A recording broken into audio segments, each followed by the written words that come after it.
Please be seated. Good morning. The sixth sit-in now continues. Madam Clerk.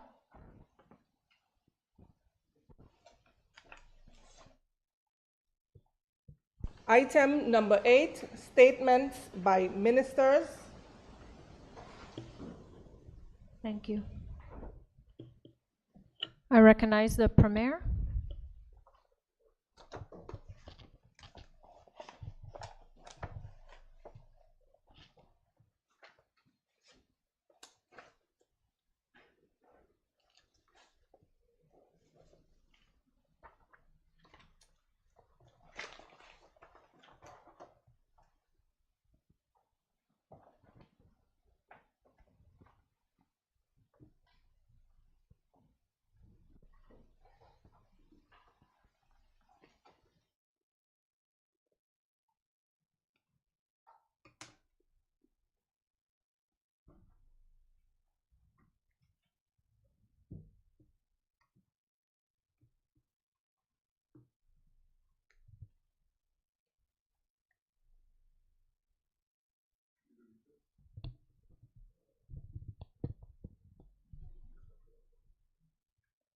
Should I call on someone else in the interim, Premier?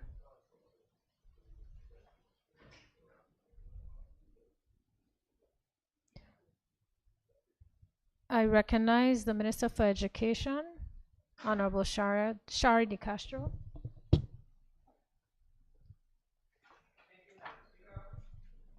Madam Speaker, I have one statement on the MOU signing between the Government of the Virgin Islands and Unite BVI. Madam Speaker, the Ministry of Education, after extensive consultation with stakeholders, presented a comprehensive 5-year plan proposal to Unite BVI, outlining our commitment to address the priority areas of infrastructure, professional development, and resources. Madam Speaker, in a groundbreaking collaboration between the Government of the Virgin Islands and Unite BVI, a memorandum of understanding was signed on Monday, 22nd January 2022, cementing a 5-year plan aimed at reshaping the educational landscape in the Virgin Islands. Madam Speaker, this MOU signing evolved after more than a year of meetings, site visits, and negotiations, signifying a massive investment in education that will shape the future of the Virgin Islands. The Ministry of Education is immensely thankful to Unite BVI for seeing the vision of reimagining education and committing to being an invaluable part of its execution. This partnership is a testament of the belief that education is the key to unlocking limitless potential. Madam Speaker, the MOU signing has heralded the commencement of 3 impactful projects in year 1, including the reconstruction of the Altes Catliff Primary School, renovations to the Willard Whitley Primary School, and the installation of playgrounds in 5 primary schools across the territory. Madam Speaker, Unite BVI has not only committed to the physical transformation of schools, but has also funded the enrollment of a cohort of secondary teachers with content degrees, enabling them to pursue a secondary certificate in education at the University of the Virgin Islands, which started this month. Additionally, Unite BVI has committed to procuring STEAM resources to facilitate robotics, coding, and artificial intelligence in schools, fostering a forward-thinking approach to education. Madam Speaker, reaching the point of the MOU signing is a testament to the shared vision between Unite BVI and the Ministry of Education, and by extension, the Government of the Virgin Islands. We believe that education is the cornerstone of progress, and this partnership signifies our commitment. Yes. Honorable Fraser. Thank you, Madam Speaker. Madam Speaker, it's a little difficult to understand.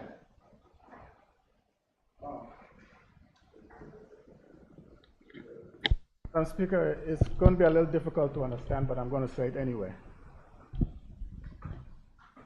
This sitting started October 31st. No, I'm sorry. This sitting started in November. And if a statement is going to be made, it has to be on or before that date, not something that took place after. And I think that the minister is making statements regarding events that took place after that date. And I don't see how it could be accepted, Madam Speaker. Okay, Honorable, could you take me to the standing orders where that would not be permitted? Madam Speaker, I think it's just common sense because it's a sitting that took place on a particular time, at a particular time. You can't add something to a sitting that took place before. Let me That take, took place after. let me take a, before I take the recess, Honorable Minister, do you have anything in response to what the member for the third has raised?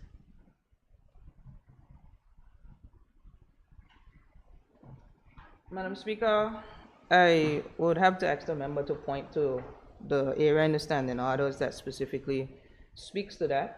However, I was at the end of my statement. I think I had one sentence left. However, I'm open to any advice on this matter that would help us to proceed. Okay, let me take a brief recess just to review. We'll take a brief recess.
Please be seated.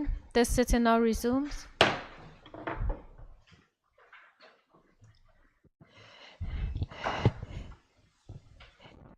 Members have arrived at a consensus for this point. I will allow the Honorable Minister to complete her statement. Thank you, Madam Speaker. Madam Speaker, in conclusion, reaching the point of the MOU signing is a testament to the shared vision between Unite BVI and the Ministry of Education and, by extension, the Government of the Virgin Islands. We believe that education is the cornerstone of progress, and this partnership signifies our commitment to continue reimagining education in the Virgin Islands. Thank you, Madam Speaker. Thank you. At this time, I call upon the clerk.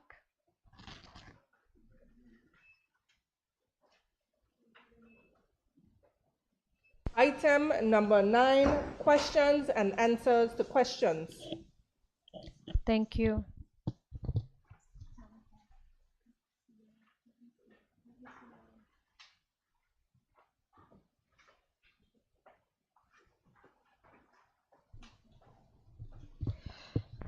I call upon the Leader of the Opposition and Territorial Member, Honorable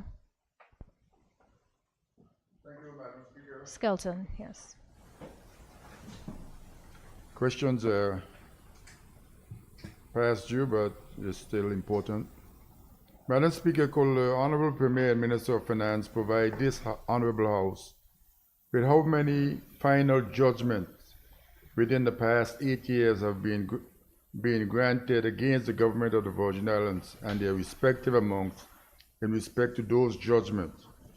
And what is the minimum and maximum quantities awarded?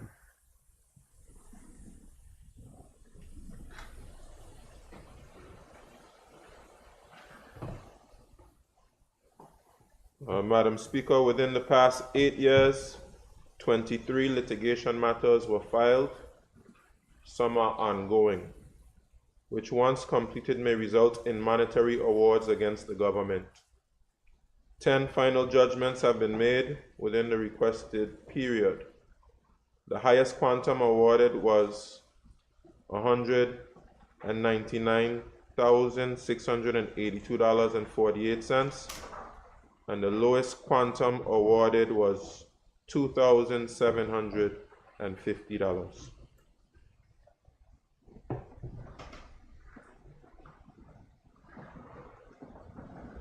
Thank you, Madam Speaker. Madam Speaker, I'll go to question 2. Get some supplementary later. Madam Speaker, could the Honorable Premier and Minister of Finance please provide this Honorable House with a detailed report on the status of the construction of the DDM building, which includes the status of the construction, the estimated budget costs, the expenditure to date, and the proposed date of completion? Madam Speaker, I thank the member for his question. Madam Speaker, to supplement my response, I have provided a brief presentation document at Appendix A, which contains the current status of the project and what is required to complete the project.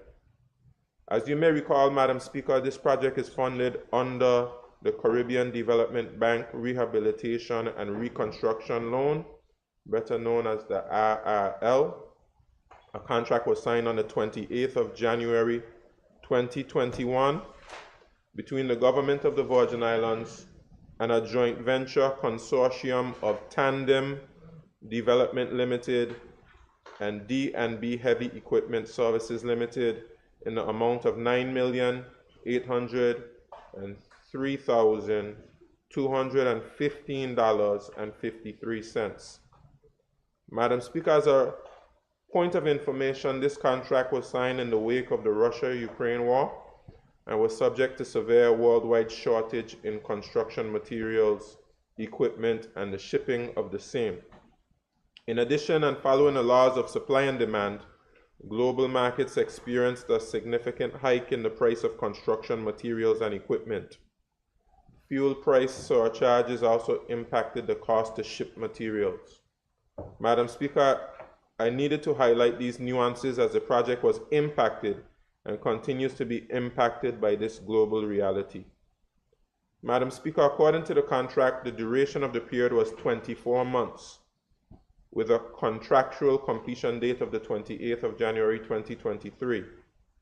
As a result of the challenges articulated above regarding the Russia-Ukraine war and other influences such as the readjustment of markets following the COVID-19 pandemic, the Caribbean Development Bank and the government approved an application for extension of time until the 18th November 2023, with an associated change order of $357,166.67. A second variation was approved to accommodate the insurance coverage of $24,097.99 for the extended time. Madam Speaker, although significant strides have been made on the project, the approved extension has elapsed. An application for a second extension of time to the fourth quarter of this year has been submitted by the contractor, and this application is pending approval by the Caribbean Development Bank. Madam Speaker, the expenditure for works completed on the project as at 10th January 2024 is $5,530,971.36, which represents an approximate 54% completion rate. In summary, expenditure to date are for works completed to the foundations, the superstructure consisting of reinforced concrete frames and roof, along with block work for the main building, retaining walls, fire pump house, elevator shaft, and preliminary site works. Madam Speaker, permit me to highlight the projected milestones for outstanding works on this project based on the latest projected schedule from the project manager, which is Varela, Crespo, and Associates. The installation of elevator, anticipated finish date, 27th March 2024. Site works, estimated finish date, 28th of August 2024. Architectural works, finishes, 11th October 2024. Plumbing works, 30th August 2024. Electrical and plumbing works, 11th October 2024. HVAC and fire protection works, 25th October 2024. Startup schedule for electrical mechanical equipment, 25th October 2024. Final completion, 3rd December 2024. Madam Speaker, it is very probable that for these milestones to be shifted to earlier times as the contractor builds on the traction of closing the building, and therefore we remain optimistic in having this important project completed within the new target dates. Thank you, Madam Speaker.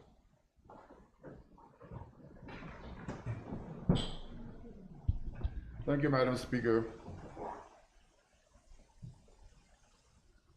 I think you cover all my supplementaries. Just want to make sure. You did mention that the second, Madam Speaker, the second extension is with CDB at this time. Yes. Okay. Question number 3, Madam Speaker. Madam Speaker, could Honorable Premier and Minister of Finance please provide this Honorable House with an update on the status of the Visitor Center at Trellis Bay, which includes the following estimated cost of the project, how much funding is available now, date for commencement of construction, proposed date of completion. Madam Speaker, I thank the Leader of Opposition for his question. Madam Speaker, the Virgin Islands Recovery and Development Agency is working to deliver the Trellis Bay Welcome Center project. Designs for the Welcome Center have recently been completed in partnership with the Public Works Department and are awaiting approval from the Town and Country Planning Department. Once approved, these designs will form part of the tender package for procurement of construction of the Welcome Center. Madam Speaker, given that the tender process for the Trellis Bay Welcome Center has not yet commenced, I am unable to provide information on the cost of the project, as I would not want to prejudice the upcoming tender process.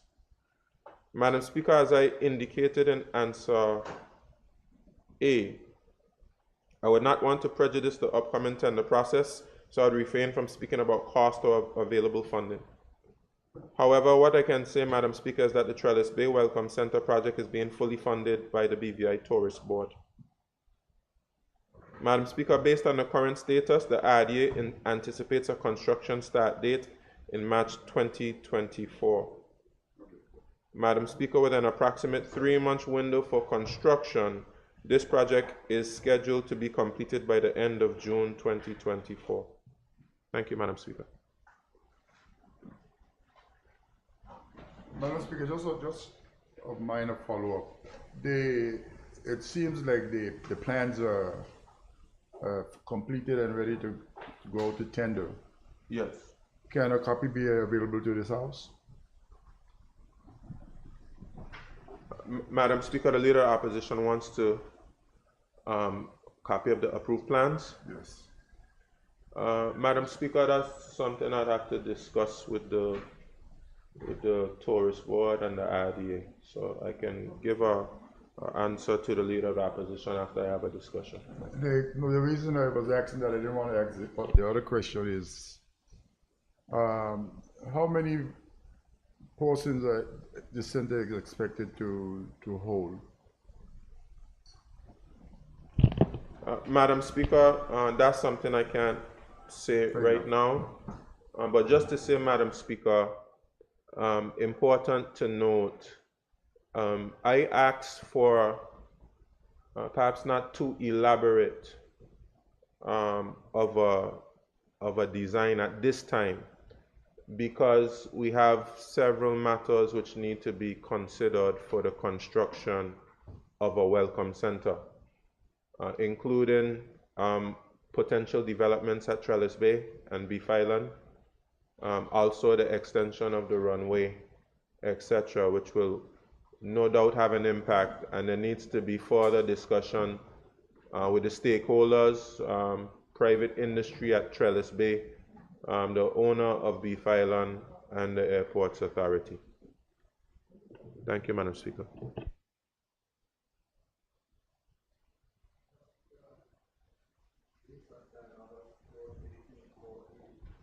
Ask a supplementary. I'm sorry, repeat. Standing Orders 18-4A. I'll ask a second supplementary.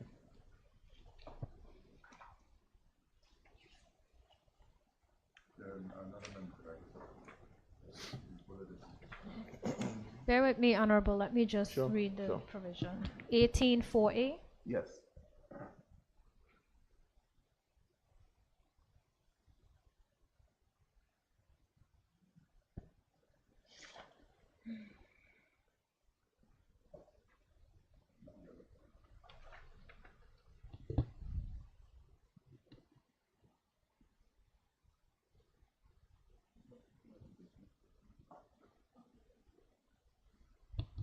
Leader of the Opposition, do you consent? Yes, Madam Chair. Please proceed. Thank you, Madam Speaker. Sorry. Thank you, Madam Speaker. Madam Speaker, just a quick follow-up to the Premier on the Trellis Bay Welcome Center. The Premier mentioned in his answer that it was awaiting approval from Town and Country. But when we had standing finance, when RDA came before us, they said it was ready to go for tender. So I don't know if Premier was in contact with RDA or he was in contact with Tourist Board, or is there proper conversation between the two entities? Because I'm fully aware, I think it's in the notes of standing finance, that the RDA did say that the project was ready to go, and they intended to put it out shortly for tender. Madam Speaker, I can clarify the point. This may be a point that when the question was asked, it may have been one thing, and then it may have been something different now. This one wasn't updated. So, Madam Speaker, let me just confirm and make sure I have the accurate information. Thank you, Premier. And you know that center is very important to not just the 7 and 8 district, but the entire territory. Does the answer question by the Leader of Opposition? Thank you, Leader of the Opposition. Thanks. Madam Speaker. Could the Honorable Premier and Minister of Finance please provide this Honorable House with a detailed report of his government's plan for the tourism industry of this territory for the next 5 to 10 years? I don't think you have to read it, you just have to give it to me. Just give it to me. Madam Speaker, if you would permit the CEO of the RDA listening to the exchange, provided an accurate answer as it pertains to town and country planning. So if you would permit, I would just give that information. Yes, please proceed. According to the CEO of the RDA, it's through town and country planning as reported, but it is not through the building authority as yet. Madam Speaker, I'll proceed with the answer to question 4. Madam Speaker, the Ministry of Tourism, Culture and Sustainable Development is positioning government to formulate longer-term strategic outlooks in partnership with the OECS, industry partners, the public and public sector agencies. Central to the strategic outlook is the need to embed the presentation of our culture and our people, which we have commenced by directly contributing towards a regional tourism policy, which will also inform our national tourism plan. Consultations have begun and we anticipate the completion of a plan in 2024, which will guide this government strategy to grow the sector. Madam Speaker, we are not devoid of a plan. The Tourist Board, which has been tasked with the marketing and the guest experience, operate under a strategic framework, which includes a 3-year strategic marketing plan guiding all marketing initiatives designed to entice and secure retention of visitors and long-term guests to the territory. The scope of the plan is medium-term to reflect the need to be responsive to the changing and dynamic environment of the sector. Government is resolute in its goal to grow the sector and achieve greater benefits to our economy and our people in partnership and full collaboration with tourism partners and our broader society. And I will be providing that a strategic marketing plan with my answers. Thank you, Madam Speaker. Madam Speaker, just a minor follow-up. You said the completion for this plan is going to be in 2024. Do you have a first, second, third, fourth quarter? What time in 2024? Madam Speaker, I would anticipate the fourth quarter.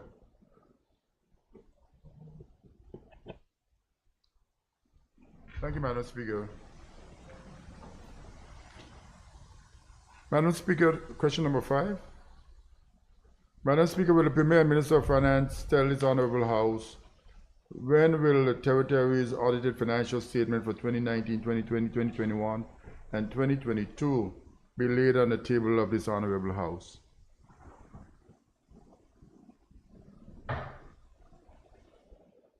Madam Speaker, I thank the Leader of Opposition for this question. The Treasury Department is finalizing the 2019, 2020, 2021, and 2022 accounts to submit to the Auditor General by the end of the first quarter of this year. The Department has advised that in the past it takes an average of 6 months for the Office of the Auditor General to complete audited financial statements for 1 year. I'm therefore unable to give a specific date as to when the territory's audited financial statements will be tabled in this Honorable House. Madam Speaker, if I recall, I have to look at the order paper, but tomorrow we will lay some of the audited financial statements on the table. I just remind myself which years. Thank you, Madam Speaker. Thank you, Madam Speaker. Madam Speaker, I wonder if I could get some clarification. Madam Speaker, at the end of a year, the Treasury Department is supposed to take a couple of months to present the statements to the auditor. And based on these numbers, it seems like the Treasury Department is taking much longer to present it to the auditor, or the auditor is taking much longer to present it to the Premier.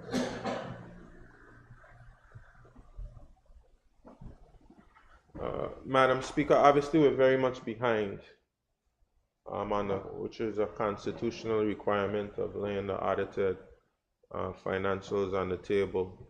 Obviously, it's something that I've emphasized to my financial secretary, who has also made it clear to the Accountant General that it needs to be done in a much more expeditious way. The Accountant General, I believe, is doing his best to get it where it needs to be, and has enlisted the type of support and resources necessary to get it done. So, Madam Speaker, in keeping with what the Leader of the Opposition is saying, we will ensure it's done once we obviously have the outstanding ones laid.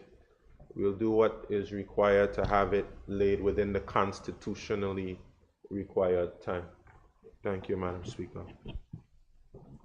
Thank you, Premier. Thank you, Madam Speaker. Madam Speaker, question number 6.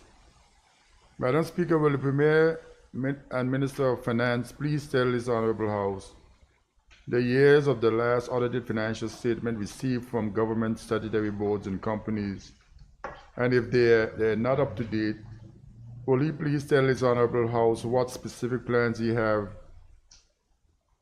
to bring these financial reports in line with the laws governing these boards and companies? Madam Speaker, again, I thank the Leader of the Opposition for this important question.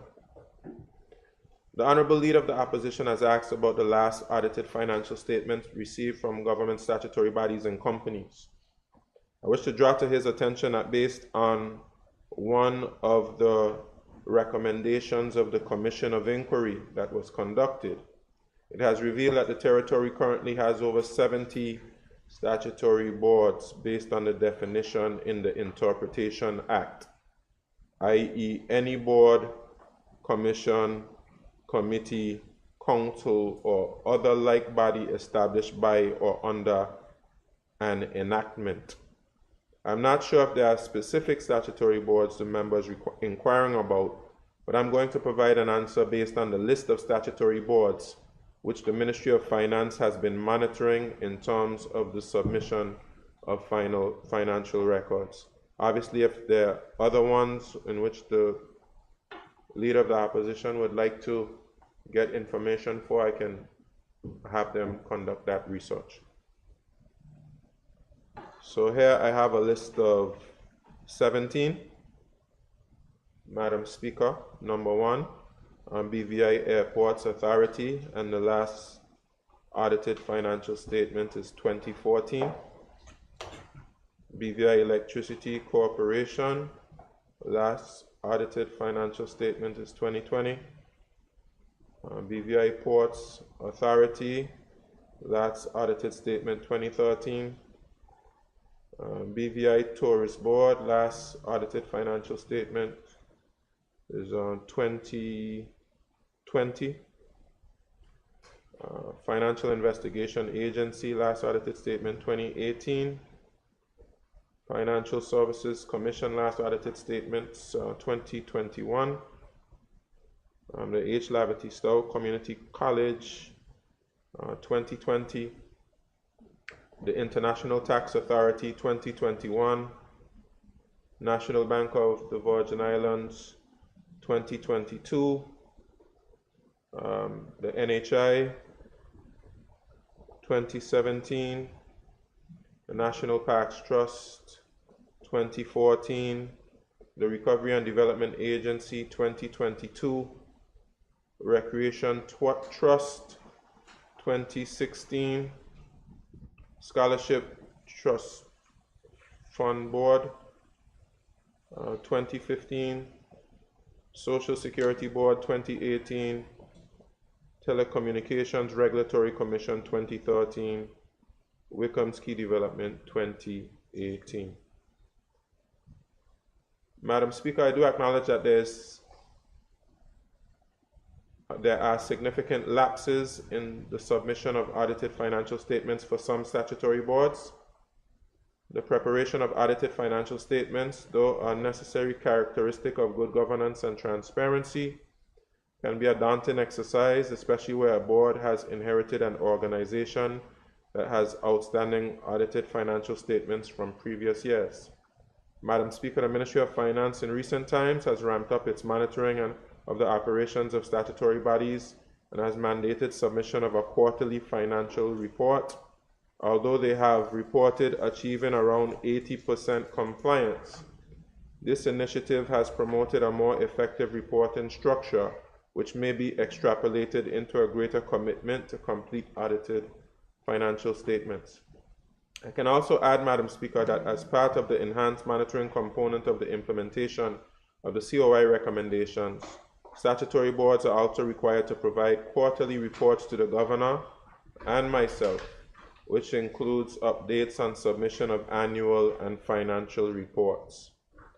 Madam Speaker, in addition to continued monitoring of the operation of statutory bodies and the requirement to submit quarterly financial reports, the Ministry of Finance has already commenced a major revision to the Public Finance Management Act, and a component of this revision will include provisions on how statutory bodies should be regulated and requirements concerning preparation of reports and financial statements. The first draft to the amended act has already been completed and is currently undergoing review. This Honorable House will soon have the opportunity to review this important legislation once it has been finalized by the Ministry and approved by the Cabinet. Thank you, Madam Speaker. Madam Speaker, I got lost with the 14. I got up to 10. Okay. Is there a hard copy? I can provide my answers once you complete it. Yeah, right. Madam Speaker, it seems like, based on my knowledge, sanitary bodies need within 3 months to get these things to the Auditor General. Auditor General can appoint private sector auditors to do some of these work. But I'm extremely surprised at the airport. Such a huge organization, and they're totally out of whack. I see that the FIA, the Financial Investigation Agency, that's 2018. I don't think their budget is that large that you need, financial report. And there's 2017. The last set those were where the problems were. 2013, your BVI, what is, what was the number 3, Madam Speaker? BVI, I missed it. BVI, Ports Authority, 2013.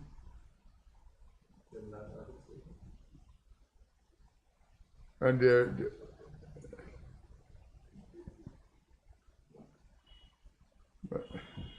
but there's a plan to bring them up to date, and hopefully by the end of this year, all of this, because I will ask the question again, Madam Speaker, probably closer to the end of this year, to see what progress you made. But this is not good. This is not good. Madam Speaker, question number 7. Madam Speaker, will the Premier Minister of Finance tell his Honorable House if all government-owned statutory boards and companies have their full complements of board members, and if not, what are some of the challenges of getting people to serve on these boards and companies. Please give a listing of the members of each board and company.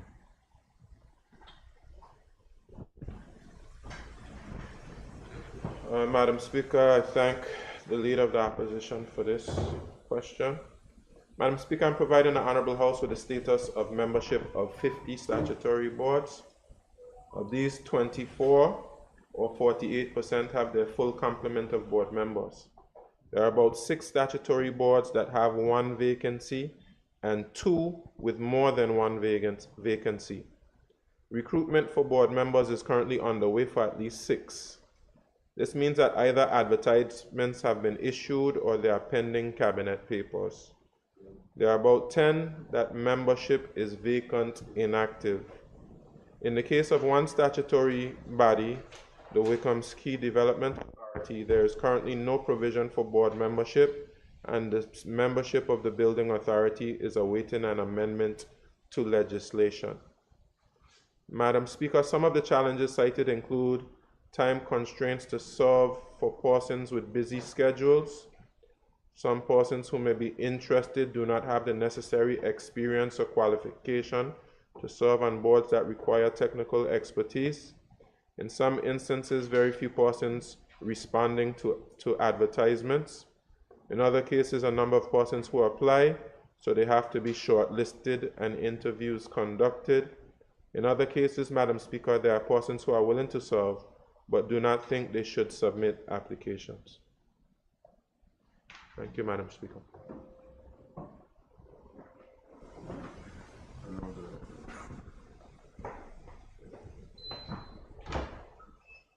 Madam Speaker, the Premier says there are 10 inactive. And I think you mentioned one to be the Wickham's Key Authority. That's one of them. No, Madam Speaker, that one doesn't, the statute doesn't require A board, a yes. board. And there are 10 that are inactive. Can you tell us, Madam Speaker, what the 10 that are inactive? Let's see.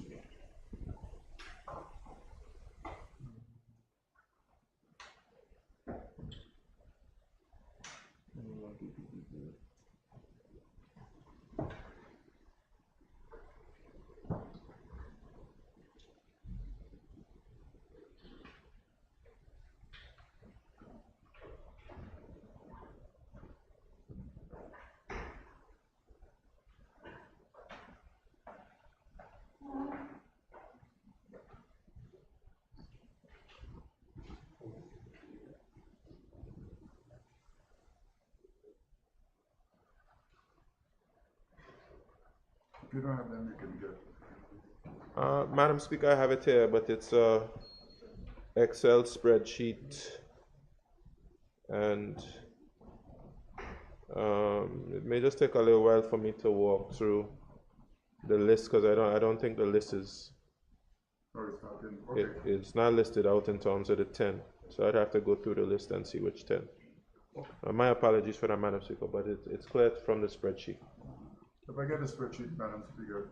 Madam Speaker, my second supplementary is, I guess it's an AG's, I should have asked the AG this question. Madam Speaker, if some of these boards are substantial boards, they, based on law, have the minimum amount of board members to conduct business, or somebody later can sue for there being not sufficient authority to make decisions.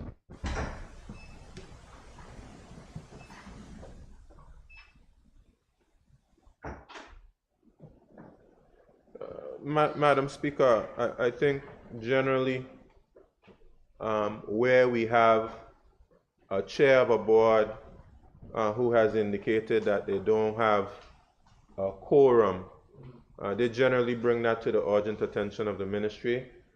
And often they tell you that they would not be able to make decisions outside of having a quorum. I think at least I know of Social Security Board, which was in that situation, and they were getting their board up to speed.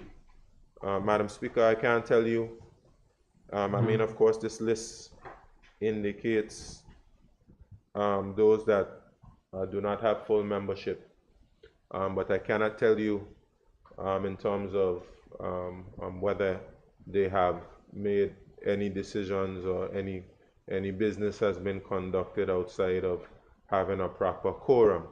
But just to say, Madam Speaker, that that's not in good practice, and I would be very surprised if there were boards taking decisions without having a proper quorum dictated by statute. Thank you, Madam Speaker. Thank you, Madam Speaker. I thank the Premier for the answers to these questions. Can I continue, Madam Speaker?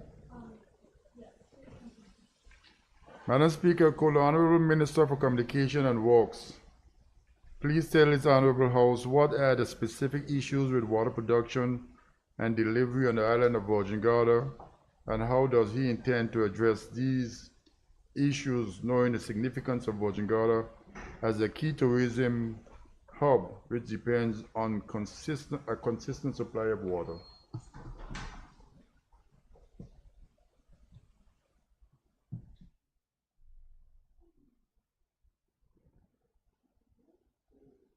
He's not there? Anybody can answer? Let's take a brief recess.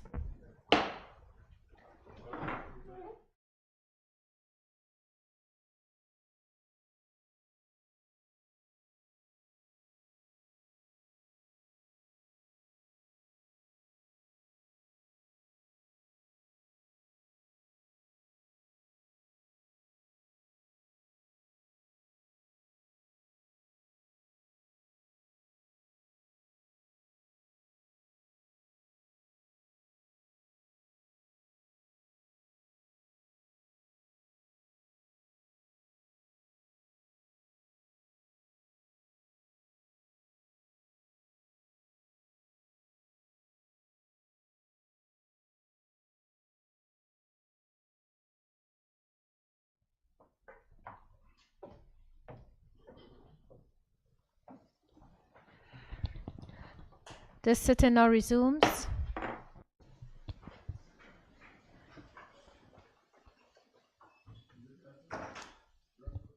Minister for Communication and some work. Madam Speaker, the specific issues with water production and delivery stem from a combination of production capacity challenges with the water plant at Handsome Bay and the increased demands from a growing population, as well as the effects of climate change, such as sargassum and the dry season. To address these issues, the Aqua Design team at the Handsome Bay Water Plant has advised my ministry that upgrades were made to improve and increase their daily production from 365,000 to 410,000 imperial gallons per day by the end of November 2023. In addition, they also advise us that their production will further increase to 430,000 imperial gallons a day by March 2024. Madam Speaker, further to this, my ministry has already begun preliminary discussion with the Recovery and Development Agency, RDA, to assist us in conducting a full assessment of the distribution system, along with a robust leak detection program to advise us on what further plans upgrade should be implemented with respect to the distribution network infrastructure.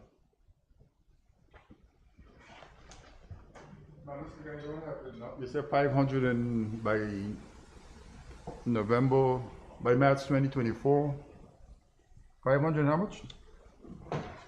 Madam Speaker, by March 2024, the water plant advises that they would increase capacity to 430,000 imperial gallons per day.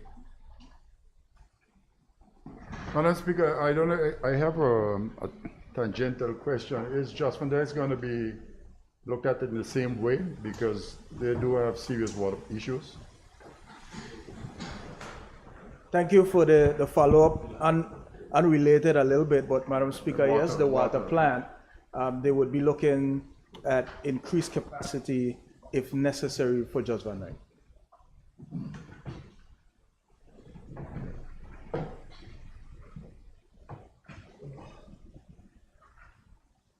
Madam Speaker, I had a technical malfunction.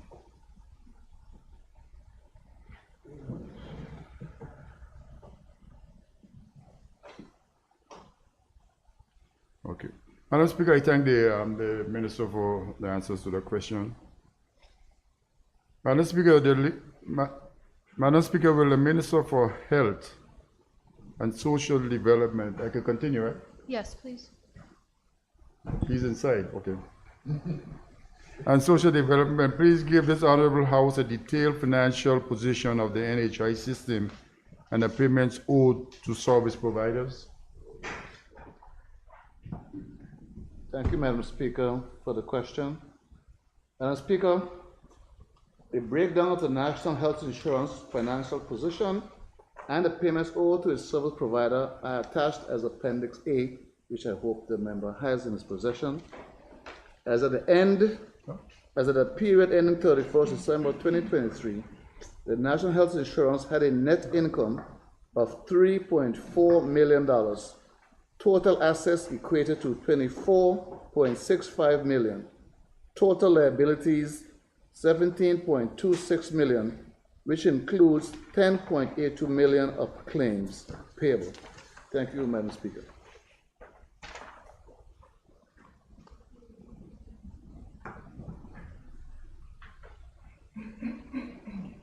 Madam Speaker, payments owed to service providers. And how many service providers are there? Based on the just numbers. I don't want to recall the names. Madam Speaker, I don't have the exact figure, but I can get it to you shortly.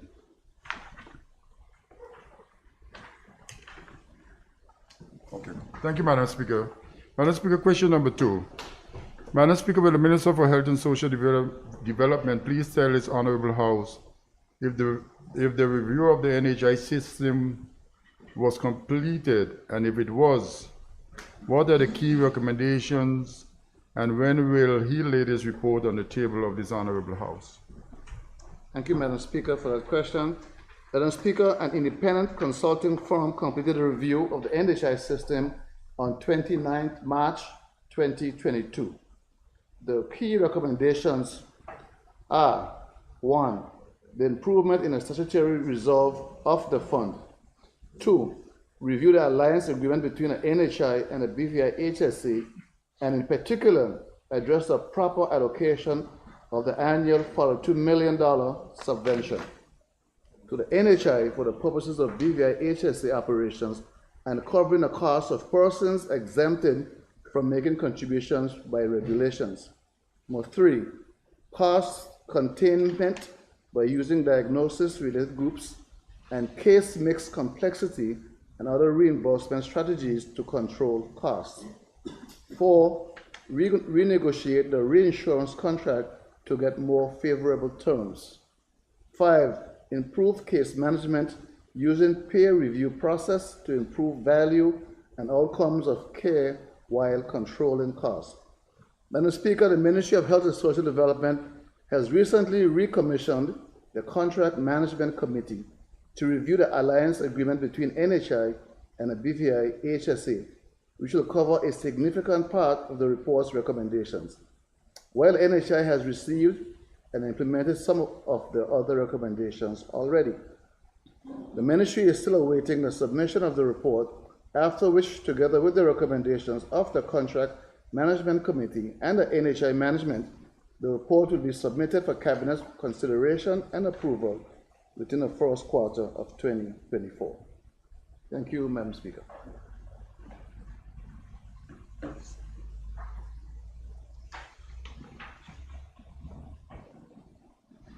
Madam Chair, Madam Speaker, Madam Speaker, the Minister said that the commission a form to complete a study, and then over here he said he recommissioned The contract management committee, I don't understand. Contract Management Committee is a committee that was designed to evaluate what providers are allowed to charge and so forth. It was never in place for a long time. Since taking office, Madam Speaker, I made sure, because it's a very critical committee that was reinstated in December of 2023 and had a first meeting in January of 2024. You said it never existed, Madam Chair, and you say recommission. I don't, that's where, what? Never existed. Well, that's what confused me. That committee should be in place by regulation. It was never done as far as I know, but I made sure I got it in place in December. That committee, the particular committee that's supposed to regulate what persons are allowed to charge. Thank you, Madam Speaker. Thanks for the Minister for his answers. Thank you. I now call upon the Deputy Speaker to ask the Premier his questions. Speak on. Hey, you know. Good morning, Madam Speaker. Madam Speaker, could the Honorable Premier and Minister of Finance please tell this Honorable House, with the end of the year swiftly approaching, we know that these questions are dated, when will all outstanding increment payments be paid to our hardworking public servants, including those who are active, and how many payments are still outstanding?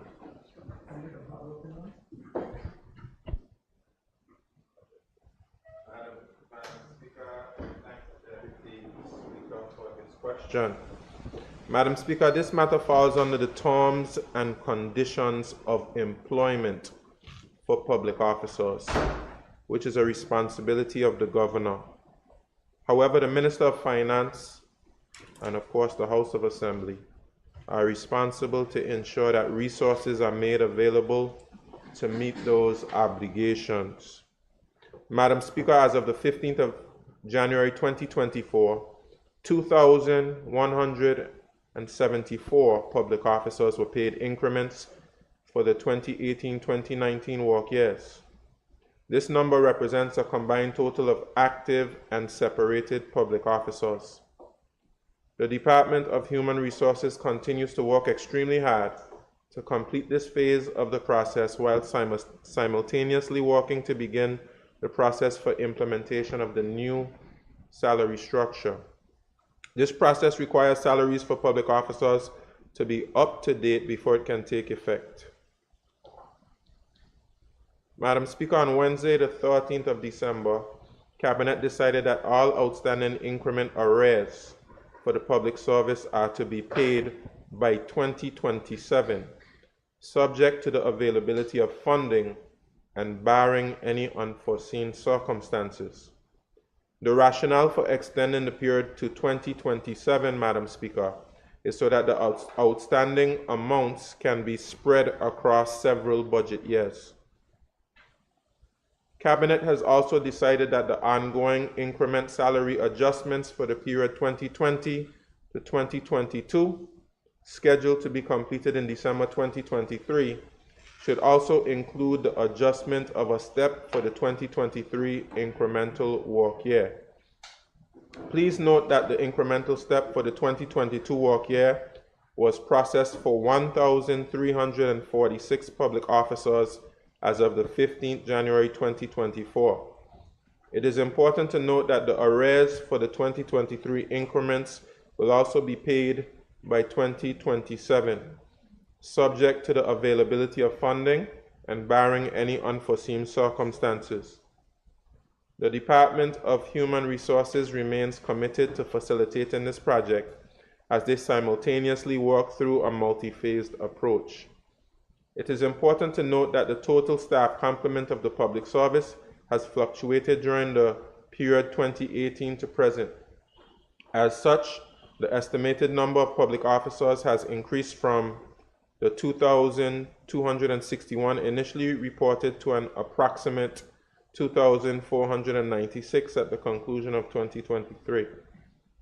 Of the remaining public officers that remain to receive the outstanding increment arrears for the 2018 and 2019 work years, there are approximately 100 separated public officers and 30 active public officers.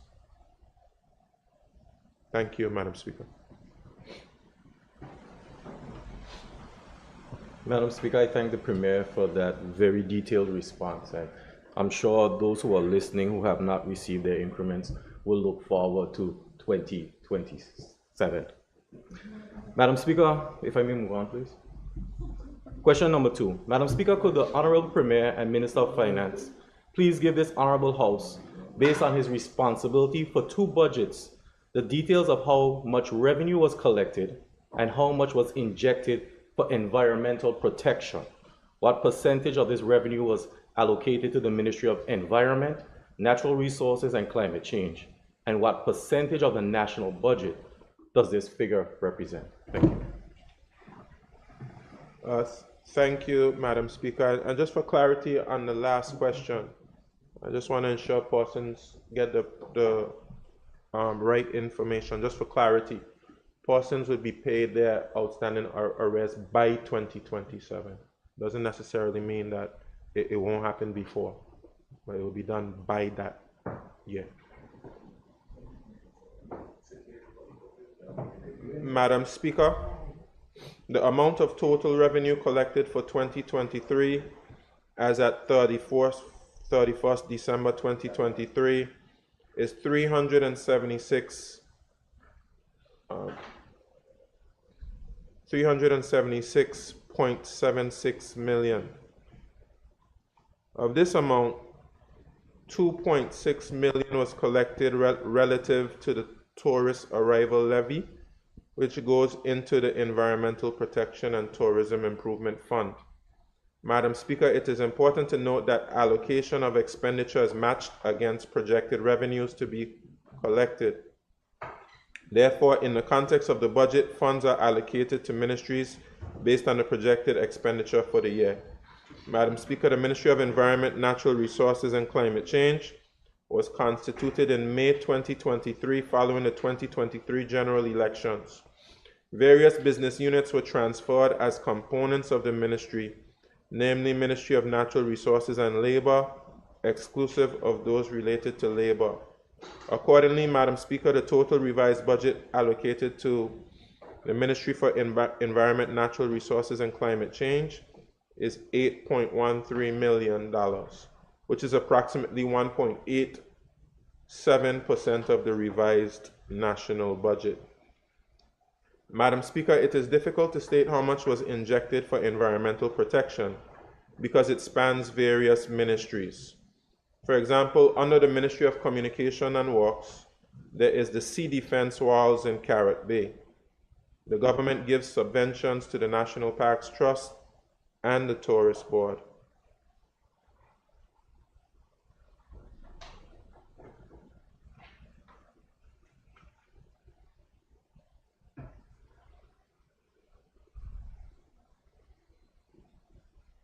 The budget for the Ministry of Environment, Natural Resources and Climate Change includes funds for the beach management plan and to address sargassum.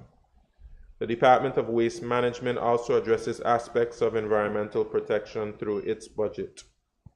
Government's efforts to address environmental protection also includes the ongoing work to strengthen the laws and develop capacity to enforce the laws. And Madam Speaker, I have a table that supplements the answers, which will be made available to the member. Thank you, Madam Speaker. Madam Speaker, I thank the Premier for his response. A supplementary, could the Premier offer a figure for the budget for the Climate Change Board, please?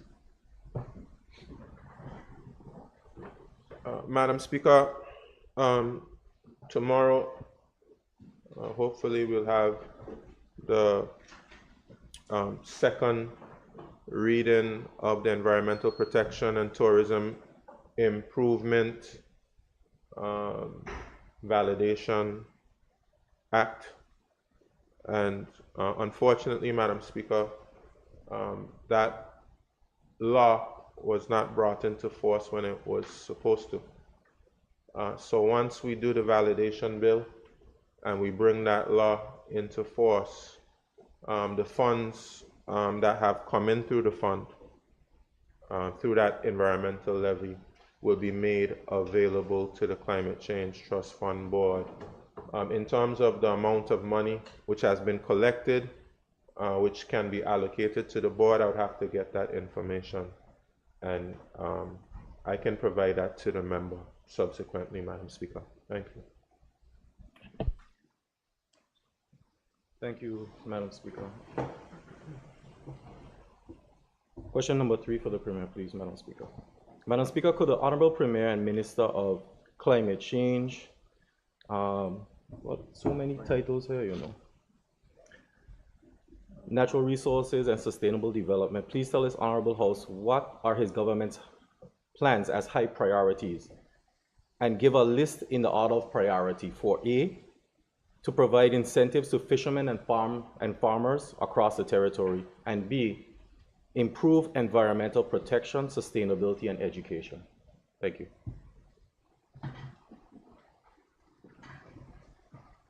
Madam Speaker, I thank the Deputy Speaker for his question. Madam Speaker, as you are aware, the Food Security and Sustainability Act 2022 was passed in this House, and the implementation plan for its rollout is currently well underway. This act, once implemented, will legislate a framework to support food security in our territory. Madam Speaker, I would like to emphasize to this Honorable House that this will take time, but we continue to make concerted steps to realize a more food-secure Virgin Islands. The Act, for instance, establishes a framework for licensing farms that meet established standards, such as in food safety and environmental sustainability. All farmers across the territory are encouraged to register with the Department of Agriculture and Fisheries. Registered farmers have received direct financial support, access to free water, reduced customs duty on imported agricultural goods, free tractor services, free consultation, and free veterinary services. However, there are no established standards for registration. A licensing regime established under the Act will support more structured access to support and lay a solid foundation for incentivizing farmers. Madam Speaker, fisherfolk who meet set criteria are licensed. Commercial fishers can access benefits like reduced customs duty on vessels, fixtures, equipment, and engines. Training opportunities in collaboration with regional partners are afforded to commercial fishers at no cost. However, we often lack the ability to enforce and have encouraged more self-policing among fishers. We have therefore made deliberate efforts over the past 4 years, despite our lack of human capacity, to engage more with our fishers, understand their needs, and identify where incentives would be beneficial. Madam Speaker, let me take this opportunity to remind members and the public again that the Ministry of Natural Resources and Labor has been restructured and named the Ministry of Environment, Natural Resources, and Climate Change. This deliberate action brings acute focus to environmental sustainability, climate change, and food security, which confirms this government's dedication to these matters. Madam Speaker, the single most important priority to the preservation of the territory is environmental legislation. We have been operating for generations without overarching environmental legislation. The Environmental, Marine, Estate, and Coastal Zone Management Bill 2022 is now being reviewed by the Ministry and will shortly be submitted to Cabinet.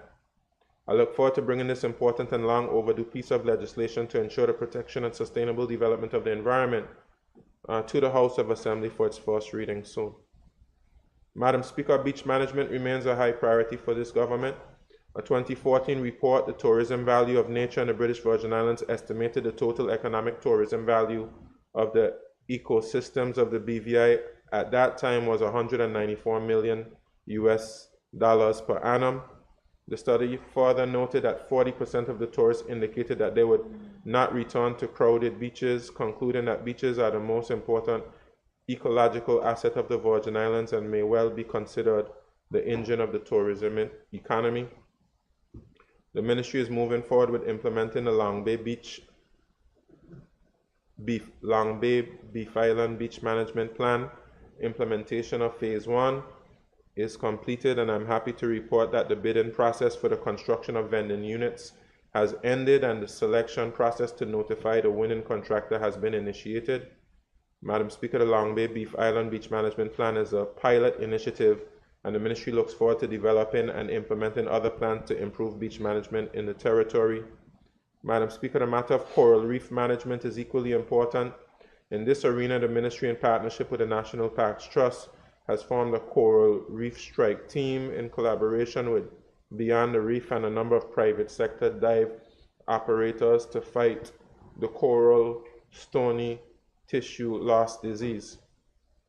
Since 2020, this rapidly spreading disease has posed one of the greatest threats to coral reef health, and I'm pleased to report that the data now shows that the incidence of disease is stabilizing. This is the result of the hard work of the Coral Reef Strike team that has consistently treated infective reefs with antibiotics. Recently, the ministry has approved the Association of Reef Keepers, a local NGO, to work in collaboration with reefs and international NGO to install coral nurseries that are 3D printed. This cutting-edge technology develops underwater modular clay reef systems that create complex habitats conducive to coral recruitment and habitat for various species of fish, crustaceans, mollusks, and other macrofauna. The concept is further elevated by its artistic design and various educational programs to fully engage with local communities to build awareness and encourage change towards ocean conservation. Reefs have already established one pilot project in San Andreas Island, Colombia, South America, with fish diversities close to those on the natural reef after 3 to 6 months. After 8 months, the first coral recruits from the beginning of the 2022 spawning season were observed. Madam Speaker, closely related to the matters of coral reef and beach management is coastal water quality monitoring. The ministry has secured close to $1 million grant from the Resilience, Sustainable Energy and Marine Biodiversity Program to implement a project to strengthen the Virgin Islands coastal water quality monitoring program. This program is critical to ensuring that our coastal and marine water quality, which supports our tourism product and water supply, remains pristine. The ministry is advanced in procuring a vessel to support expanded water quality monitoring and engaging a consultant to develop a comprehensive coastal water quality monitoring program to international standards and an institutional development roadmap towards accreditation of the water quality laboratory.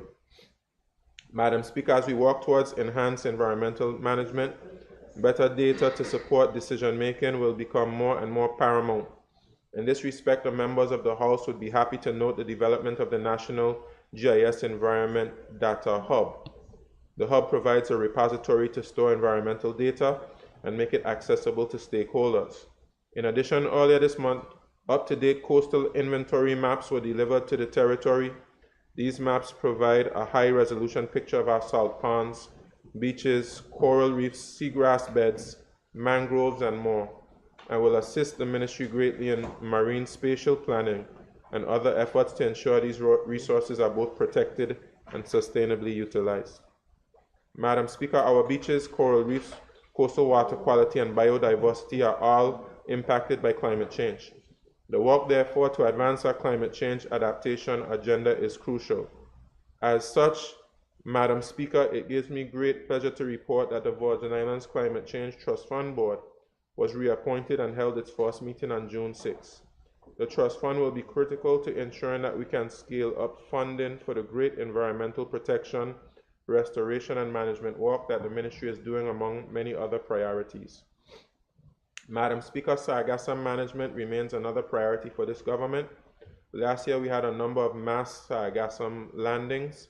While there are no easy and ready-made solutions, Madam Speaker, we are being proactive. The ministry during this calendar year is expected to purchase and install a sargassum boom at Handsome Bay, Virgin Gorda, that will deflect sargassum away from the water plant. avoiding interruptions in their operations. A boom has already been installed in Anegada to deflect sargassum from a dock used by a number of fishers. Regular cleanup and maintenance of the deflected sargassum is also planned. Madam Speaker, all of the matters I have touched on before relate to and support the Virgin Islands tapping into the blue economy, which presents large-scale economic potential. I'm pleased to confirm that the United Nations Development Programme has recently pledged its commitment to supporting the ministry in developing a framework to push forward the blue economy. This work would build upon the strategic blue economy roadmap approved in 2022. Thank you, Madam Speaker. Madam Speaker, I want to thank the Premier for that statement that he delivered to us, and it was very informative. And I have one supplementary question. The Premier did mention, based on the question I asked, for incentives for fishermen and farmers. He said free water, and I was wondering if the Premier could let me know which villages are tapping into this free water that's being offered to the farmers, please. Madam Speaker, presently, farmers at Paraquita Bay, when water is available, would access free water. I should have stated in my answer, Madam Speaker, as well, that we will be constructing a reservoir in Paraquita Bay to provide water, consistent flow of water to farmers. And subsequently, we will pass our policy for water use for farmers across the territory. So persons should anticipate that sometime in the first quarter of this year, first to second quarter. Thank you. Madam Speaker, I thank the Premier. One more supplementary based on incentives for fishermen. I'm old enough to remember when we had ice makers throughout the territory, especially at the former fishing complex, where our fishermen were able to get free ice. In conversations with fishermen, they've asked me to ask this question in the House. Is that an incentive that we're going back to? Madam Speaker, the short answer is yes. Of course, we had the fishing complex, which was destroyed in the hurricanes, where they used to get free ice. And we have plans, of course, to construct a facility at Paraquita Bay and also fish landing sites in a number of areas. One of the things we will provide there would be ice to fishermen. Thank you, Madam Speaker. Madam Speaker, I thank the Premier. He made me smile, and I know that my fishermen throughout the territory are smiling as well right now, and we will hold him to that. Madam Speaker, if I may move on, please. Question number 4. Madam Speaker, could the Honorable Premier and Minister of Finance please tell this Honorable House, A, what is the status of the resolution gazetted on June 30th, 2023, entitled Resolution Approving a Referendum on the Special Subject Matter of Same-Sex Marriage in accordance with the provisions of the Referendum Act? And B, what is the estimated cost of holding a referendum in the territory? Madam Speaker, I thank the Deputy Speaker for his question. The next step is for the resolution to be debated in the House of Assembly.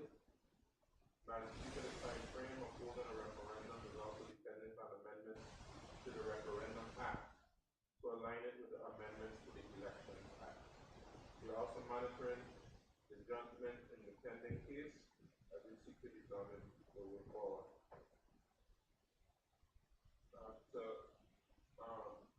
The question 4B, Madam Speaker, holding of a referendum in the territory is governed by the Referendum Act 2002.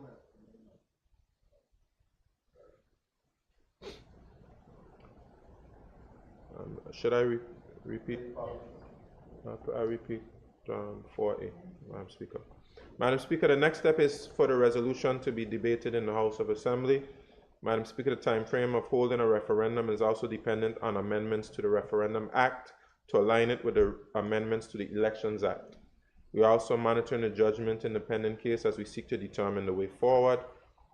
In answer to 4B, Madam Speaker, holding of a referendum in the territory is governed by the Referendum Act 2002. The conduct of a referendum mirrors the conduct of a general election. However, the Referendum Act 2002 is based on a manual voting and counting system and has not yet been updated to bring it in line with the current provision in the Elections Act that allow for electronic tabulating of votes. Madam Speaker, if we use the estimated cost of holding general elections as a guide, the estimated cost of holding a referendum in a territory outside of a general election would be between $250,000 and $300,000.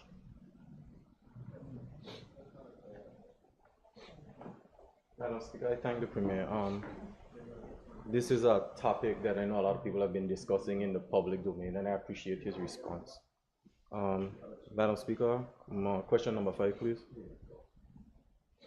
Madam Speaker, could the Honorable Premier and Minister of Finance please tell this Honorable House, A, the cumulative amounts of rent and leases paid for each ministry and department not housed in the central administration complex in January to December 2016. B, the cumulative amounts of all rent and leases paid for each ministry and department from January 2022 to December 2022. C, how are these expenses forecasted to decrease once the central administration complex is functional? Thank you. Thank you, Madam Speaker. I thank the Deputy Speaker for his question. The cumulative amount of all rent and leases paid for each ministry and department not housed in the central administration complex from January to December 2016 is $7,206,045.56. Madam Speaker, the cumulative amount of all rent and leases paid for each ministry and department from January 2022 to December 2022 is $10,328,970.85. Madam Speaker, I'm providing a table that gives a breakdown for the Deputy Speaker's information and for the members' information. Madam Speaker, it is difficult to forecast the rent decrease as lease payments are fluid and the decision on which offices will be returning to the Ralph T. O'Neill Administration Complex has not yet been finalized. However, based on the ongoing decisions regarding the ministries and departments that are returning to the Ralph T. O'Neill Administration Complex, it is estimated that the decrease might be in the range of $2 million. Thank you, Madam Speaker.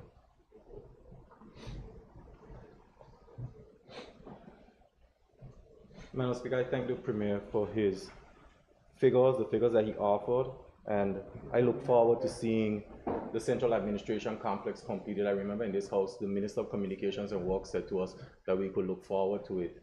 I think it's later this year, early next year, and I look forward to that $2 million going into other areas that I know we need. Madam Speaker, I thank the Premier for his questions and his responses, his answers, sorry.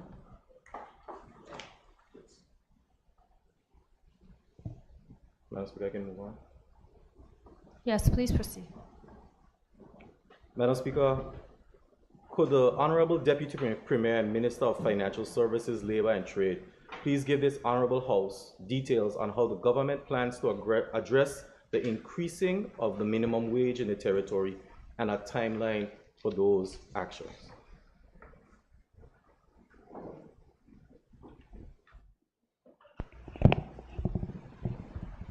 Thank you, Madam Speaker. Madam Speaker, the government is committed to following a systematic and inclusive process to determine an appropriate minimum wage. In accordance with the guidelines clearly outlined in Part 3 of the Labor Code 2010 for reviewing the cost of living and minimum wage in the territory. To initiate this process, I have appointed an advisory committee which is conducting a comprehensive investigation into economic conditions and the required adjustments to the basic minimum wage. Upon completion of this investigation, the committee will submit a final report to the ministry. Following Cabinet's approval, we will then issue an order that prescribes any changes to minimum wage rates. Madam Speaker, The committee's inaugural meeting was held on the 22nd of November 2023, and the committee has been given until the end of March 2024 to conclude this exercise. Currently, the committee is about to commence the stakeholder engagement phase, which involves soliciting input from employees, employers, and their respective representatives. This will be administered through public meetings, media engagement, and surveys.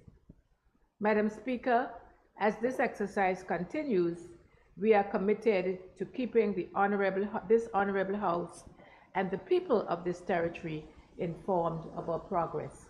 Thank you, Madam Speaker.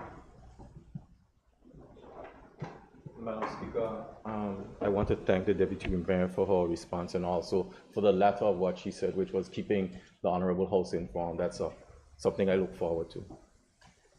Madam Speaker, question 2 for the Deputy Premier. Madam Speaker, could the Deputy Premier and Minister for Financial Services, Labour and Trade please tell this Honorable House if there are any active discussions or initiatives underway to reduce the economic burden of cost of living in the territory, in particular with food prices? Please give details and timelines for such initiatives. Thank you, Madam Speaker. Madam Speaker, I share the honorable member's concerns for the cost of living,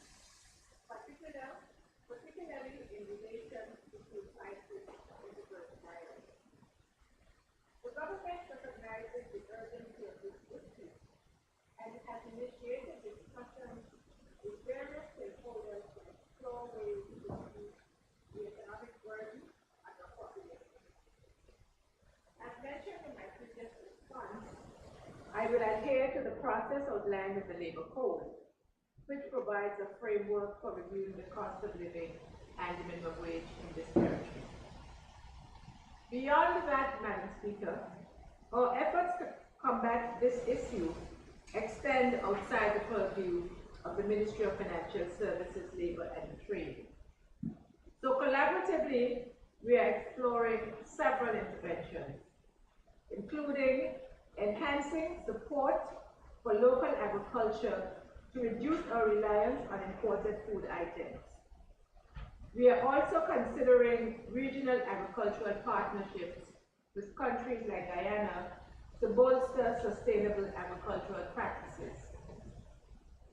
Then we will engage directly with suppliers to better understand the challenges and the factors that lead to the high costs of food.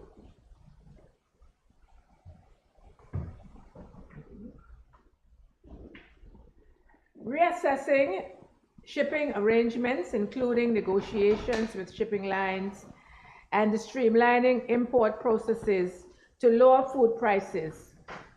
Suppliers must, of course, provide evidence that any savings are being passed on to consumers. Implementing consumer education initiatives to empower individuals to make informed spending choices. And then we will be providing greater access to public assistance and other social protection programs to alleviate the disproportionate burden experienced by low-income households. In addition, Madam Speaker, my ministry is committed to utilizing the findings of the ongoing population and housing census to inform evidence-based policy decisions, which are aimed at enhancing the overall standard of living in the Virgin Islands. Madam Speaker, while specific timelines for these actions are still being considered, the government acknowledges the urgency of this matter and is resolute in its commitment to taking prompt and effective measures. Thank you, Madam Speaker. Madam Speaker, I'd like to thank the Deputy Premier for her thorough responses, and I do look forward to many more updates. Madam Speaker, if I may move on, please. Madam Speaker, could the Honorable Minister of Communications and Works please tell this Honorable House, A, given that many residents across the territory have been subjected to inadequate water supply for well over a decade, if there are any considerations being discussed to provide residents across the territory with a schedule of water interruptions which would better allow them to plan and prepare their daily lives until a more reliable potable water solution is achieved. B, could the Honorable Minister provide an explanation as to why there continues to be an inadequate regular water supply and what is being done to improve the distribution in the following communities? My honorable colleague did ask about Virgin Gorda, but there may be something else that the minister can throw in on Virgin Gorda, Horse Path, Huntom's Gut, Purcell Estate, Hannah's Estate, Seacoast Bay, and I'd like to throw in Just Van Dyke as well. McNamara, I will do that for you, Deputy Premier. McNamara. Thank you, Madam Speaker. Deputy Speaker, I thank you for your question. Madam Speaker, as stated before in this Honorable House, and I now reiterate that the water infrastructure in the territory is old and has reached its life cycle expectancy, and as a result suffers constant and frequent unexpected breakages. It is therefore impossible to anticipate when and where a break will happen to be able to advise the public. We have, Madam Speaker, been working with the GIS, Government Information System, to put out notices for planned interruption due to scheduled repairs, and even when those repairs result from an unexpected breakage, as much as possible. Madam Speaker, I must commend the staff at the Water and Sewage Department for their dedication, their hard work, and their tireless work and commitment, despite the limited resources. Madam Speaker, if we are to address this problem comprehensively, we must be intentional in providing the necessary human and capital resources. Funding was requested during the 2024 budget exercise to increase staff, equipment, and material. Madam Speaker, however, only $200,000 was received for purchase of material and reservoir repairs. No funding was received for equipment and staffing. Madam Speaker, the regular supply of water in the communities mentioned is inadequate due to several issues that sometimes occur simultaneously. These issues include sometimes power generation issues that limit electricity supply to run the water plants under normal operations, aged and inadequate distribution pipes that are not sufficient to handle the demand, resulting in frequent breakages, pumps that break down from time to time, and lack of dedicated and adequately sized transmission lines and adequately sized water pumps at critical locations to ensure storage points can be filled in the most optimal way. To address these issues, several solutions are already in train to improve the distribution in the communities in question. The ministry, in collaboration with the Recovery and Development Agency, will be issuing a request for proposal to conduct a leak detection exercise across the territory. This is to identify any leaks or theft on the system. We expect that once this is identified and repaired, this will increase the availability of water to customers. Thank you. Madam Speaker, I want to thank the Minister for that response. One would notice that the Minister also highlighted that you asked for money during the budget, standing finance for staffing and equipment. Are you able to give the figure that you requested?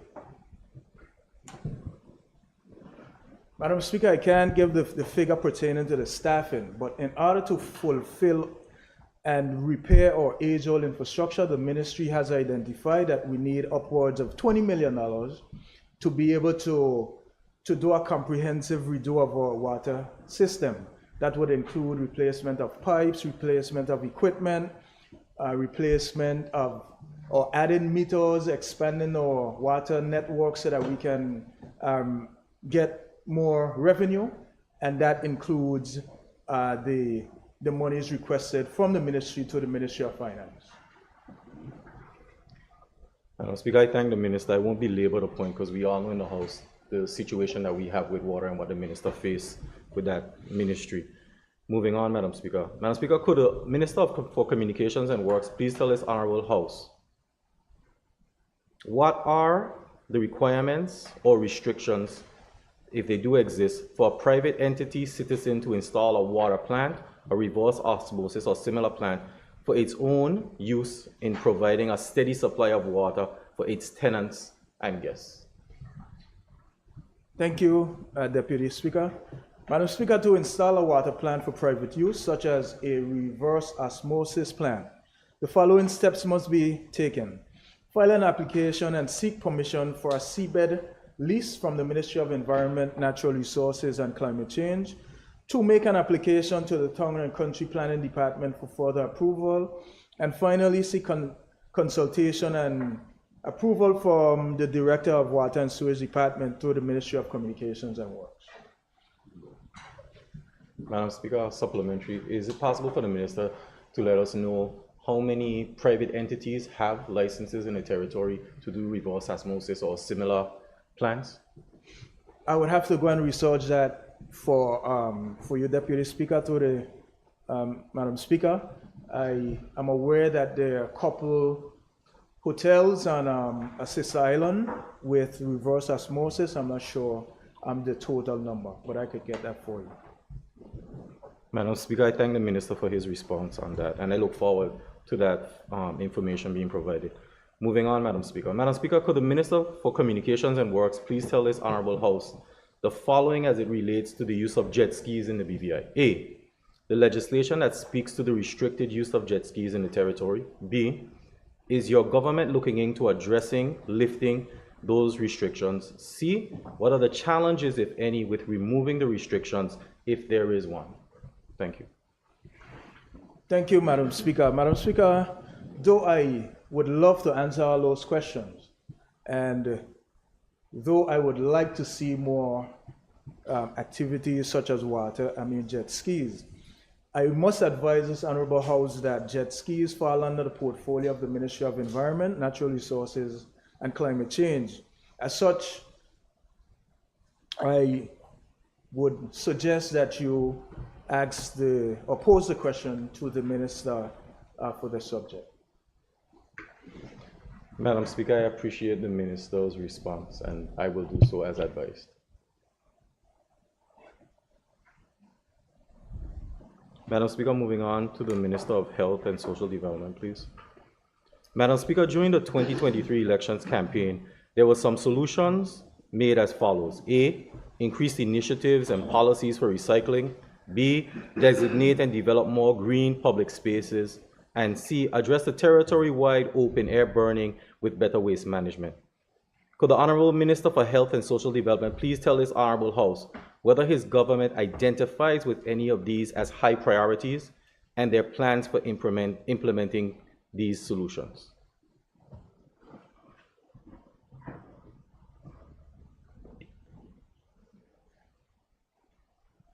Thank you, Madam Speaker. I must thank the Deputy Premier for this very important question that he's posed.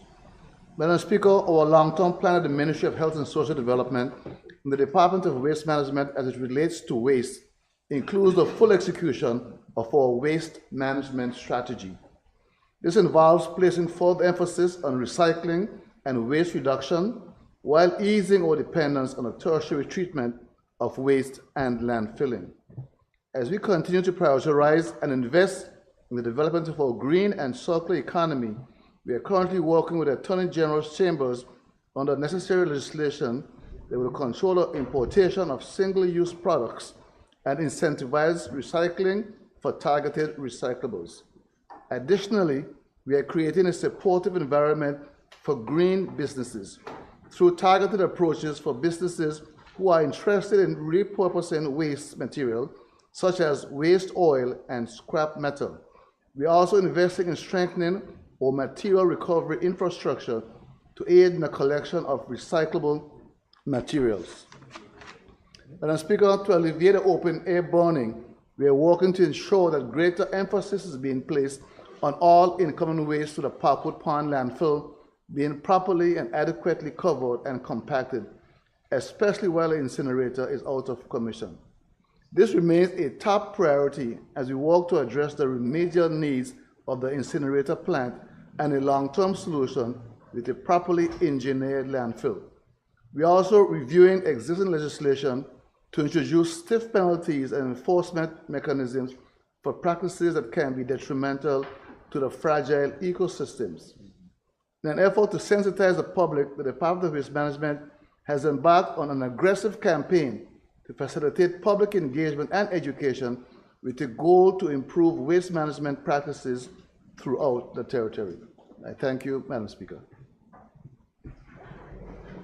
Madam Speaker, I thank the Minister for his responses. Moving on to question number 2. Madam Speaker, could the Honorable Minister for Health Social Development please tell this Honorable House what is the government's commitment to implementing an unemployment insurance plan for specific categories of wage earners, understanding the financial implications experienced in having to provide assistance to those affected in the hurricanes and COVID-19? Thank you, Madam Speaker. Again, I thank the Deputy Speaker for his question. Madam Speaker, successful governments have explored a possible implementation of an unemployment insurance system for those Virgin Islanders. Evidence of such date as far back as 2005. Based on information provided to me by the Social Security Board, as recent as May of 2020, another unemployment benefit system was commissioned and completed by Mr. Derek Osborne. The Ministry of Health and Social Development remains committed to its goal of achieving universal social protection, and one aim through this can be achieved is with the implementation of an unemployment insurance scheme. Madam Speaker, in the coming weeks, the Ministry will continue to liaise with the Social Security Board to assess the information already available on the proposed system and then further analyze the most feasible approach to achieving this outcome. Thank you, Madam Speaker. Madam Speaker, I thank the Minister, and I also recognize that under his portfolio, the public assistance review that was done last year also spoke to unemployment benefits for our people, because a number of our people are suffering. We saw something posted just yesterday about someone who needed a home, and these things are becoming very, very critical in our society right now. Madam Speaker, moving on. Madam Speaker, could the Honorable Minister for Health and Social Development please tell this Honorable House, given the public outcry for decades, what, if any, progress has been made towards updating the territory's legislation on criminal sexual offenders and the implementation of a sex offenders registry? Please provide an update on any legislative efforts, plans, or initiatives in this regard, as well as a timeline and the resources allocated for its implementation. Thank you, Madam Speaker. Again, I thank the Deputy Speaker for his very thoughtful question. Madam Speaker, substantial efforts have been made towards the drafting and implementation of a sexual offences bill. This includes a submission and approval of a legislative brief to the Cabinet of the Virgin Islands in September of 2019. The Sexual Offences Bill will seek to provide a gender-sensitive legal framework relating to a broad range of sexual crimes and provide adequate measures for minimizing secondary traumatization, mentoring and tracking of sexual offenders following their reintroduction into society. It will also address implementation, monitoring, and devaluation arrangements, investigation and prosecution procedures, legal proceedings, evidence and sentencing, and provide protection, support, and assistance to complainants and survivors.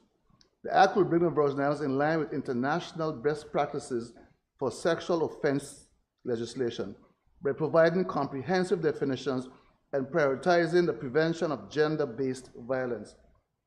Madam Speaker, the Attorney General's Chambers received the drafting instructions in February of 2020, and I'm happy to report that we were recently advised by Chambers that in drafting a sexual offences bill, 7 supporting bills were consequently drafted and the ministry should be in receipt of same in the coming weeks for all review. Following this, we will reevaluate stakeholders. Following this, we will engage relevant stakeholders to garner feedback on the tenets of the proposed legislation. All things considered, we aim to have the bill approved and laid on the table of this Honorable House of Assembly by the third quarter of 2024. Thank you, Madam Speaker. Madam Speaker, my colleagues on the other side are making me smile today. Minister, I want to thank you for that, because the role that I play outside of this House of Assembly, I do see predators that have been convicted and who walk around, and our children, you know, we need to know what is going on. People do get reformed, I'm not saying so, but I do think our public needs to be informed, and I thank you for taking that very seriously. Madam Speaker, a final question for the Minister of Health and Social Development, please. Madam Speaker, could the Minister of Health and Social Development please tell this Honorable House, given the uncertainties and difficulties faced by residents of Anegada, Virgin Gorda, and especially those on Just Van Dyke, to access to quality health care, what initiatives has his government taken in the last 6 months to improve this situation? What are the short and long-term plans being considered to bring a better quality of life to all people on these islands? And I know Anegada and Virgin Gorda is dear to him. Thank you, Madam Speaker. I thank the Deputy Speaker once more for his question. Madam Speaker, the government is committed to ensuring that residents from Just Van Dyke to Anegada receive quality health care. As we seek to address the challenges, we are optimistic about our progress towards this goal. To ensure that we continue to promote optimum care to the people of this territory, we have implemented the following key initiatives across the sister islands. We have increased our capacity at the Just Van Dyke and Virgin Gorda clinics with 2 new physicians. This makes it possible to have a doctor visit Just Van Dyke twice per week, with a view to possibly increasing to 3 times weekly. Several residents have already expressed their great appreciation for the increased physician coverage. Madam Speaker, we hope to get to 7 at some point in time. Additionally, the physicians in Virgin Gorda also provide medical services and coverage in Anegada. Madam Speaker, we are not stopping there. Recruitment initiatives are underway to secure a second nurse to service Just Van Dyke, which will result in the presence of 2 nurses on the island regularly, and an additional pharmacist and technician to begin the increased support of pharmaceutical services in Anegada. The Beaver Health Service Authority continues to include the sister islands in program initiatives such as Global Heart, which is a primary care program that addresses hypertensive and cardiovascular diseases, and the ongoing implementation of the Caribbean Public Health Agency, or CARPHA, diabetes guidelines. The team coordinating this implementation is multidisciplinary, and representatives from throughout territory. In fact, most of the members are from the sister islands. Through these programs, we deliver evidence-based approaches to these conditions which significantly impact our health profile. Additionally, a physician with special training in diabetes currently conducts regular visits to service sister islands patients. The sister islands have been included in our mental health service initiatives also, such as the anti-stigma campaign. And we have been in discussions with private investors who are willing to purchase equipment for a dental unit, including the one on Virgin Gorda. Madam Speaker, please permit me to outline our short, medium, and long-term goals. Short-term goals: 1, increase medical, which is nursing and physician, coverage on Anegada. 2, provide ENT support to sister islands, starting with Virgin Gorda. Sensitize, provide support, and establish community health teams through community partnerships and engagements. 4, receive new ambulance for Virgin Gorda, procured through our donor program. Madam Speaker, I was told a few days ago that ambulance should be in the territory on Sunday of this week. 5, commence sensitization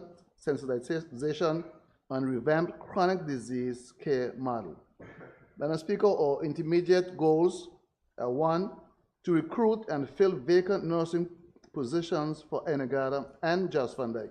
2, launch revamped comprehensive chronic care disease model of care, global health and care for diabetes, and 3, procure transportation for community mental health in Jos Van Dyke. Madam Speaker, I'll also mention here, one of the things I've been looking at very closely over the last few weeks is the emergency medical evacuations from the Sister Islands. I mean, we've been talking with some manufacturers of carbon fiber boats, which seem to be a very good alternative as it gets you there faster, burns less fuel, and is very efficient. I should be traveling to St. John within the next 2 weeks to look at their ambulance boats over there and to really start digging deeper. We've spoken about this for many, many years, but I think we have to do something very, very soon in terms of medical evacuations, particularly in light of government increasing tourist arrival to the islands. Yesterday I saw we had at least 2 tourists. One actually broke a leg on Virgin Mother and had to be brought to Tortola.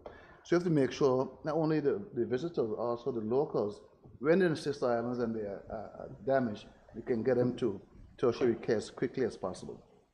Madam Speaker, long-term goals: support active community health teams and partner with other community activist groups in promoting healthcare among members in the community. We must move from reactive to proactive. We want to do preventative medicines as opposed to trying to fix the broken. We want to keep you healthy. Number 2, recruit other disciplines to support the chronic care model, such as community health aides and social workers and dietitians. Provide EMTs for Jos Van Dyke and Enigada. Implement a comprehensive telemedicine program. Thank you, Madam Speaker. I thought I had more. Thank you for the question, Deputy Speaker. I mean, before I sit down to answer the Leader of the Opposition's question, he asked me earlier about the number of providers. The number is 32. 32. Thank you, Madam Speaker. Thank you, Madam Speaker. Madam Speaker, follow up to the Minister. We work together. Well, Honorable, I think you need to.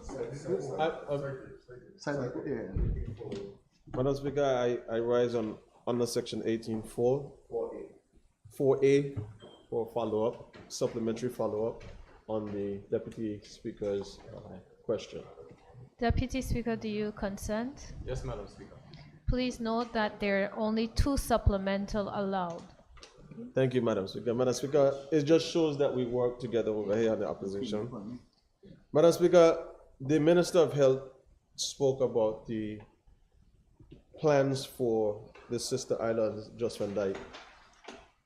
And I want to follow up and ask, when does he intend to have a permanent resident doctor on the island of Jos Van Dyke, given all that 315 plus residents that live there daily and the increased amount of overnight guests and tourists that we have?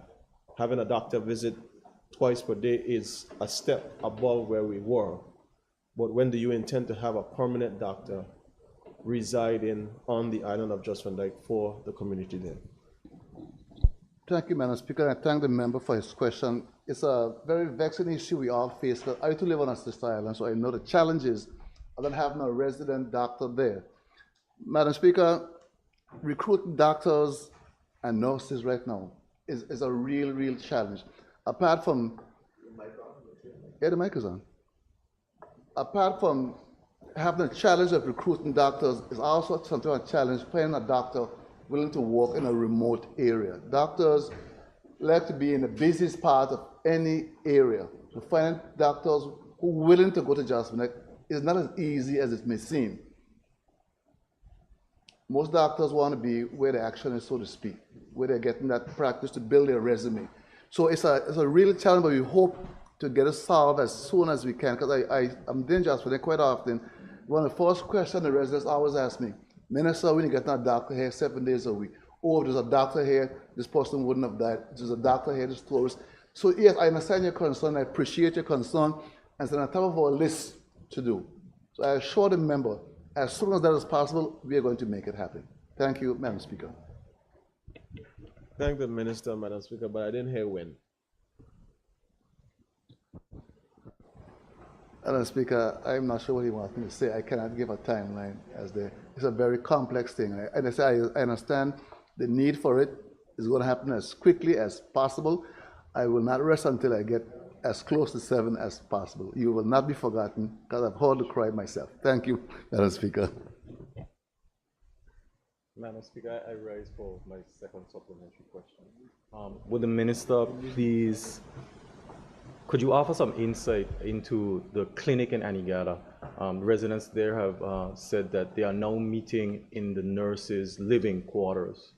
Is there a plan to address the concerns with the clinic there? Thank you, Madam Speaker. I asked the very question of the team a few days ago. I was told there was water ingress into the old clinic, and apparently some form of mold they believed to be in the building, so they evacuated everyone. I spoke to Mr. Michaels just yesterday. He called me. He's going to go over this week and do the testing to confirm it's actually mold or not. As soon as we get a clearance, we're going to get those nurses back where they belong in the nurse room, Melia Smith Clinic, and give it the correct name. I have heard several concerns about the current location, which I respect, but we have to get us back in the proper place and develop the healthcare facility there the best way. Thank you. Madam Speaker, I thank the Minister for his responses, and I appreciate and look forward to follow-ups as well in the coming sessions in the House of Assembly. Madam Speaker, if I may move on to the Minister of Education, please. Madam Speaker, could the Minister of Education, Youth Affairs and Sports please tell this Honorable House, how is the data collected from the key stage testing conducted in all schools across the territory utilized by the Ministry of Education, please?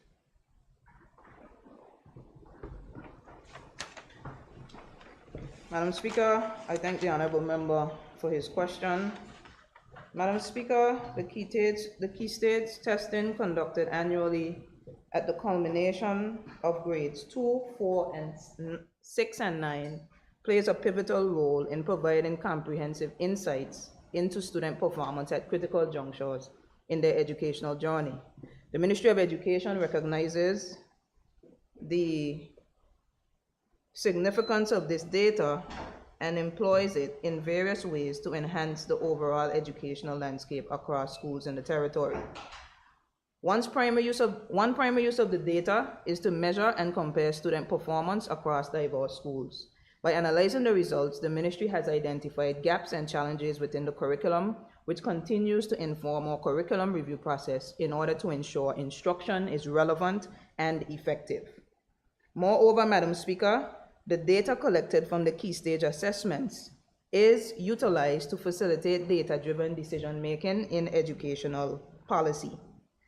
It has also assisted in establishing priorities for professional development training sessions at the school level and through the Institute of Education at HLSCC. This targeted approach has ensured that educators receive training aligned with identified areas of improvement, ultimately enhancing the quality of education. The data also highlighted the need to introduce professional learning communities across the territory and continues to inform objectives and goals for collaboration among teachers to improve instructional efficacy and student performance. It enables the monitoring and assessment of schools' overall performance, allowing for targeted interventions when necessary. Madam Speaker, one specific area of focus derived from the key stage assessment data is the performance of students in mathematics across grade levels. The data has indicated consistent underperformance, prompting a detailed examination of the curriculum, scope, and sequence and instructional methods. This examination has been crucial in identifying areas where improvement is needed. The challenges posed by recent hurricanes and global pandemic have further highlighted the need for intervention in mathematics education. The transition to online learning impacted the instructional quality of teaching mathematics, necessitating innovative programs and initiatives across schools to provide intervention and remediation. Madam Speaker, as part of a proactive approach, the Ministry of Education has created 2 positions for instructional coaches dedicated to mathematics. One such individual has recently been assigned to a school to pilot intervention and training programs. The goal is to refine these initiatives for eventual implementation across all schools, ensuring a comprehensive and systematic improvement in mathematics education efficacy. In summary, Madam Speaker, recognizing the critical importance of timely and accessible data in shaping educational decisions, program development, and intervention priorities. In 2023, the Ministry of Education implemented measures to ensure the availability of key stage testing data at the beginning of the new school year by reducing the time lag between the conclusion of assessments and the availability of actionable insights. This is a significant improvement from previous years where the results were not available before the second term of the school year. I would like to recognize the hard work of the Education Officer for Examinations and her team for understanding the importance of data-informed decision-making in education. The Ministry is actively working towards improving the timeline for key stage testing data dissemination with the goal of making it available during the summer months. This strategic shift aims to empower educators by providing timely insights for teacher deployment, curriculum planning, and professional development. By having the data well in advance, schools can implement necessary adjustments right from the beginning of the school year. Madam Speaker, to achieve this goal, the Ministry has identified the need for a dedicated statistician. However, despite requests dating back to 2022, funding for this crucial role has remained unapproved. The support in approving funding for the statistician position is essential for the Ministry to enhance its data processing capabilities, ensuring a more efficient and timely dissemination of key stage tested data. This funding approval would significantly contribute to the Ministry's overarching objective of advancing education through informed decision-making and proactive intervention strategies. Thank you, Madam Speaker. Madam Speaker, I thank the Minister of Education for her responses. I would like to ask one supplementary or two. Could the Minister please, is it possible to know in terms, she spoke about science performance, is there the key stage testing, maths performance, sorry. Is it possible to know anything about literacy in terms of the reading ability of our students in the territory? Madam Speaker, I can provide a detailed follow-up report on that. Notably, the performance in language has been consistent and has seen tremendous improvement due to the implementation of the Virgin Islands Literacy Program across schools. However, this is now why we are moving into focus on mathematics, given the significant decrease in performance over the last few years. Madam Speaker, I thank the Minister, and I think maybe if I may speak for the other members, especially those who have districts, I think we all would like to be able to see how our children are performing so we can have an indication as to how we're doing, if that's possible. Madam Speaker, if I may move on. Question number 2. Madam Speaker, could the Honorable Minister for Education, Youth Affairs and Sports please tell this Honorable House, and in light of the statement that was made earlier, what is the status of the Althea Scatliff Primary School and when would construction commence? Madam Speaker, upon assuming the role of Minister of Education in mid-2022, I was confronted by the principal of the Althea Scatliff Primary School with concerns regarding the degradation of the school building, and subsequently faced the disheartening reality that the Althea Scatliff Primary School building, once a stalwart structure, had been declared structurally unsound and unfit for future use in June 2022. Swift action ensued to relocate the students to various schools across the territory by September 2022, and I pause to appreciate the Eunice Adams Primary and Francis Setson Primary Schools for accommodating the majority of these students, and Unite BVI for funding the renovation and completion works to both schools to facilitate this. Madam Speaker, in the wake of this challenging situation, discussions were promptly initiated with Unite BVI regarding infrastructural development across schools in the territory, inclusive of the rebuild of the Althea Scatliff Primary School. Madam Speaker, the signing of the MOU between the Government of the Virgin Islands and Unite BVI on 22nd January 2024, after over a year of thorough consultation, the reconstruction of the Althea Scatliff Primary School was announced as one of the 3 projects to commence in year 1. Madam Speaker, it is important to note here that prior to this, the Ministry of Education, Youth Affairs and Sports took the decision to develop a donation acceptance policy to ensure that all donations received by the Ministry would follow an accountable and transparent process. Madam Speaker, with the MOU now officially in place, Unite BVI is poised to transition into the implementation phase of the project. The initial step will involve the commencement of the design phase, leveraging the agreed upon project design brief that has been collaboratively established by both parties. This phase will be instrumental in laying the foundation for the physical reconstruction of the Altes Catholic Primary School, ensuring that the final outcome aligns with the educational and infrastructural needs of the community. Madam Speaker, in light of the recent signing of the MOU, Unite BVI is committed to providing a comprehensive update outlining specific dates for the completion of the project. This update will serve to communicate transparently with all stakeholders, detailing the timeline and milestones agreed upon by the government of the Virgin Islands and Unite BVI. The forthcoming information will provide clarity on the expected progress of the reconstruction project, fostering a sense of anticipation and assurance within the community. Madam Speaker, the Ministry of Education is immensely thankful to Unite BVI for seeing the vision of reimagining education in the Virgin Islands and committing to being an invaluable part of its execution by fully funding the rebuild of the Altes Catholic Primary School. Thank you, Madam Speaker. Madam Speaker, I thank the Minister for her response, and I guess year one, within year one, we'll see the commencement of the project, and I appreciate the timeline that she's offered. Question number 3. Madam Speaker, could the Minister of Education, Youth Affairs and Sports please tell this Honorable House what is the status of the Roetown Public Library and library services across the territory? Madam Speaker, the Public Library Services of the Virgin Islands currently has 2 branch libraries that are fully operational, providing a variety of library services to their communities.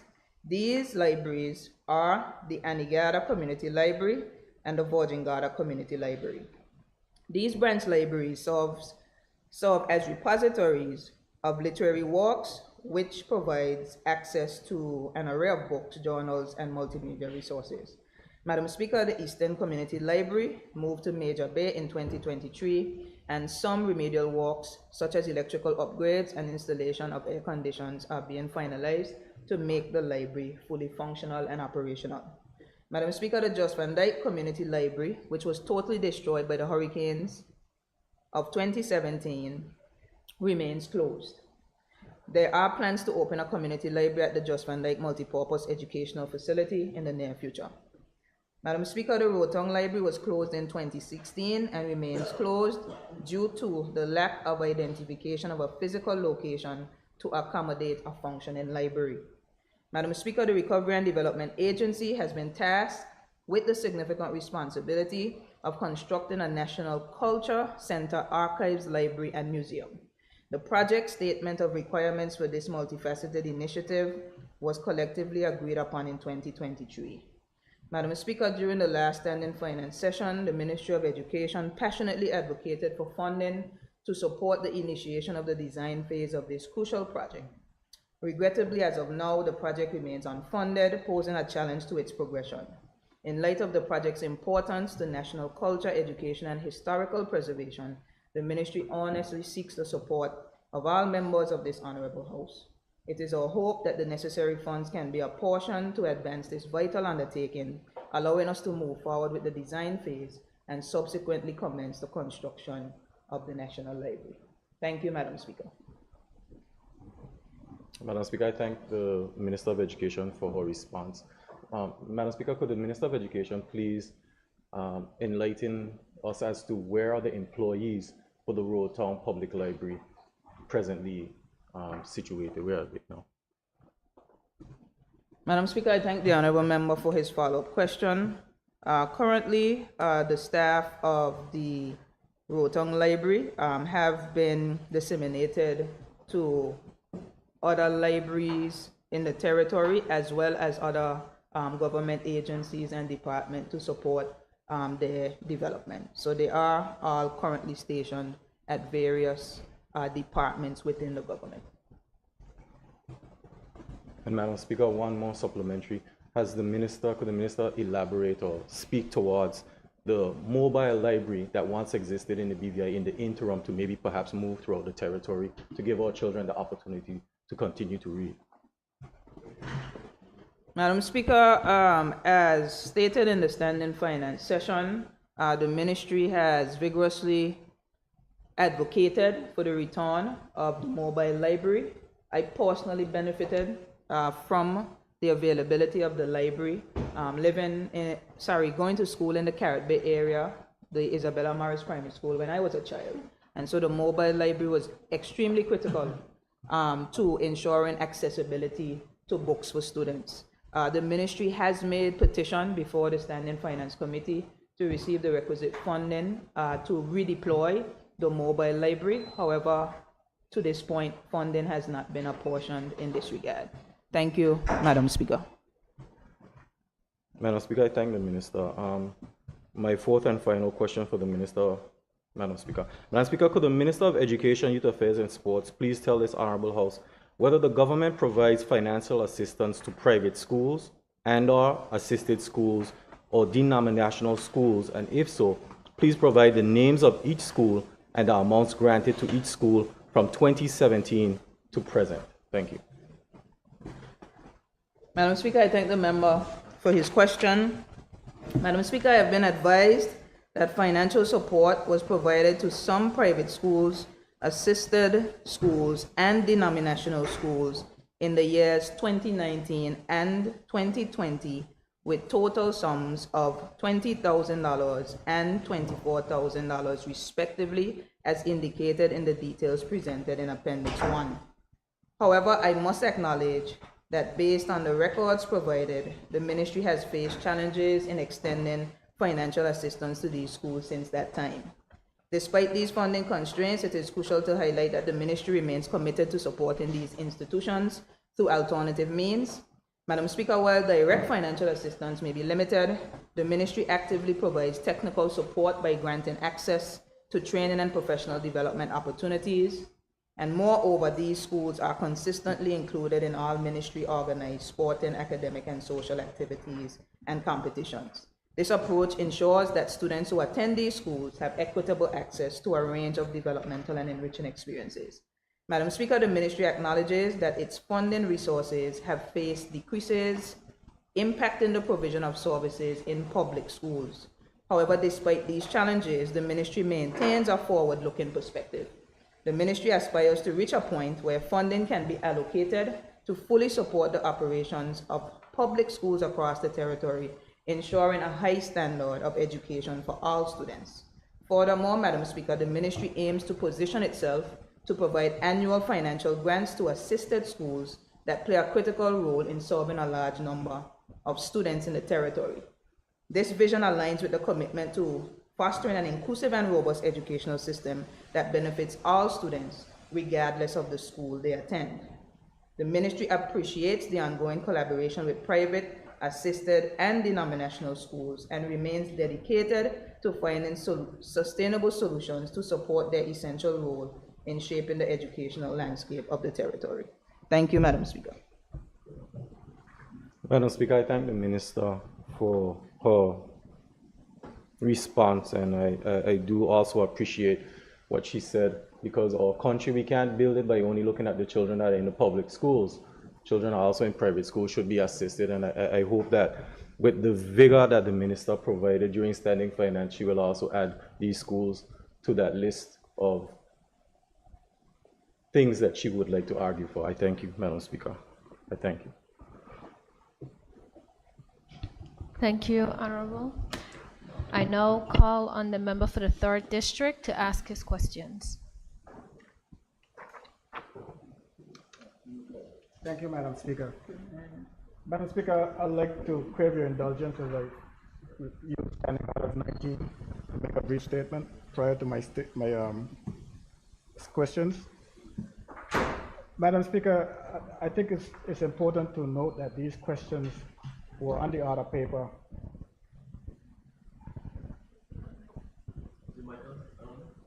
It says green. It's not working?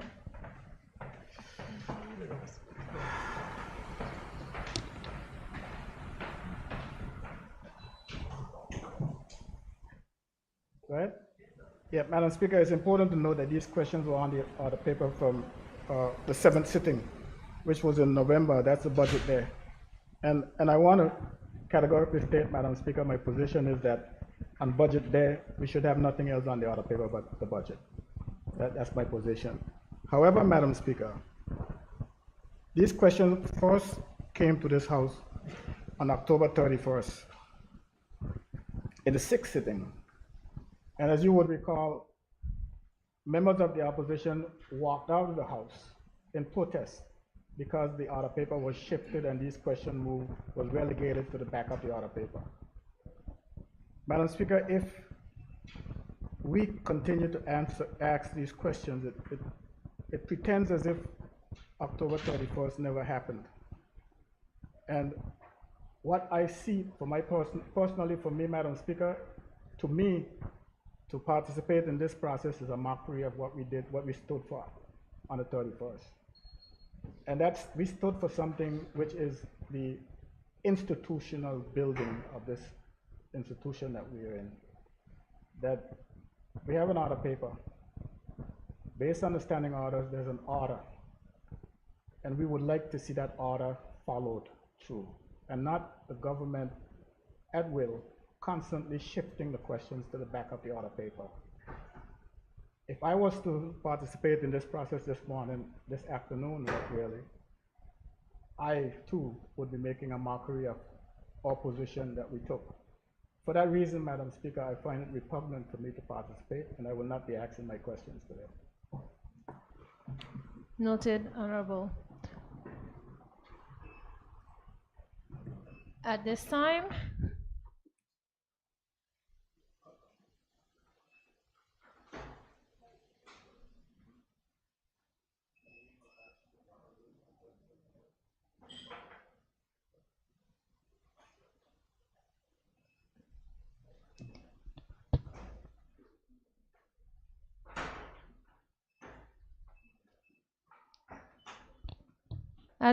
we'll take the lunch recess and return at 2:20 p.m.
This House now resumes a sitting.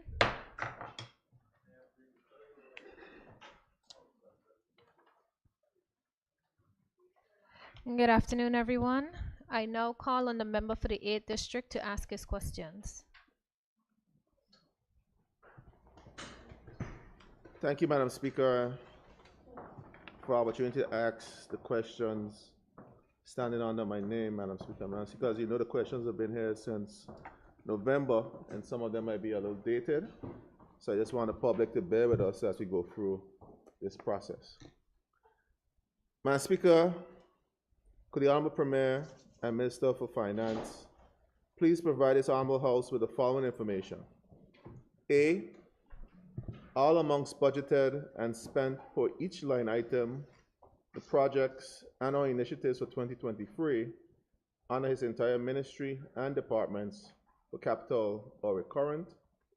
B, provide a cumulative amount budgeted and the amount unspent to date.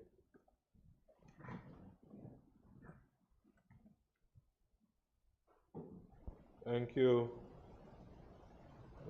Madam Speaker. I thank the member for the 8th District for his question.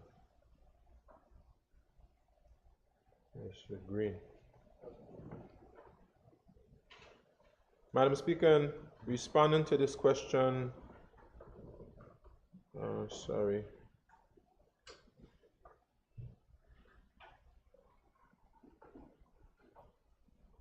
Madam Speaker, in responding to this question, I have considered my ministry and departments to include the Premier's Office, Ministry of Environment, Natural Resources and Climate Change, Ministry of Tourism, Culture and Sustainable Development, and the Ministry of Finance. A breakdown of the amounts budgeted and spent for each business unit or department under these ministries is provided in accompanying spreadsheets for both recurrent and capital expenditure. The cumulative amount budgeted as revised for recurrent expenditure as at 31st December 2023 was $97,179,205.03, of which $21,666,405.12 remained unspent. The cumulative amount budgeted as revised for capital expenditure under the ministries of concern as at 31st December 2023 was $13,893,841, of which $8,884,974 remained unspent. And when I hand over the answers, you'll have a table attached. Miscellaneous includes amount placed to cover increments. Increments were actually paid directly from the ministries and departments, and therefore this amount has to be transferred back to the ministries and departments in a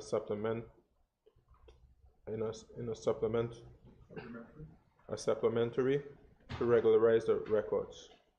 The capital breakdown is attached, Madam Speaker. Madam Speaker, is it possible for me to get the table, Madam Speaker, the answers as Premier? Do you have printed copies of the answers? No, I don't have any printed, but I could send it through the clock. All right, well, I think it wouldn't be in time for me to go through it to be able to ask my follow-up, but I will ask the Premier. So, Premier, as I understand it, miscellaneous, that money was paid towards the increments, the recurrent, over $21 million that was unspent. Capital, over $8 million unspent. That's over $29 million that was budgeted to do the people's work that was unspent in the 2023 budget cycle. Yet our roads, our infrastructure, our programs are still undone. What are we doing, Premier, to ensure that we don't have a constant reoccurrence of this, where the monies were budgeted for a specific purpose for a specific need for the country and the people of this territory, particularly infrastructural concerns that we have as a country, what are we doing to avoid this level of tardiness in executing the people's business? Thank you, Madam Speaker. I thank the member for the aid for his supplemental. And certainly, as Minister of Finance and as someone who wants to see progress in the territory, I too am concerned when monies are budgeted and are not spent. And based on my analysis, there are a number of issues. Sometimes things are placed in the budget which are not budget ready, meaning the proper planning and the proper preparatory steps have not been made to allow that initiative to be able to move forward. That's one. Another one, we have to examine the capacity of ministries to be able to deliver certain types of initiatives. For instance, capital projects. To be able to have the capacity to be able to deliver those projects, especially for the ministries outside of communications and works, sometimes just is not there. And that is why we are looking at transforming the Recovery and Development Agency to a Virgin Islands Development Agency, which is an organization built to be able to deliver projects. Also, of course, sometimes you have money unspent for various purposes. Perhaps maybe you have persons who you want to hire, and the hiring process, for whatever particular reason, takes a lot longer than it should. So there are a number of reasons why monies would be unspent in the budget, but it is our duty and our job to ensure once we've budgeted those funds, that we put measures in place to ensure that the funds are spent. We must also, Madam Speaker, be aware of the fact in our budgeting that at the beginning of the year, these are just projections, and we have to collect the money as well. Obviously there's a lot of work to be done that we want to be seen done. But we have to also be conscious and aware of the fact that we actually have to collect the money so we could continue to pay our hard-working public servants, and we can continue to meet our obligations while seeking to advance the progress of the territory. Thank you, Madam Speaker. Thank you, Madam Chair, Madam Speaker, and Premier. I thank you for your response, Premier. But Premier, this is $29 million with an M, not a K. This ain't $29,000, Premier. This is $29 million. And the point that you raised about revenue collected, based on the budget exercise that we just went through, there weren't revenue shortfalls. So the money was collected, just that we didn't execute. And this is just your ministry alone. And then I've asked the same question of all the ministries. We have a systemic problem, Premier. And my question is that the public needs to know what is the solution to fix this, because people are dealing every day without water to their homes, to their communities. Sewage is running the streets in Eastern Long Low community, and $29 million from your ministry alone went back into the treasury. The infrastructure, the roads that I drove on to get here today, in a state of dilapidation, yet $29 million from your ministry alone went back into the treasury. We need to know what is the plan. I don't hear a plan, Premier. What is the plan to ensure we deal with these systemic issues within the service and within the system? What is the plan? Madam Speaker, I'll just repeat what I said. I gave just a very brief analysis of some of the reasons why funds are unspent. But we are seeking to improve planning as a government, and this starts with the planning days that we have. It begins with the permanent secretaries and the heads of departments putting realistic and specific plans in place to be able to expend the resources under their remit, but also to ensure that when monies are placed in the budget, in the past, I would say, we've had budgets and persons placed monies in the budget, and the exercise for which when the money was placed, it was not a detailed enough exercise to ensure that when those monies were placed in the budget, that the initiatives that those monies were placed for are really budget ready. And what I've asked for the financial secretary and what I've been asking all of the ministries for is let's just not put a figure in the budget. Let's make sure that figure represents an initiative that's prepared and ready to go for that money. Sometimes you put monies in the budget for a specific project, and by the time you do all the preparatory work for that particular project, you're into the next year. And therefore that money that was supposed to be spent in the year preceding will actually end up being spent in the next year because the project took that long. Sometimes we even sign contracts for works to be completed in one particular year, and it takes so long for the project to get started and it's delayed for whatever other reason that the same money that you budgeted for in the year preceding, you end up spending the money in the following year. And those things, I think, can be improved with planning. So generally, we have to improve our planning, and we have to ensure that when we place monies there, we have the capacity to be able to execute those projects. And it's an ongoing challenge, and it's an ongoing struggle, Madam Speaker, but it's one that we must confront.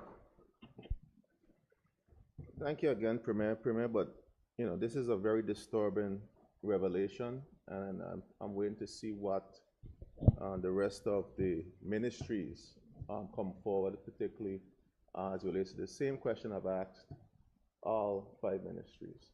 Madam Speaker, I'll move forward if I may. Madam Speaker, question number 2. Madam Speaker, could the Honorable Premier and Minister of Finance please tell this Honorable House if he intends to provide the just over $30,000 needed to fix the showers at the Long Bay Beach?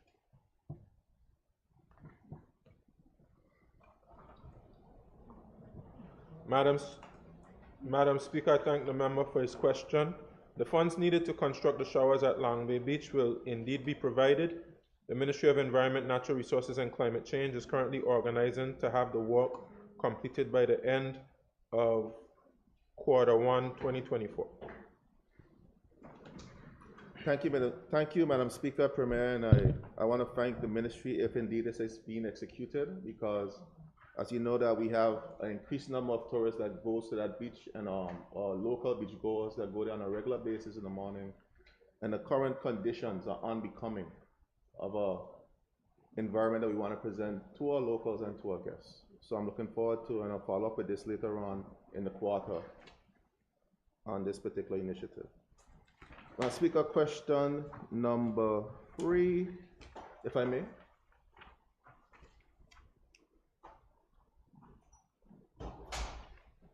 Madam Speaker, could the Honorable Premier and Minister of Finance please tell this Honorable House if he intends to provide the just over $25,000 needed to make the restroom facility at Josiah's Bay Beach operational ahead of what is anticipated, according to the Ministry of Communication and Works, to be a busy season?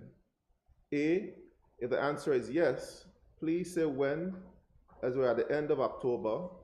And B, if the answer is no, please advise why not.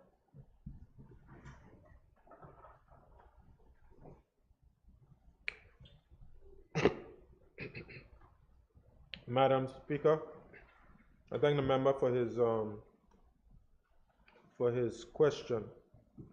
Since the restroom at Josiah's Bay Beach was constructed, a lot has changed environmentally in the immediate area where the facility is located. Therefore, a proper assessment is being done to ensure that the facility is correctly located.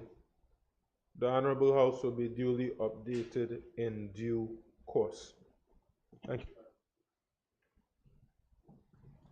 So, Madam Speaker, when the Premier says updated, he means that we're going to build there's the funding in the budget to address the issue of our restroom facility in Josiah's Bay. As it is right now, if the residents want to use the restroom facilities, there's no public restroom facility at that beach. They have to either beg use of one of the vendors that are there, and sometimes, you know, it's not conducive based on how the environment is. So is there any funding in the budget to address this issue? Madam Speaker, I just spoke about making sure we go through a proper process to determine what funding is necessary to be able to execute a project. Just for the benefit for the member of the 8th, Madam Speaker, I know the ministry has expressed challenges with the restroom facility in terms of where it's located and whether it's necessary to construct a new restroom altogether. That facility right there is currently being used to store equipment from the lifeguards and things like that. To whether that restroom facility will be repurposed for the use of the lifeguards is part of the assessment, and whether we need to build a new restroom altogether. We certainly appreciate and are grateful for those private vendors who allow the patrons of the beach to use their facilities. But certainly, once the proper planning is done for a new facility, if that is what the assessment reveals, we'll put monies in the budget via a SAP to be able to make that a reality. Thank you, Madam Speaker. Thank you, Premier. Just one last follow-up, Madam Speaker, and I thank the Premier for that response and that commitment. But is there a timeline that we're looking at? Because we tend to run on and on and on with these things if there's no finite or definite timeline in which persons have to deliver. As you see, since 2017, we've been asked, the question was asked this morning about a facility up at Trailers Bay. Right. And that's 7 years in after the $250,000 was budgeted to have that facility done. So we're still to the building authority to get some plans approved 7 years later. So is there a timeline in terms of when we envision to have this situation in Josiah's Bay addressed? Madam Speaker, I would like for this assessment to be completed no later than the end of February. That would be what I would be requesting of the Ministry of Environment, Natural Resources, and Climate Change. Thank you. Thank you, Premier, and I'll be back in February. Madam Speaker, question number 4. Madam Speaker, could the Honorable Premier and Minister for Finance please tell us, Honorable House, when the pensioners living in this territory, who have through their blood, sweat, and tears contributed significantly to making the BVI what it is today, and whose modest pension emoluments have been significantly and adversely impacted by inflation, when can they expect some increase in their pensions? A, would the Minister agree this is a dire situation that needs to be rectified urgently? And B, if the answer is yes, when will it be addressed?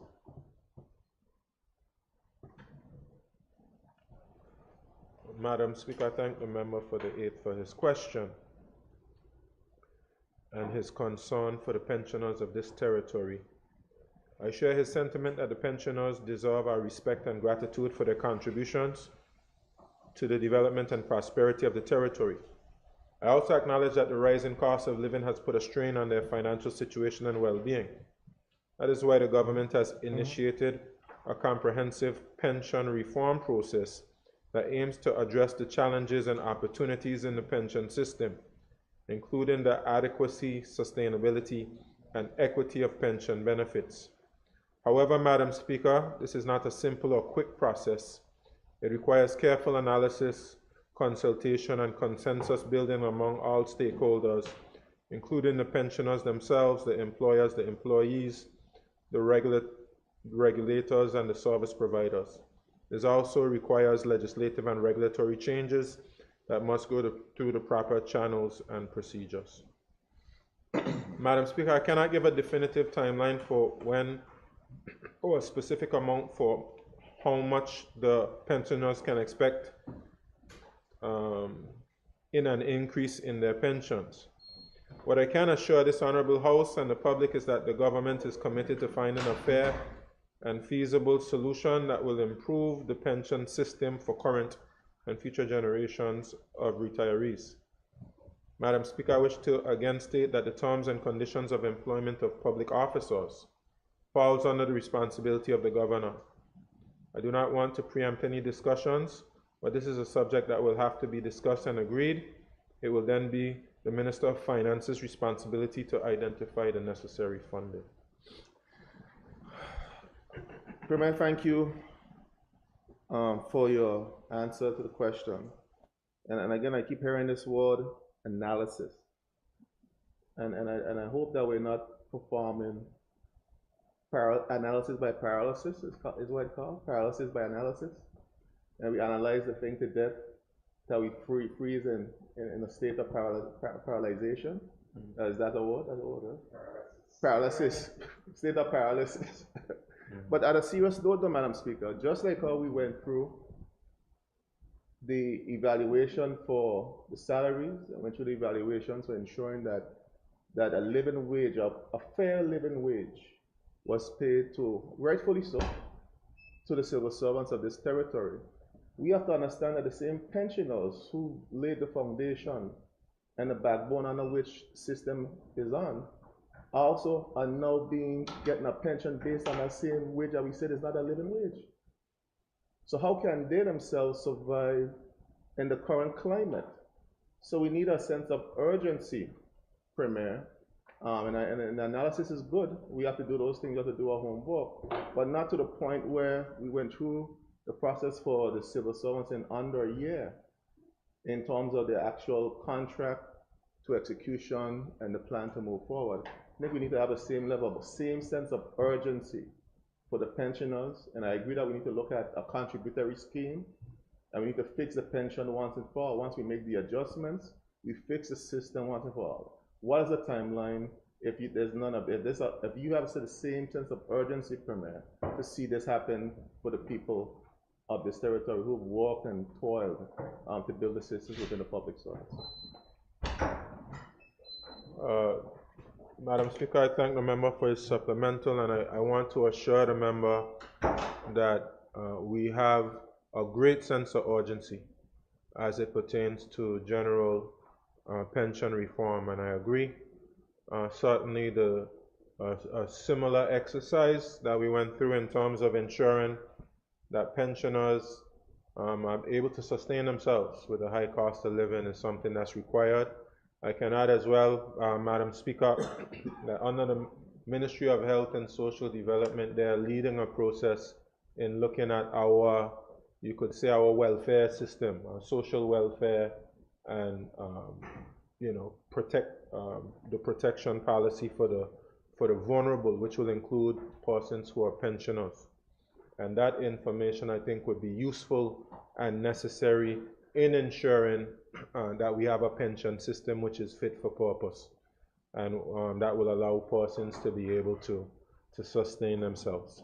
So I can assure him that there's a great sense of urgency. I wouldn't be able to provide a specific timeline at this particular moment, but in the coming weeks, I'll be receiving a presentation from the Deputy Governor's office and as well as my financial secretary, and after that I'll have a better sense of what the timeline is for the pension reform. Thank you.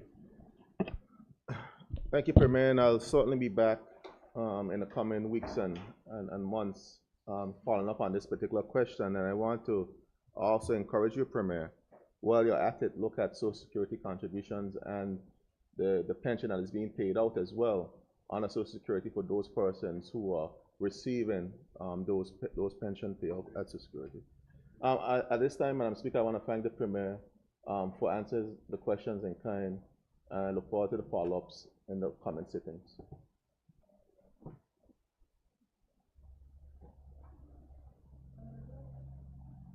Go ahead.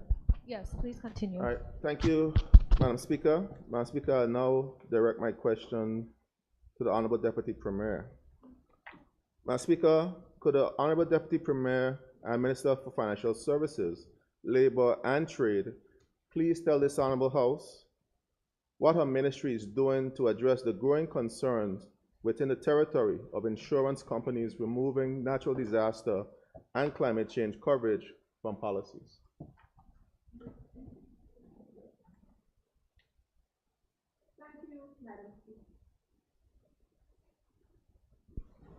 Thank you, Madam Speaker.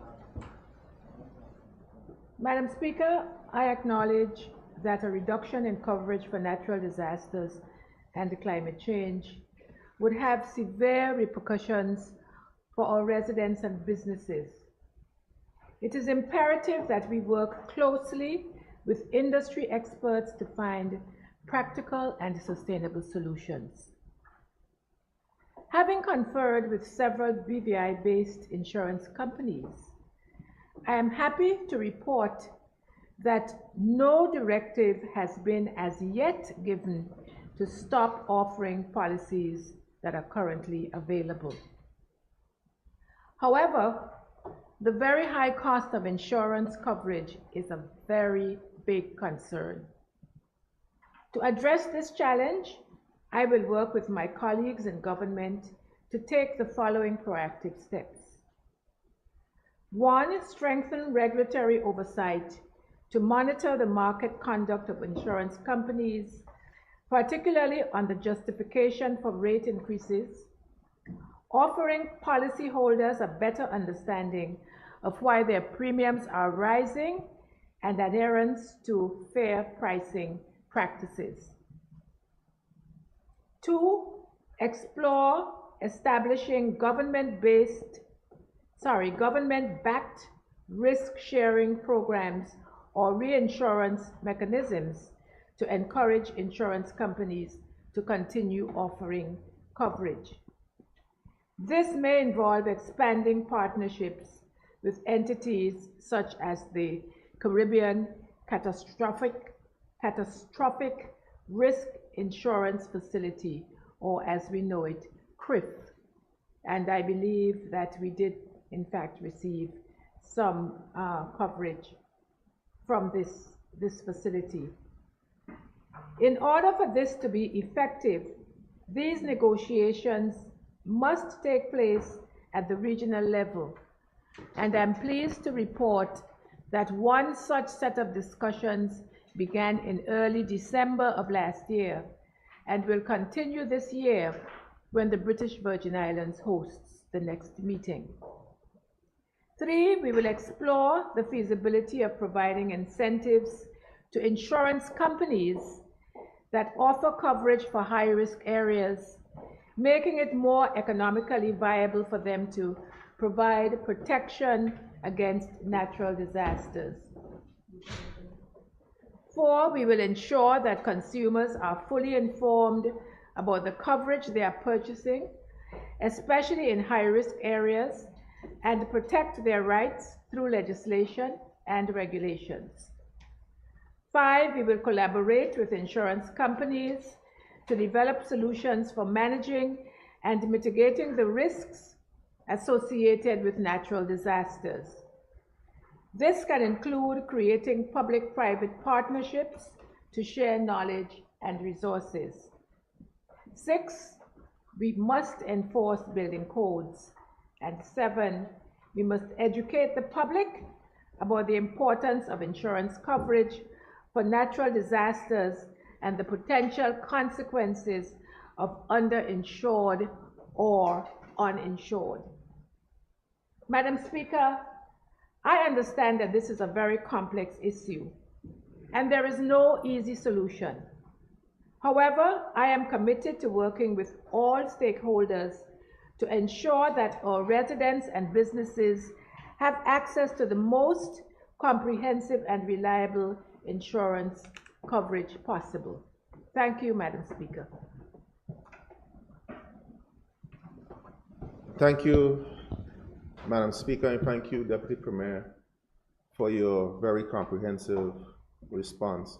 I have two follow-ups, Madam Speaker, based on the response given by the Deputy Premier. Madam Speaker, the Deputy Premier talked about regulatory oversight. And I know that I think it was in the Fourth House of Assembly made some amendments so that the Financial Services Commission could have more consumer protection type oversight over the regulated entities. Can the Deputy Premier tell us how active or what type of discussion has happened to ensure that persons who are being impacted by these fee increases, in some cases predatory behavior by some of the insurance companies, when you see some of the contract terms and so forth, what is being done to ensure that the consumers, actively being done, to ensure that the consumers are being protected, particularly coming up on the heels of another Atlantic hurricane season very shortly. Thank you, Madam Speaker. As I said, Madam Speaker, this is a very complex issue. And I certainly, in terms of the regulator, I should say, I have had discussions with him or with them in relation to this really complex, I don't even want to call it a vexing issue. It is vexing, but it is very complicated because if we are not careful, as you would know, they would just leave. So we are having those discussions. I have also had discussions with the insurance agencies, a number of them, and they have assured me that their decisions it goes beyond the BVI, that the decisions are really taken by the reinsurance companies or by their headquarters. But certainly we will continue. When I say we, I'm talking about the regulator, the Financial Services Commission. That is, we will continue to have our active discussions with the insurance agencies. Thank you, Deputy Premier. Thank you, Madam Speaker. One more question. The term was mentioned, and it is a term that I think every one of us learned about after hurricanes Irma and Maria, being that you're underinsured. That was a famous term used when persons went and made claims after they've been paying their insurance premiums for decades, some of them without a claim.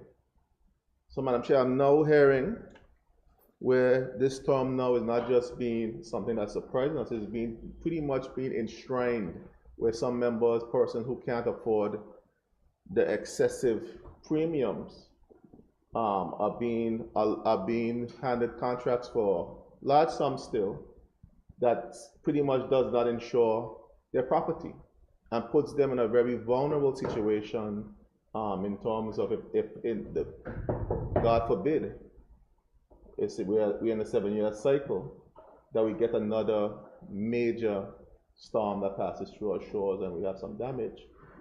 How are we ensuring that we don't enshrine that uninsured term in a way that is being enshrined now in policy and in fact in the way that is being done through the insurance companies, where people now have no choice. They can't afford to pay the premium and they're accepting this label, legally accepting this label when they sign their agreements, and then it's useless if they get a damage to their property, because they really can't cover the cost to really address the issue of damage. What are we doing from a regulatory point of view to deal with these type of issues? Thank you, Madam Speaker. It's not just a policy, it's a fact. The underinsured point, it's a matter of fact. Many of us in this room experienced the underinsured condition after Hurricanes Irma and Maria. In terms of what the regulator would be doing or must be doing, it is to educate the persons who are purchasing policies, premiums, and so on. Encourage them to make sure that they know what they are buying. that they know what the policy says, what the implications are. And it has to be this education process that must be used so that people know what it is that they are purchasing. We are also encouraging, in fact, I speak to this later on in one of the other questions you asked me. We must encourage people to shop around. There are different prices, different premiums. And so we encourage people through the education process to shop around as well before they settle on a particular package. But there is no question that the cost of insurance is going up. There are other things that the government has to do, but again, these are points that I have made in other questions that you have asked me on the same issue. Thank you, Madam Speaker, and thank you, Deputy Premier. I agree. Education is important in terms of that particular point. I don't see, what I'm concerned of though, Madam Speaker, is that I don't see enough of it, and I don't hear enough of it. Particularly, you see people building homes every day. People need to be understanding of what the implications are for these particular policies and what the implications are. We're in a hurricane zone, and we all have lived it. And we have to be very mindful of this and the impact it's going to have on our population. But I'll move on to the second question. I'll ask my additional questions there, Madam Speaker. Madam Speaker, question number 2. Madam Speaker, could the Deputy Premier and Minister for Financial Services, Labor and Trade please tell this Honorable House what her ministry is doing to address the growing concern within the territory of insurance companies doubling and in some cases tripling the cost of homeowner policies?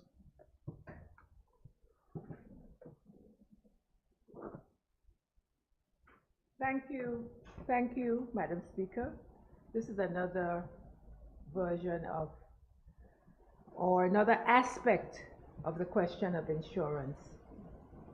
Madam Speaker, addressing the rising costs of homeowner insurance policies is a multifaceted challenge influenced by a combination of local and global factors. It is important to recognize that this issue is not isolated to the BVI, but that it is a broader global challenge. Globally, the insurance industry is facing a number of challenges, such as the heightened frequency and severity of natural disasters and the reduced capacity for catastrophe coverage. Madam Speaker, these events result in billions of dollars in damages annually, placing significant strain on the insurance sector.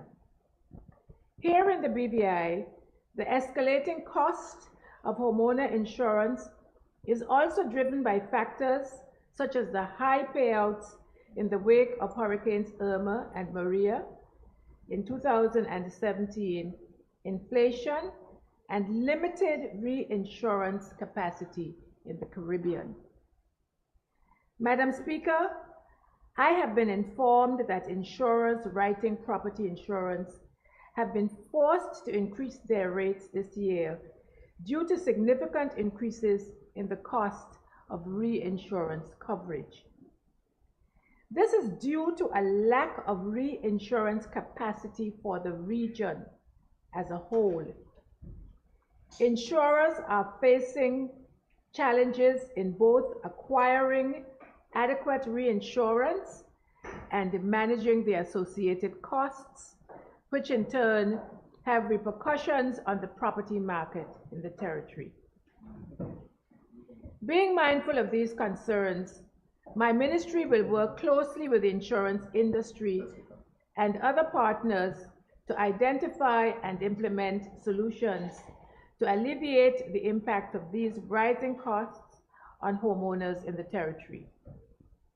Some of the measures we are exploring include collaborating with the insurance industry to develop more affordable and accessible insurance products, investigating the feasibility of establishing a government-backed reinsurance pool to assist insurers in managing their risk and reducing premiums.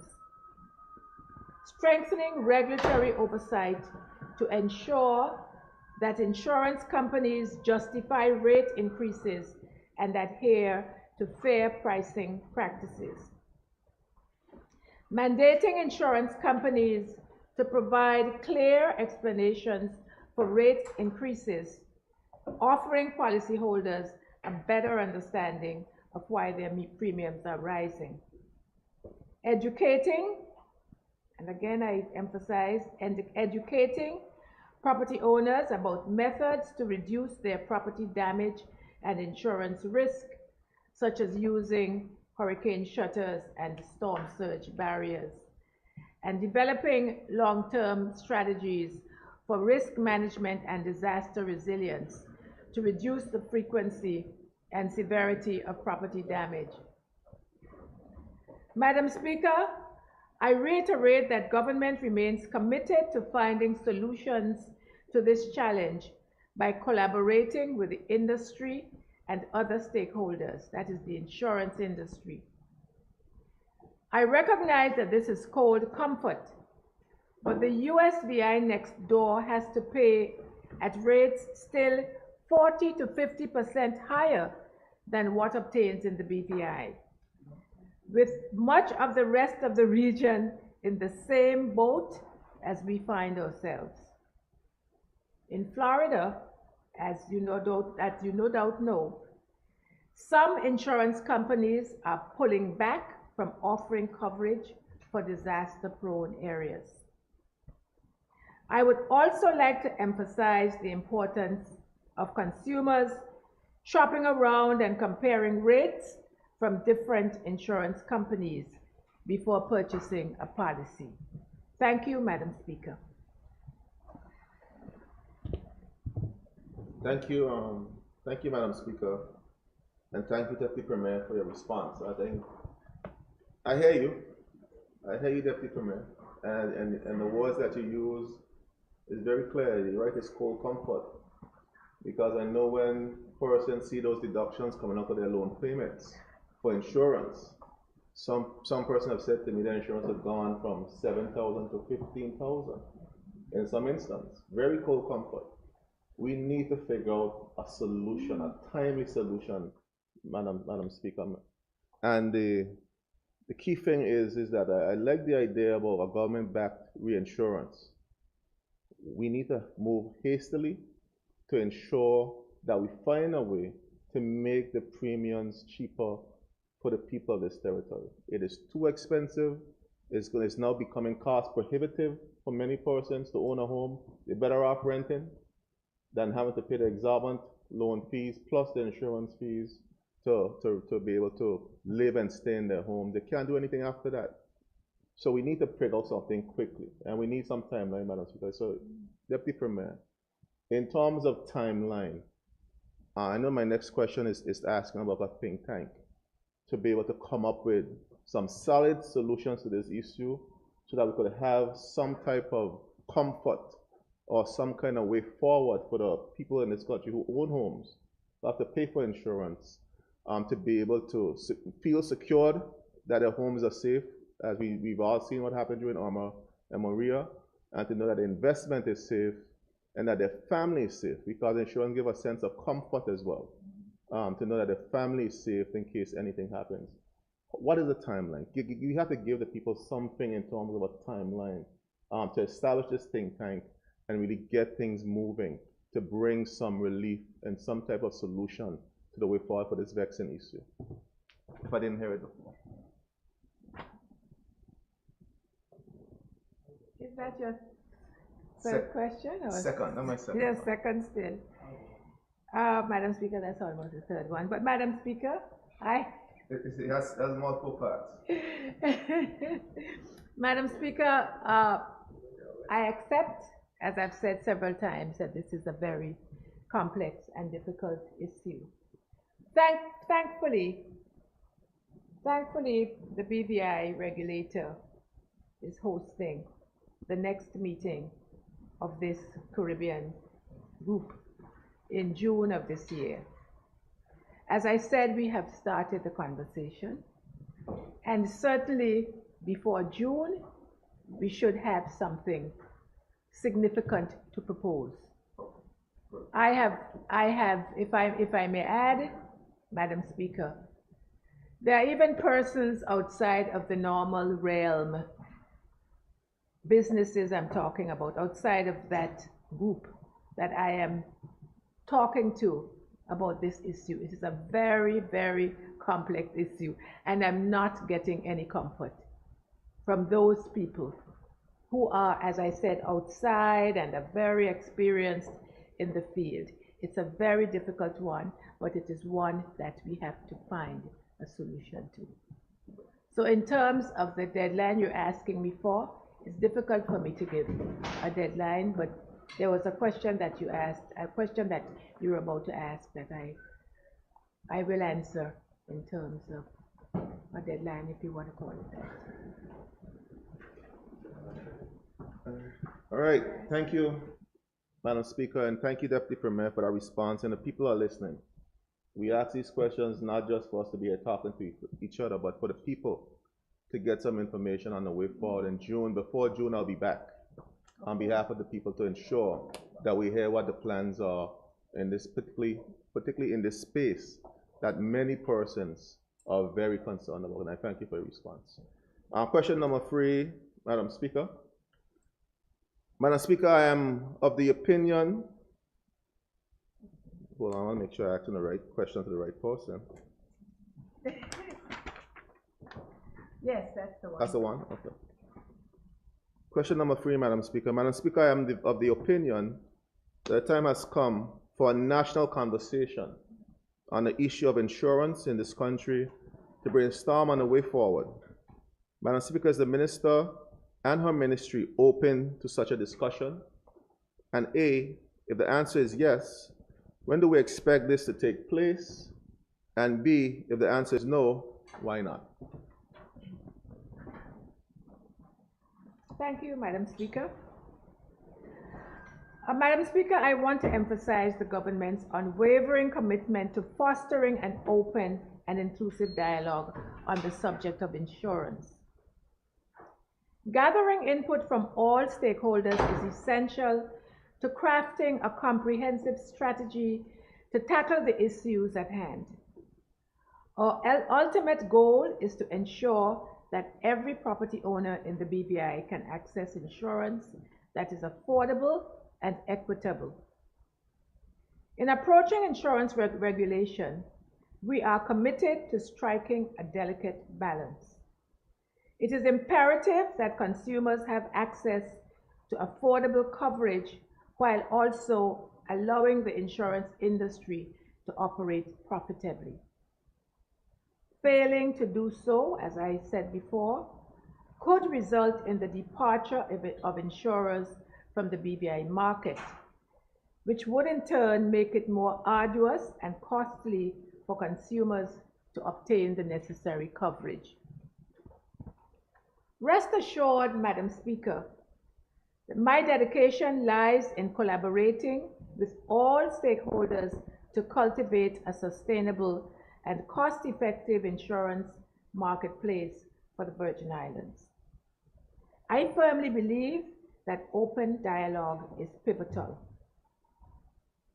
At present, my team are diligently conducting further research on this matter. Once we have options to share, we will indeed widen the conversation to include members of this House. I anticipate that I will be able to share details regarding the timeline and the format of public consultations during this first quarter of 2024. Thank you, Madam Speaker. Thank you, Madam Speaker, and I thank the Deputy Premier for her response. We have a timeline. I'll be back again after the first quarter of this year to ensure that we have a clear idea where we're going, what is the plan for moving forward. At this time, Madam Speaker, I would like to thank the Deputy Premier for answers to the question, our cordial exchange in administering the people's business on their behalf. I thank you, Madam Speaker.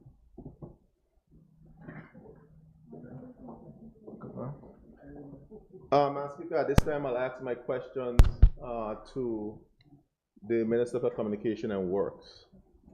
Madam Speaker, question number 1. Madam Speaker, could the Minister for Communication and Works please provide this Honorable House with the following information? All amounts budgeted and spent for each line item for the projects and/or initiatives for 2023 under his entire ministry for capital or recurrent. B, provide the cumulative amount budgeted and the amount unspent to date.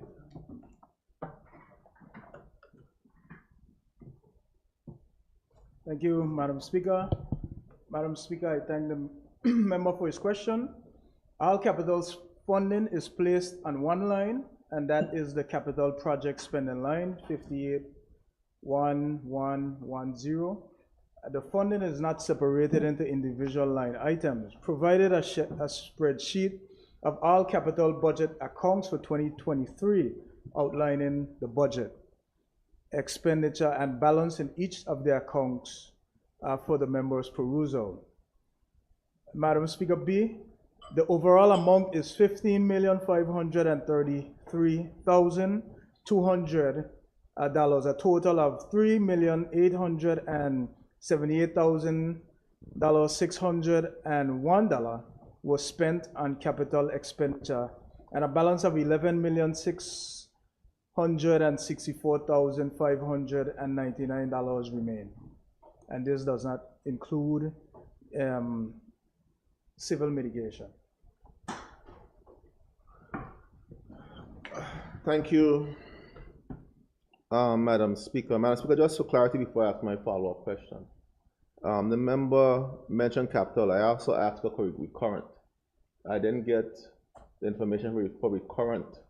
And I also need information for if you don't have it, I'll just for a matter of providing it,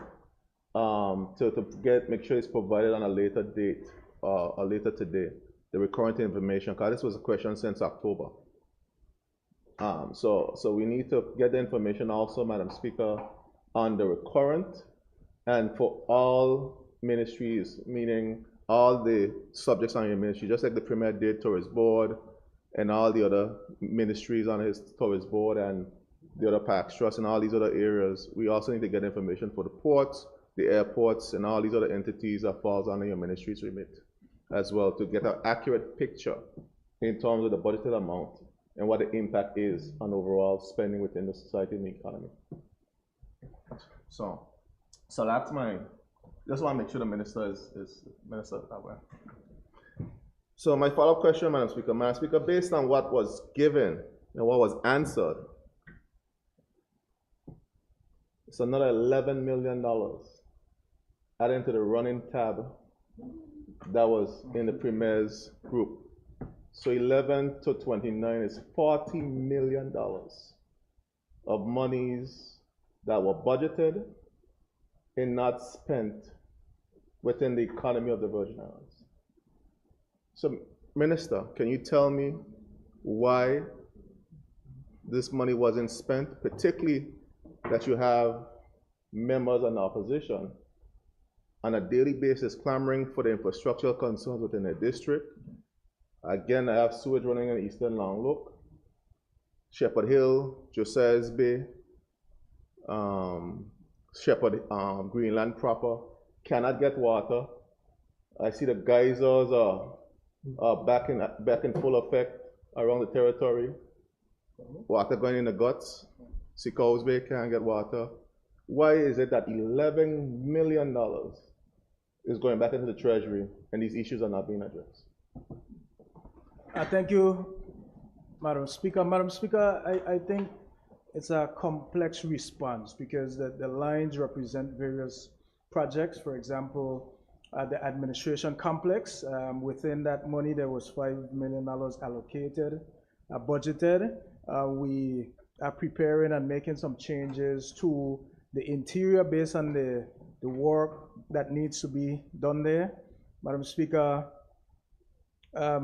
in that money, there's some loan funding for the Eastern Long Sewage Project. We signed some contracts. We are waiting for the materials to be on an island. That also includes the sewage at Board Point. It also includes renovation of the fire stations. And Madam Speaker, some of that is at the procurement stages and waiting for response with the procurement process. We had to go and do some retendering, so that may have held up some of those projects being completed. So, Madam Speaker, I can, speak briefly on some of the items that I know haven't been completed based on those issues. But thank you, Madam Speaker, and thank you, Minister, for your response. But Minister, this is exactly my point. This is exactly my point. We just heard in our earlier question, Madam Speaker, that $11 million is almost $11 million being spent for rent. Yet $5 million is going back into the Treasury to fix the administration complex to deal with the $11 million we're spending annually. I mean, that's exactly my point.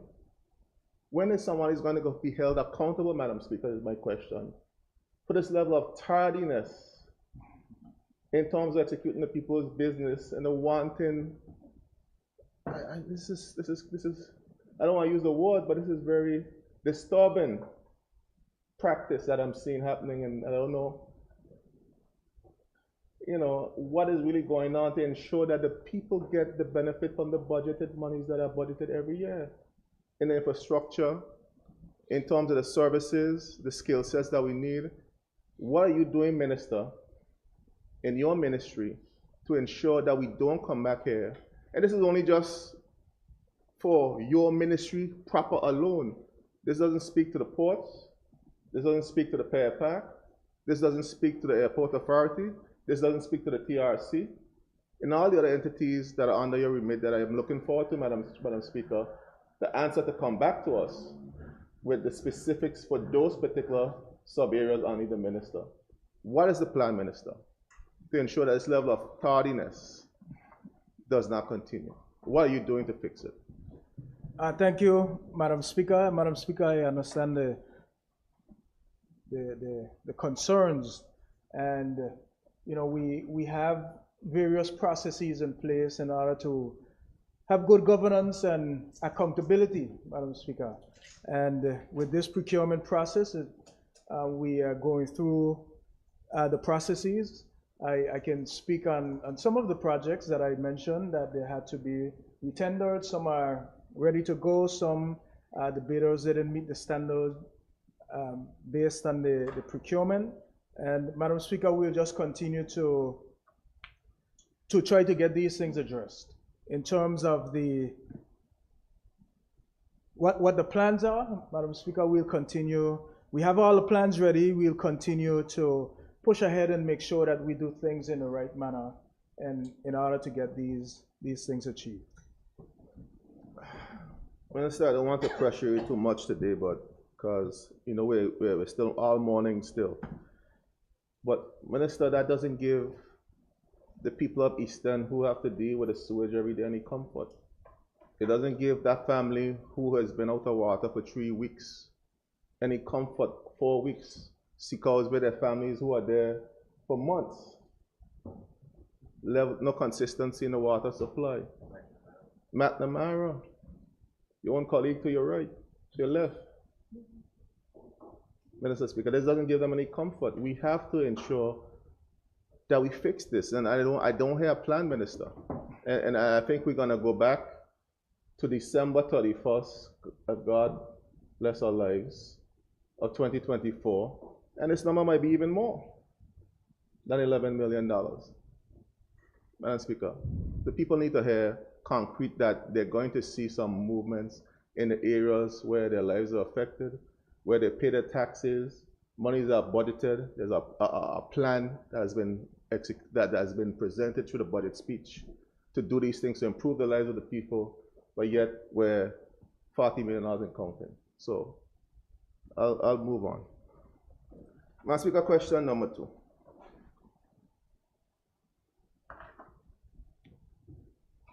Madam Speaker, could the Minister for Communication and Works please provide, and Madam Speaker, before I move on, I just want to make sure the record is reflected that I need the additional information on the current side for all the sub-departments and statutory bodies under the ministry, as well as the capital side for those areas as well.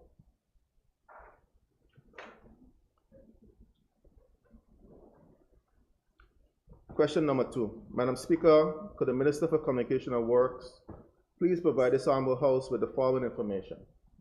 A, all the amounts budgeted and spent per line item for the projects and initiatives for 2023 under the Public Works Department for capital or recurrent, and B, provide the cumulative amount budgeted and the amount unspent to date. Thank you, Madam Speaker. Madam Speaker, and before I move on to that question, I just wanted to reiterate, as the member was wrapping up for the previous question, he spoke about water, he spoke about roads.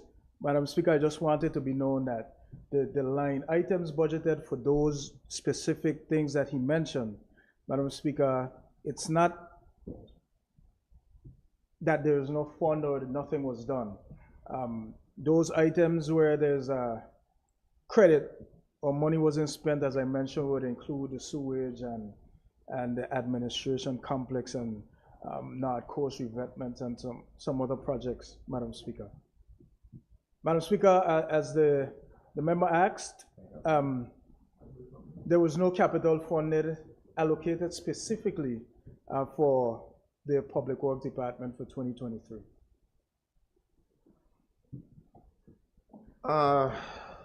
It also speaks to recurrent, member. Did Yes. did the team give you the No. recurrent? So you don't have the I'll get recurrent for that, and so you'll get back the recurrent. So member, you're telling me, Minister, sorry, that a Public Works Department that is charged with executing the duties of building the infrastructure of the country, aside from the RDA, who has given some specific responsibilities for the year 2023, had no capital activity? That's what you're telling me? I just want to make sure that I'm hearing right and that the people by extension is hearing right. Thank you, Madam Speaker. Madam Speaker, based on the budget, the layout of the budget, and responding to his question, that is the way the budget is assigned. Public Works do have issues for road infrastructure and so forth, but nothing pertaining to capital that is done under the ministry. So the answer is yes. So no money, capital money, was budgeted or has been expended under the Public Works Department that is a legal entity that has the responsibility of building and maintaining the public infrastructure. I just want to make sure I get the right answer. Yes, Madam Speaker, that would fall under the ministry as I explained. Okay. So yes. Okay, thank you. Question number 3, Madam Speaker. Madam Speaker, could the Ministry of Communication and Works please provide this Honorable House with the following information? A, all the amounts budgeted and spent per line item for the projects and initiatives in 2023 under the Water and Sewage Department for capital or recurrent, and B, provide the cumulative amount budgeted and the amount unspent to date. Thank you, Madam Speaker. Madam Speaker, again, there is no capital funding allocated specifically for Water and Sewage Department for 2023. The capital projects are allocated under the ministry's capital subheads. 3270101 as the National Sewage Project, as the Eastern Long Lobe. Then you have 3270102, that's the Ruotown National Sewage Project. 3270103, that's the King Garden Bay Sewage Project. And then you have water network infrastructure and water reservoir repair. So again, Madam Speaker, and I just want to be clear, I'll just answer these questions to make sure that I am clear, and by extension, the people of these Virgin Islands is clear. The entity with the ultimate responsibility for sewage and water infrastructure development and maintenance for the territory of the Virgin Islands do not have a single dollar spent in 2023 for capital infrastructure improvement over the same period. Is that correct?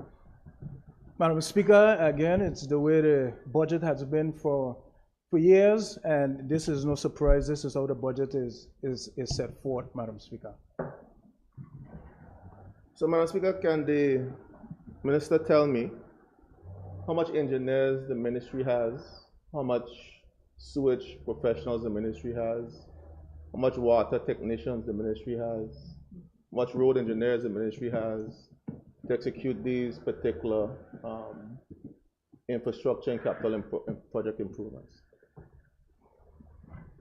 Thank you, Madam Speaker. Madam Speaker, there is a project team within the ministry. I can get the proper complement. I know there is a director for the infrastructure, there is a engineer, and there's a designer and a project manager, Madam Speaker, that works in tandem with the departments. When the projects are designed, engineered, priced, they collaborate on completing those projects.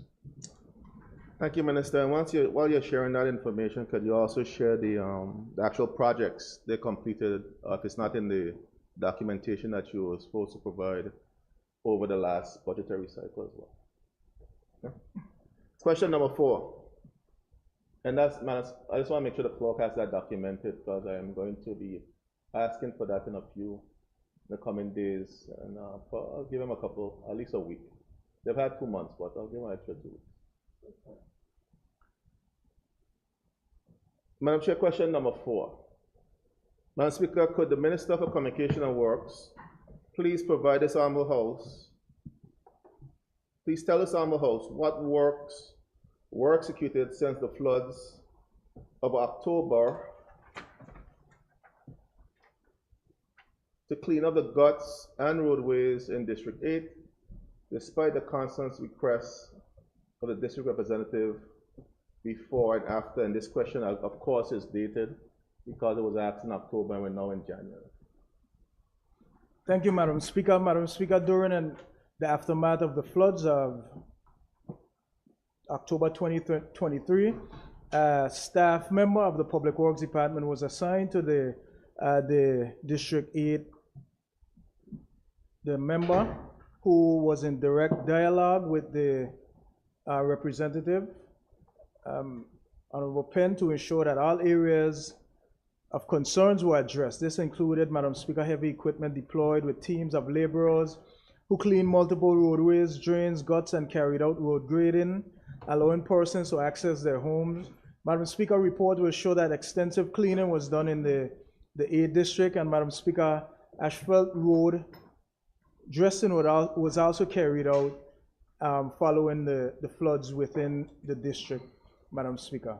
So we do acknowledge the constant requests, and we try to provide as best as possible.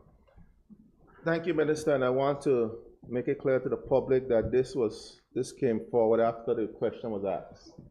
And I want to thank the Minister for ensuring that the person was assigned and the work was executed to ensure that the area was cleaned up subsequent to the question. So I want to acknowledge that publicly, but I want to make sure that the record is very clear.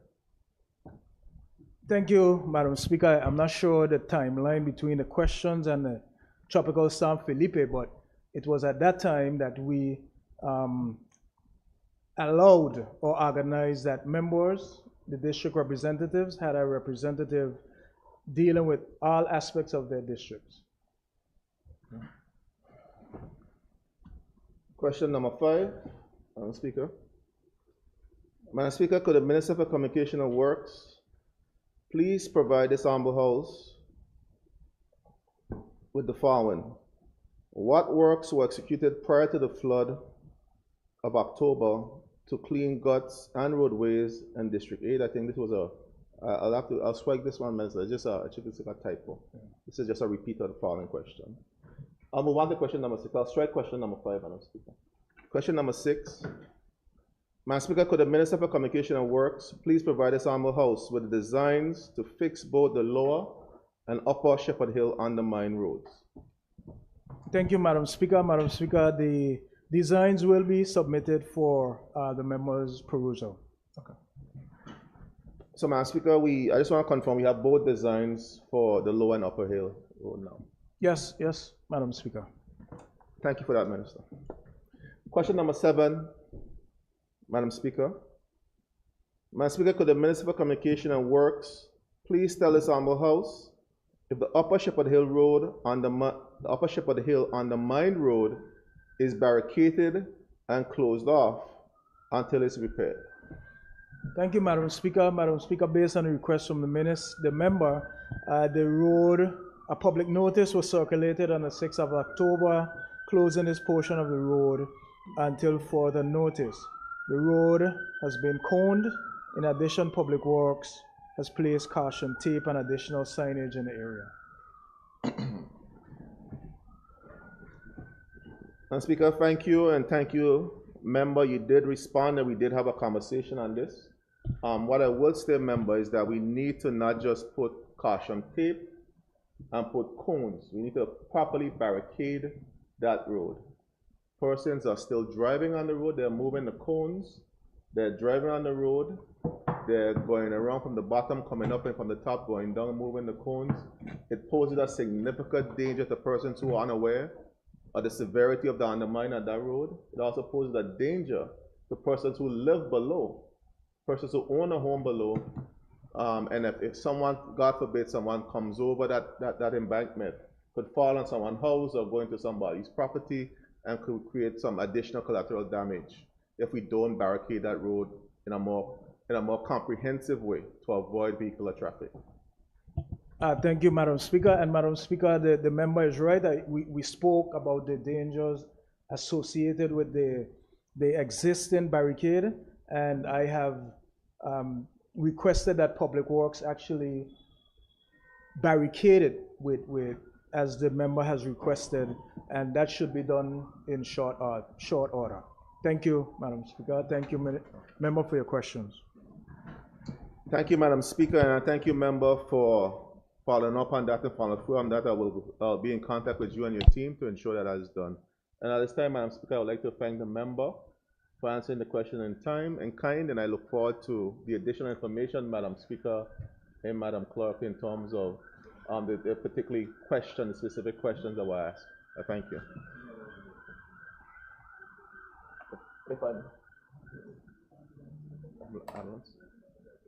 Yes, Honorable, continue. Continue. All right, thank you, Madam Speaker. Madam Speaker, I'll now ask my questions to the Honorable Minister for Health and Social Development. Question number 1. Madam Speaker, could the Honorable Minister for Health and Social Development please provide this Honorable House with the following information? A, all the amounts budgeted and spent for each line item, the projects and or initiatives for 2023 on his entire ministry and departments for capital and recurrent. And B, provide the cumulative amount budgeted and the amount unspent to date. Thank you, Madam Speaker. I thank the member for his question. Madam Speaker, the approved estimated budget for 2023 under the Ministry of Health and Social Development and departments for capital acquisitions was $2,276,400. A total of $480,353.84 was spent during 2023, with an unspent balance of $1,796,046.16. Of the unspent balance, $1.5 million was appropriated for the purchase of a new building with the intent to house persons with a multifaceted array of social issues. However, the sale of the building did not materialize. The 2023 budget for the Ministry of Health and Social Development projects was $810,375. A total of $527,353 $577.22 was spent, with an unspent balance of $282,797.78. A detailed outline of the capital acquisitions and development projects undertaken by the ministry is attached as Appendix A, which I hope the member did receive. Thank you, Madam Speaker. Thank you, ma'am. Just for clarification, again, Madam Speaker, I just want to make sure that I am clear, the minister is clear, members are clear, and the public is clear. The question also asks for departments, and I would think that would include, like the Premier did, and he's a part of the Clarita clan, so you're a bright boy. So you understand what I was asking. He went where we needed to go. It includes social development, social security, and all these other entities that falls under your remit as well, Minister. So what I'll ask is that give you same timeline like the Minister to come back with the additional information with those areas. But I also want to highlight that from a capital point of view, under your ministry, you're not doing too bad. Only half $500,000 that was underspent under the Ministry of Health based on what you allocated. So at least you're doing something right over there, it seems. Or you're just seeing other money to spend. Either way, Madam Chair, we have to fix this systemic issue in terms of the way that the monies that are budgeted for the public. And I just want to make sure, what are you doing, Minister, to ensure that the monies that are budgeted, especially have a very important space, the social welfare of the people, in terms of the monies that are budgeted and recurrent, to ensure that the people get the absolute and ultimate benefit from those funds through the recurrent and particularly through capital. I thank the Minister for his observations. My ministry had a planning day, 25th and 26th, Thursday and Friday of last week. One of the things that was highlighted is that our ambition is to ensure that we give more efficient and expanded services according to our mandate. So our intent and how we intend to accomplish that is by very careful planning very early on in the year. A lot of times why things don't happen is for inadequate planning. So by the time you get the funding, the project isn't, let's say, funded ready. So we're making every attempt we can to have all our projects and everything planned out as best we can, as detailed as we can, as early on as we can. And that's why we took January to have that exercise. They must commend my PS and all the department heads for how diligently the deep dive they had into all the areas and departments under the ministry to make sure that we are doing our mandate based on the funds that we were given. Thank you, Madam Speaker.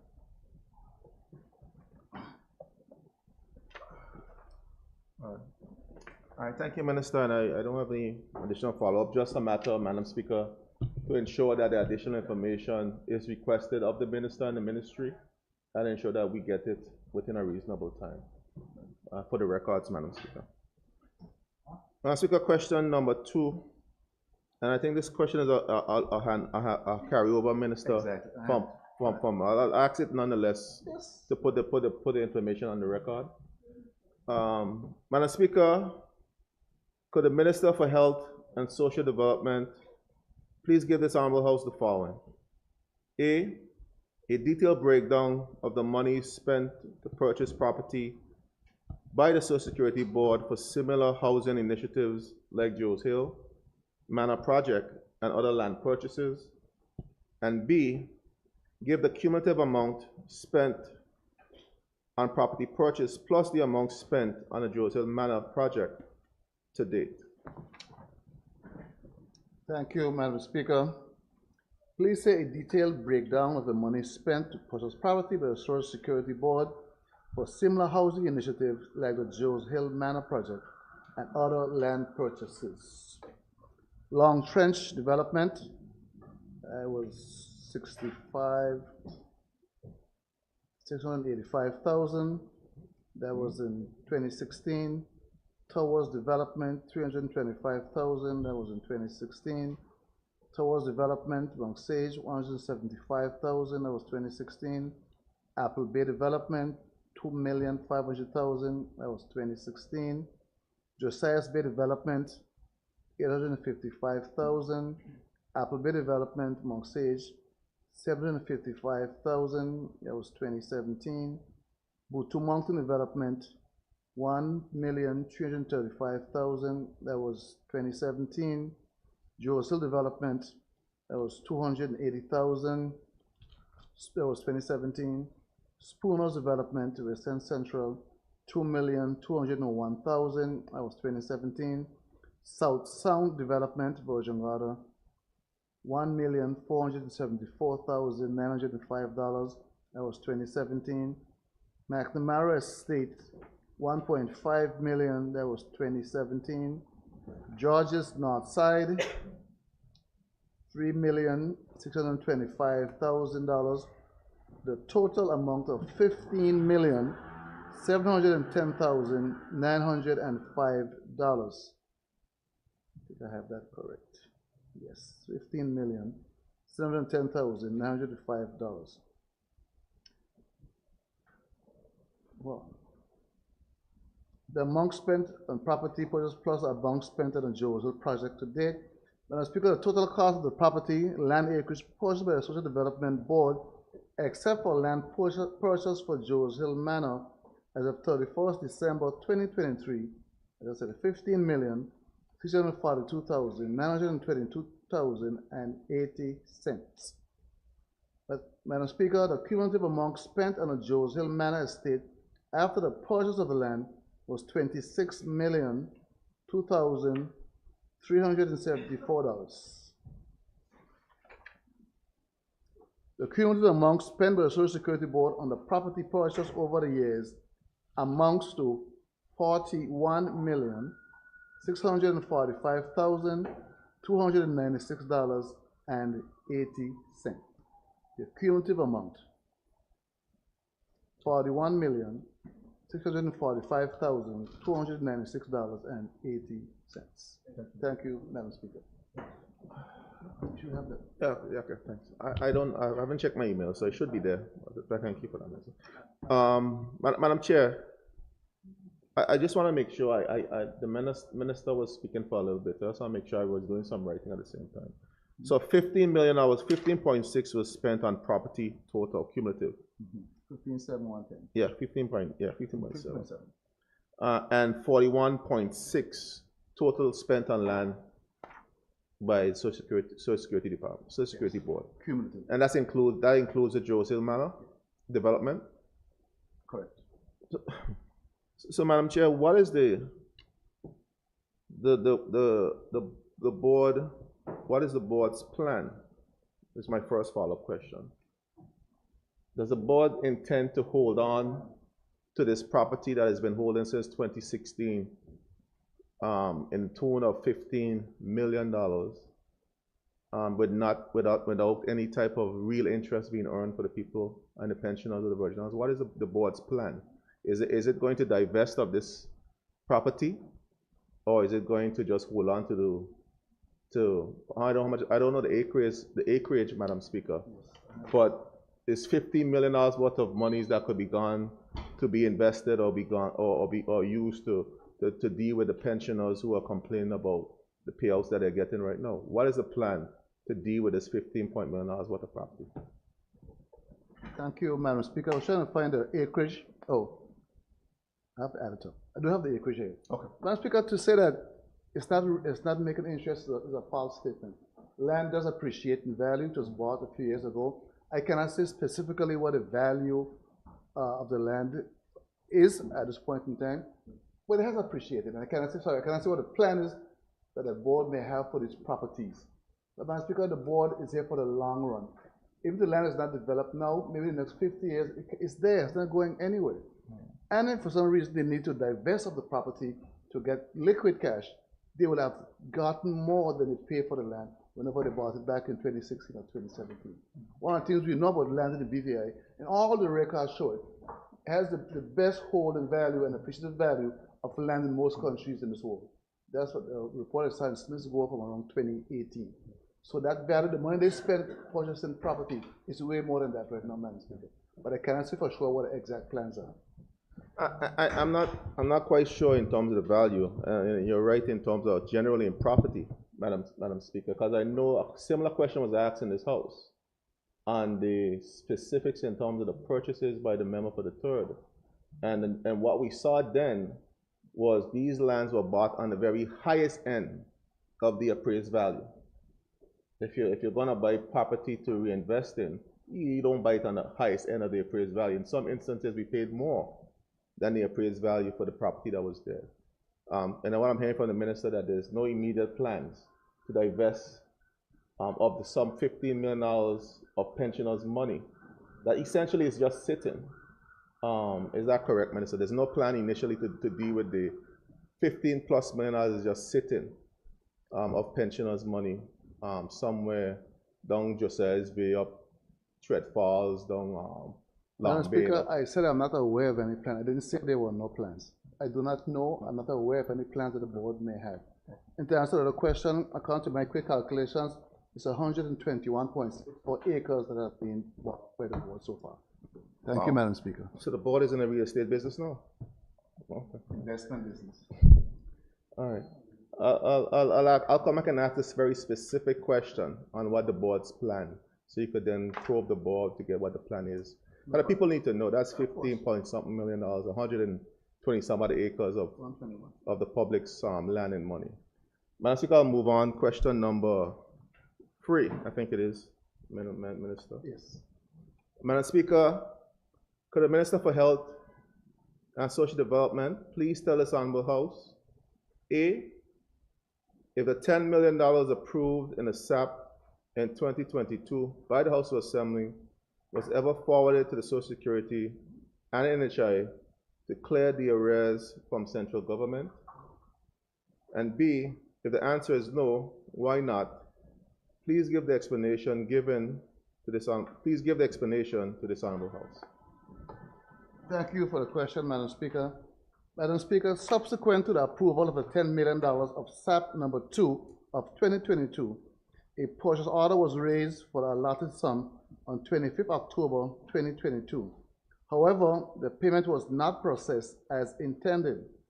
In 2023, Madam Speaker, a new SAP request, that is SAP number 3 of 2023, was submitted and approved for $10 million.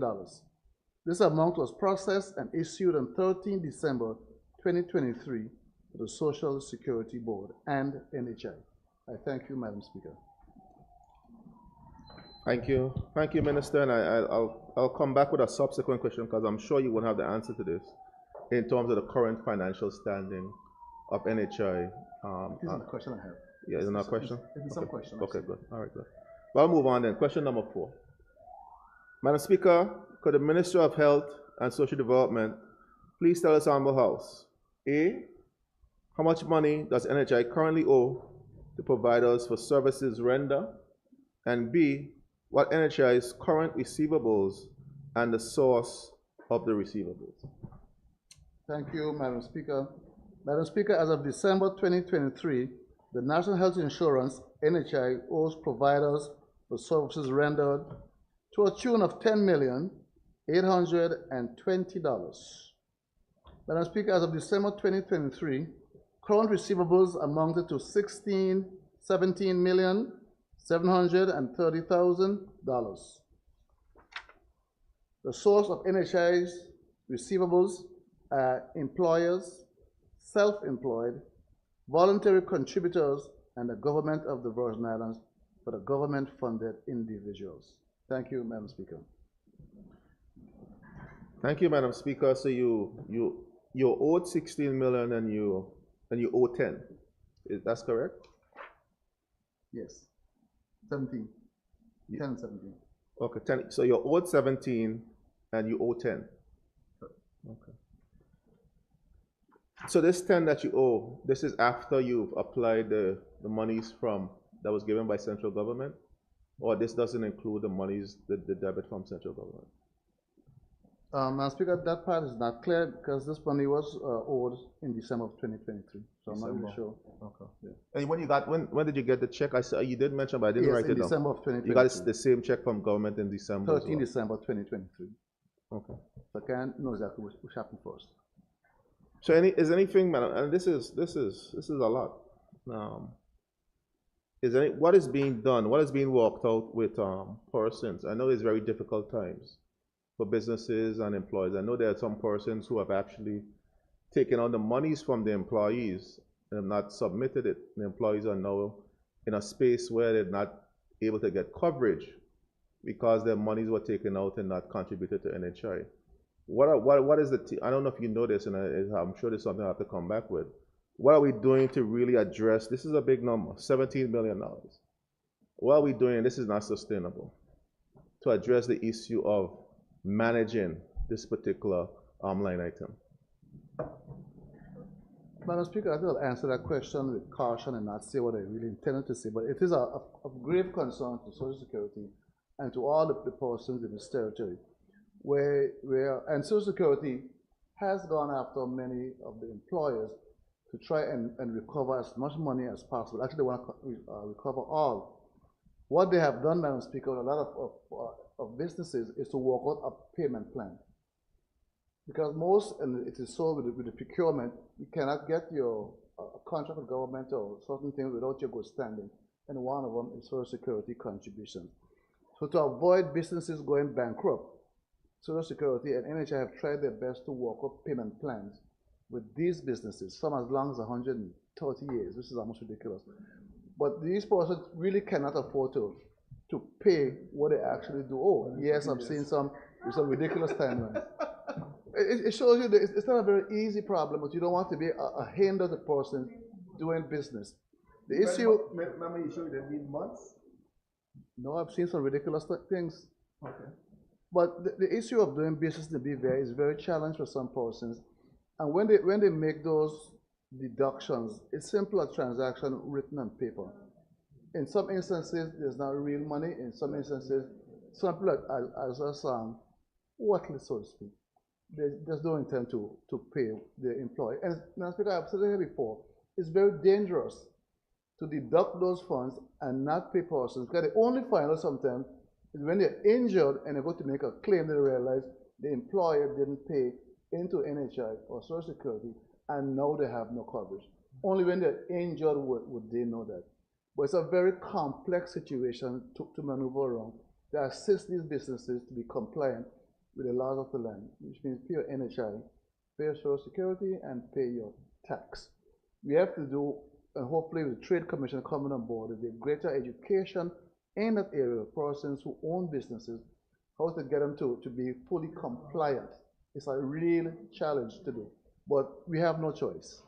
So I say I have to be very careful of it, because it's not a very easy problem, and a lot more persons are affected by this than we actually care to deal with at this point in time. Thank you, Madam Speaker. Thank you. That one there. Thank you for your response, Minister. I know it's very difficult. It's a complicated situation right now in terms of businesses, and I have a question tomorrow to the Minister for Trade, Financial Services, on support for businesses. So I know many businesses are struggling at this time. But 123 years payment plan? 130 years payment plan? I don't think we're struggling that bad. No, not some people.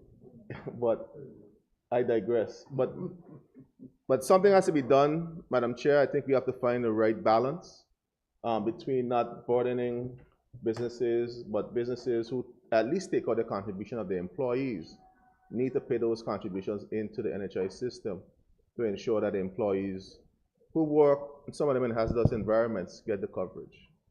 Question number 5.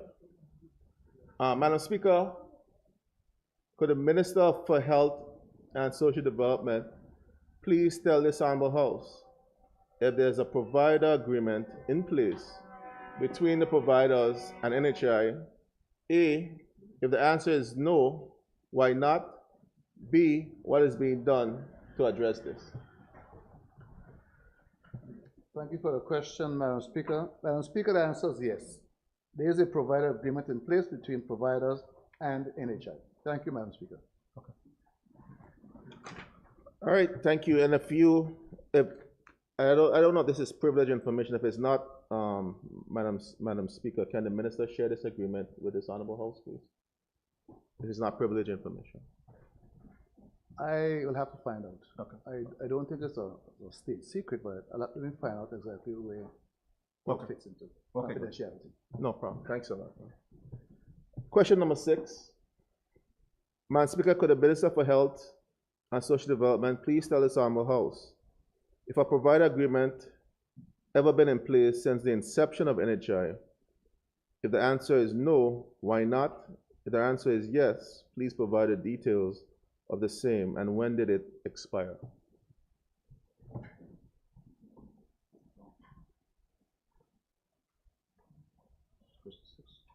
Madam Speaker, since the inception of the NHI, all local providers entered into a provider agreement. The provider agreement states that each provider has entered into an agreement for 1 year in the first instance. Once the provider has decided to continue with the network, the agreement is automatically renewed. Thank you, Minister, and thank you, Madam Speaker. Because it was being said during some discussions we had during standing finance that we never had an agreement in place. So I'm happy to hear that there was one in place and it was automatically renewed. Sure. Thank you, Madam Speaker. I think standing finance was between NHI and HSA, I think, was that discussion, not the providers. It was a very specific instance, I recall. I think this was mentioned already. I could recall this was being mentioned as well. I could be mistaken as well. This was mentioned also, but be that as may, I'm happy to hear that there was one, and we do have one in place currently. And if you can, Minister, share that with the House, please. Thank you. Question number 7. Madam Speaker, could the Minister for Health and Social Development please tell this Honorable House the following? Give a breakdown of all services NHI pay for and the cost it pays for each. Give a breakdown of what is charged by the local service providers for each service, where it's beyond what NHI pays, and who covers the excess amount. Thank you, Madam Speaker. Madam Speaker, the services offered by the NHI are numerous, and the fee schedule consists of over 100 pages. I don't think the Minister wants me to read it. No, of course, I would not be that mean to you. However, I'm sure like the 130 years. However, I am sure that the honorable member will be able to appreciate the attached spreadsheet that outlines the average cost of each service, average allowed among average NHI amounts, average disallowed, and average patient amounts for the top 20 services. And it's at Appendix B, which I hope the member has a copy of. That'll be useful. Yeah. For clarity, where payments are beyond the NHI, what NHI covers, the patient pays the excess amount. Also included are samples of the NHI fee schedule attached as Appendix C, which I hope all members had a copy of. Thank you, Madam Speaker. All right, good. Thank you for that, Minister. And I don't have the document before me, but I'll go through it, and if I have any supplementary at a later date, I will come back with any supplementary. So my first supplementary, though, on this particular question, so you're saying that we've legalized balance billing, essentially. So balance billing is happening where the onus is falling on the patients. What are we doing in terms of, a question was asked earlier on the recommendation. Is there a recommendation to address the issue of balance billing in a contractual way? And if there is one, how soon are we going to see legislation or amendments come to this Honorable House to address this issue of balance billing that is putting a burden, particularly on many of the persons who can't afford even the copay in some instances for some of the services that need to be rendered? Madam Speaker, I can't speak specifically to balance billing, but I know there are amendments coming to this House which should be here before the end of February. I can't say out of my head what those amendments are, but yes, the issue of balance billing has been a plague to many persons for a very long time. And I think in the first instance, the amendments that are coming should be addressing that. Okay. If not, they'll be coming a subsequent amendment. Okay. Thank you, Madam Speaker. Thank you, Minister. I'll move on to my final question to you, Minister. Madam Speaker, the BVA has benefited from the services of the Cuban doctors provided to the Health Services Authority since the outbreak of the COVID-19 pandemic. The dialysis unit at the HSA was able to have access to a resident nephrologist, providing specialist care to the ever-increasing number of dialysis patients. Would the Honorable Minister of Health tell this Honorable House what efforts, if any, he has made to address the growing concern of the territory dialysis patients over the loss of the specialist medical care later this month, which would have been in November, I believe, and what is being done to prevent the deterioration of the level of care patients are grown accustomed to at this unit. Thank you, Madam Speaker. Dialysis is all of our concerns, and I was happy that through the OECS meeting this year, the pool procurement, we've added dialysis supplies to a list of things that the BVI will be allowed to get at a reduced cost. Madam Speaker, chronic kidney disease in the BVI continues to be an ongoing concern for the community and for the BVI Health Service Authority. Care is provided by a multidisciplinary team, which include nephrologists. During the pandemic and for the last year, a nephrologist has been one of the specialist services available through the engagement with Cuba. That arrangement ended on 31st October 2023, and a new agreement is being negotiated for a limited range of specialists and nurses. A nephrology team to provide services is also being negotiated with the Cuban authorities.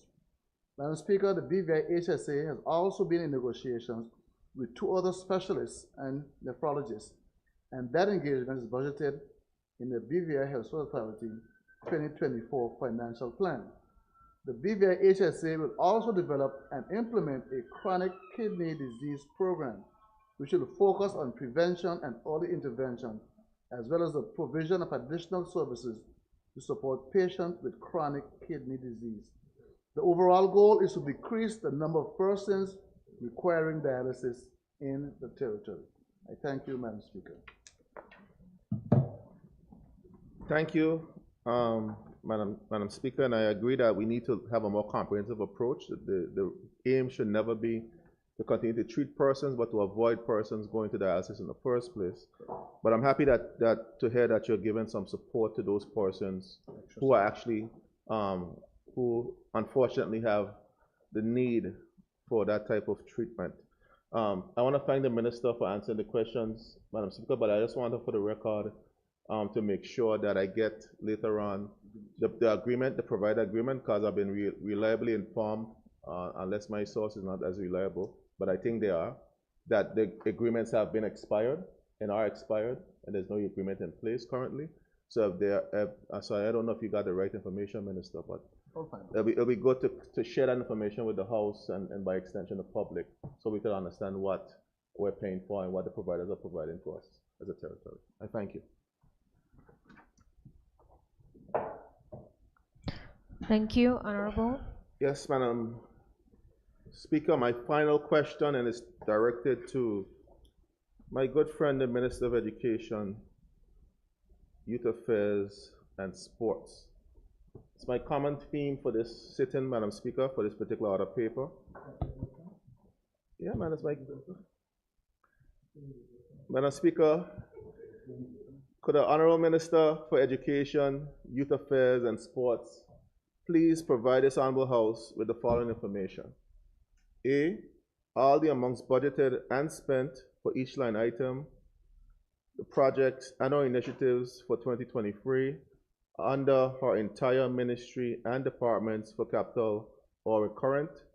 And B, provide the cumulative amount budgeted and the amount unspent to date. Speaker, I see my good friend keeps making a mistake there that I want him to correct. Yes, sir. Yes, sir. But I know he know what I mean, so he'll fix it. This is the second time. Madam Speaker, I have been advised that due to the way funding is allocated in the annual budget, it is difficult for the ministry to provide spending on each project or initiative by line or subhead. Madam Speaker, I will, however, provide members with a copy of a spreadsheet at Appendix 2 that shows budget allocation, expenditure, and balances. Madam Speaker, I am advised that the total recurrent budget for the Ministry of Education, Youth Affairs, and Sports, inclusive of all its departments, totals approximately $36.6 million. The total recurrent expenditure as of the end of 2023 was $36.7 million, which leaves a balance over expenditure of $118,584.62. Madam Speaker, the total capital budget for 2023 for the Ministry of Education, Youth Affairs and Sports was $4.2 million, with a total expenditure as of years in 2023 of $2.18 million, with a balance remaining of $2 million. Thank you, Madam Speaker.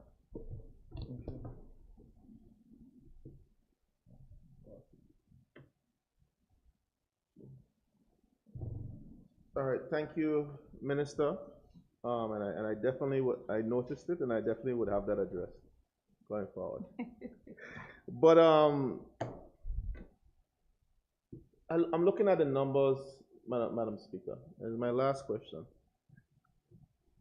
The minister seems to be doing good in terms of operations, making sure that her operations are running. But again, there's a growing theme in terms of the capital development in the country. Another 2-point-something million added to the 41, which puts it at $43 to $44 million of monies budgeted for capital expenditure and not spent to develop the infrastructure and develop the country. Again, Minister, what are you doing within your ministry to ensure that systematically that you're addressing the issue of ensuring that projects that you envision, that you plan and budget for are executed for the betterment of the communities, the students, the parks, and the different institutions? We're right now working on the park in East End to ensure that those projects are executed for the safety and enjoyment of the public. Madam Speaker, members will note, of course, as noted by the member, the balance under capital. As an example, Madam Speaker, the balance for school rehabilitation and design is as a result of the unsuccessful tender for windows and doors carried out by the Central Tenders Board and the time it takes to execute a procurement process for the capital program. There is also need for projects budgeted to be at a more ready state for more immediate execution. Madam Speaker, as a result, some projects started towards the end of the year, including remedial walks on schools to be executed during the Christmas break, and walks at the Eastern Recreation Park, resulting in no payment requests being made before year's end, and thus funds remained unspent. Madam Speaker, the ministry continues to build its technical capacity to ensure improvement in the execution of its projects, and thus, Madam Speaker, the ministry is currently advertising a new position of Chief of School Infrastructure, which is being advertised currently and is expected to be filled in short order so that the ministry is able to execute having the technical capacity needed for its capital program. Thank you, Madam Speaker. Yeah, thank you, Madam Speaker, and thank you, Minister, for your response. I think there's a systemic level of tardiness in terms, I keep hearing this term, project ready. In terms of getting projects project ready.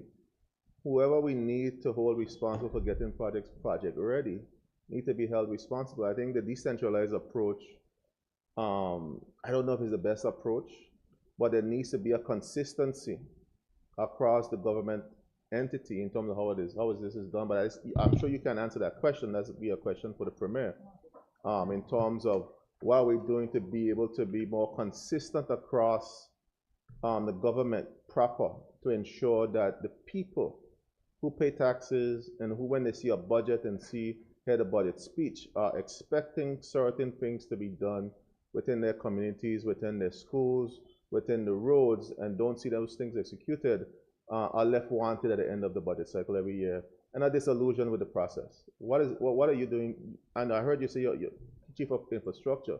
Beyond that, what is the process that underpins that to ensure that whoever the body is that comes into play has a smooth process in ensuring that the execution is done for these projects under your specific ministry? Madam Speaker, the member raised a good point, and I believe with the hire of the Chief of School Infrastructure on the school side, we definitely will have the requisite support to prioritize and cost projects well before going through the budget process. So we are in a better position to really understand the costing and thus budget as necessary. Also, I believe we have to work more closely, communicating with each other in the House. Of course, we are aware that during the standing finance process, a number of initiatives and projects are put into the budget that at the time are not project ready for execution at the start of the year. And an example of that would have been the Eastern Park, where we only received the bill of quantities in the third quarter, thus subsequently the late execution at the end of the year. So I believe we have to collaborate more effectively so that we have reasonable and effective budgeting and thus execution at the start of the year. I don't have any further follow-up, Madam Speaker, but I just want to thank the Minister for answering the questions that were posed, the question that was posed to her, but I want to specifically thank her as well. We've been working on this project for the park in Easton and some remedial work to the Willowilly Primary School, which were done over the Christmas break. I want to thank you for following through and working with me to make sure that those things became a reality for the students and teachers of that facility, and as well the park that is being repaired at this time. I know your Chief Education Officer is out there trying to take credit for that project. But be that as it may, it is what it is. But the unelected one. But be that as it may, we would endeavor to continue to move forward to do the people's work as we move forward. Thank you. Thank you, Minister. I think the member made an unelected representative. Unelected representative for the 8th.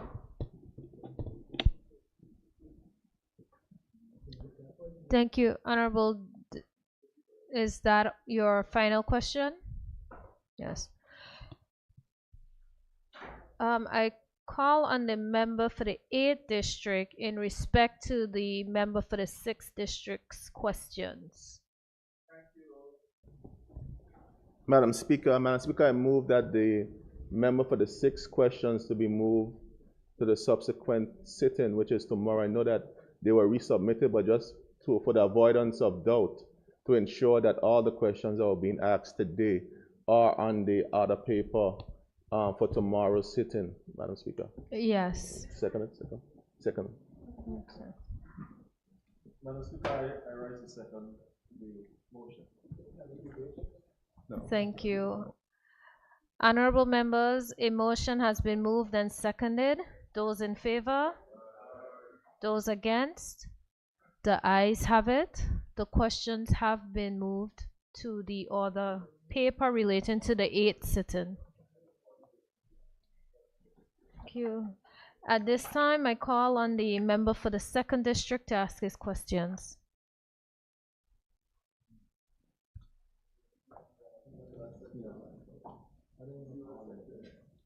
Thank you, Madam Speaker. Madam Speaker, before I start my questions, I just wish to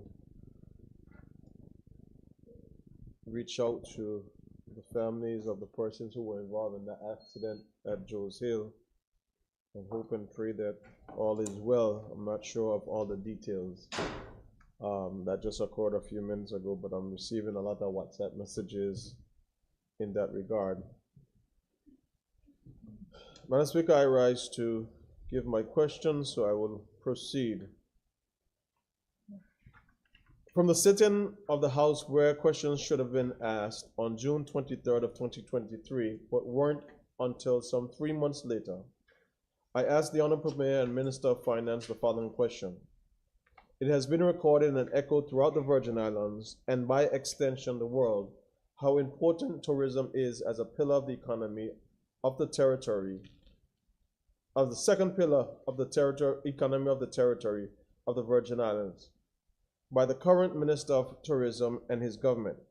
Could the Honorable Premier and Minister of Finance and Tourism please tell this Honorable House, A, the total dollar amount and percentage of revenue received for 2021 and 2022 from tourism in A, Tortola, B, in Anegada, C, in Jos Van Dyke, D, in Virgin Gorda, to which he stated that he was not sure how to answer the question and thought I should clarify the question for him, and I have done my best to do so, now bringing back this question, Madam Speaker.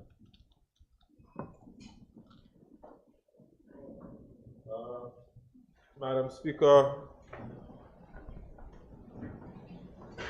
I thank the member for the second district for his question.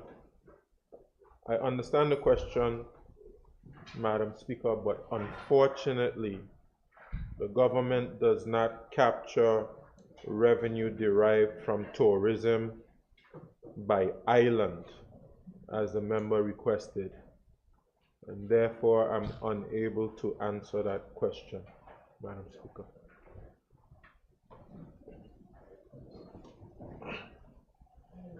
Thank you, Madam Speaker. Thank you, Premier, for that. I was hoping that over the last 6 months we would get something different, or even some assurance that we would start to look at the generation of such a report to be able to provide numbers based on the islands that make up the Virgin Islands. So, Madam Speaker, I am not content, but I will move on to question number 2, if you so permit. Madam Speaker, it has been recorded and echoed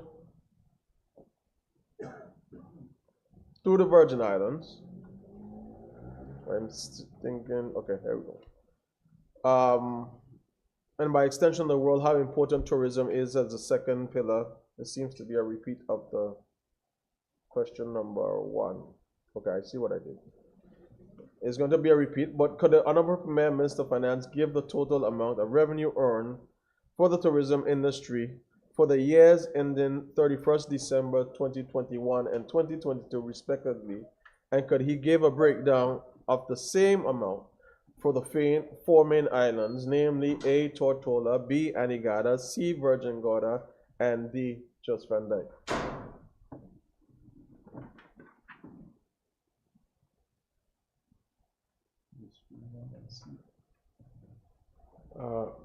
Madam Speaker, let me just say to the member that I do understand the question, and as the member has stated,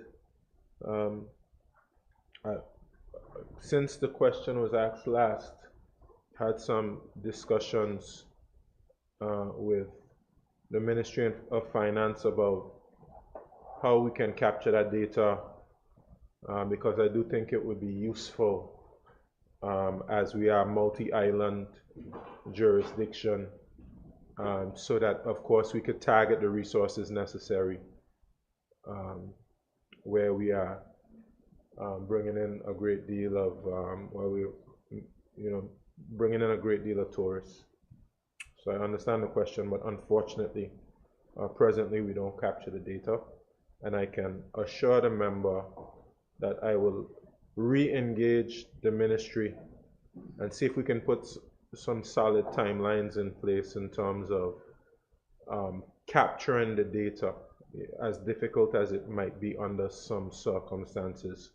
How do we get that data captured in terms of revenue by island? Thank you, Madam Speaker. Thank you, Madam Speaker, and I thank the Premier for his response and offering to have his team work on it. And I have to support the Premier, Madam Speaker, in stating how important this data and information would be, because while we are continuing to diversify the tourism product, and while one of the main islands that leads tourism in certain spheres, I mean, talking about the island of Jos Van Dyke, which I represent, it would be good so that when we talk about tourism investments, that we are able to direct resources and funding towards those islands, Anegada, Jos Van Dyke, and specifically on Tortola, to develop the products further so that we can have more product offerings to the people of this territory that visit our shores. Madam Speaker, I'll move on to question number 3.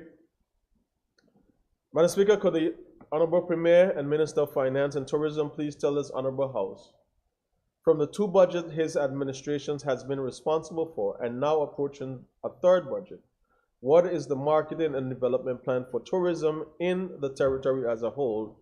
And A, provide specific marketing strategies for the four major islands listed in question 1. Madam Speaker, I thank the member for the second district's question. Madam Speaker, I'm sharing a copy of the BVI Tourist Board's marketing plan. The BVI Tourist Board markets the destination as a whole. In doing so, it recognizes that there is a multiplicity of guest experiences, which include not only those offered on our main sister islands, but also island resorts and our very vibrant charter industry.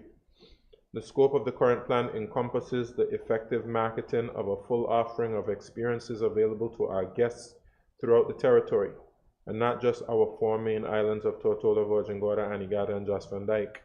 This approach recognizes that guests may opt to enjoy any of our beautiful islands and attractions, and that all islands are a part of the offerings of our vibrant tourism sector. An integral part of our strategy in marketing all islands is the ease of access, their distinct character, and the amenities that will be found in each. Thank you, Madam Speaker. Madam Speaker, Premier, I'm trying to understand, Madam Speaker. You say you have it or you're sharing it? You have the plan?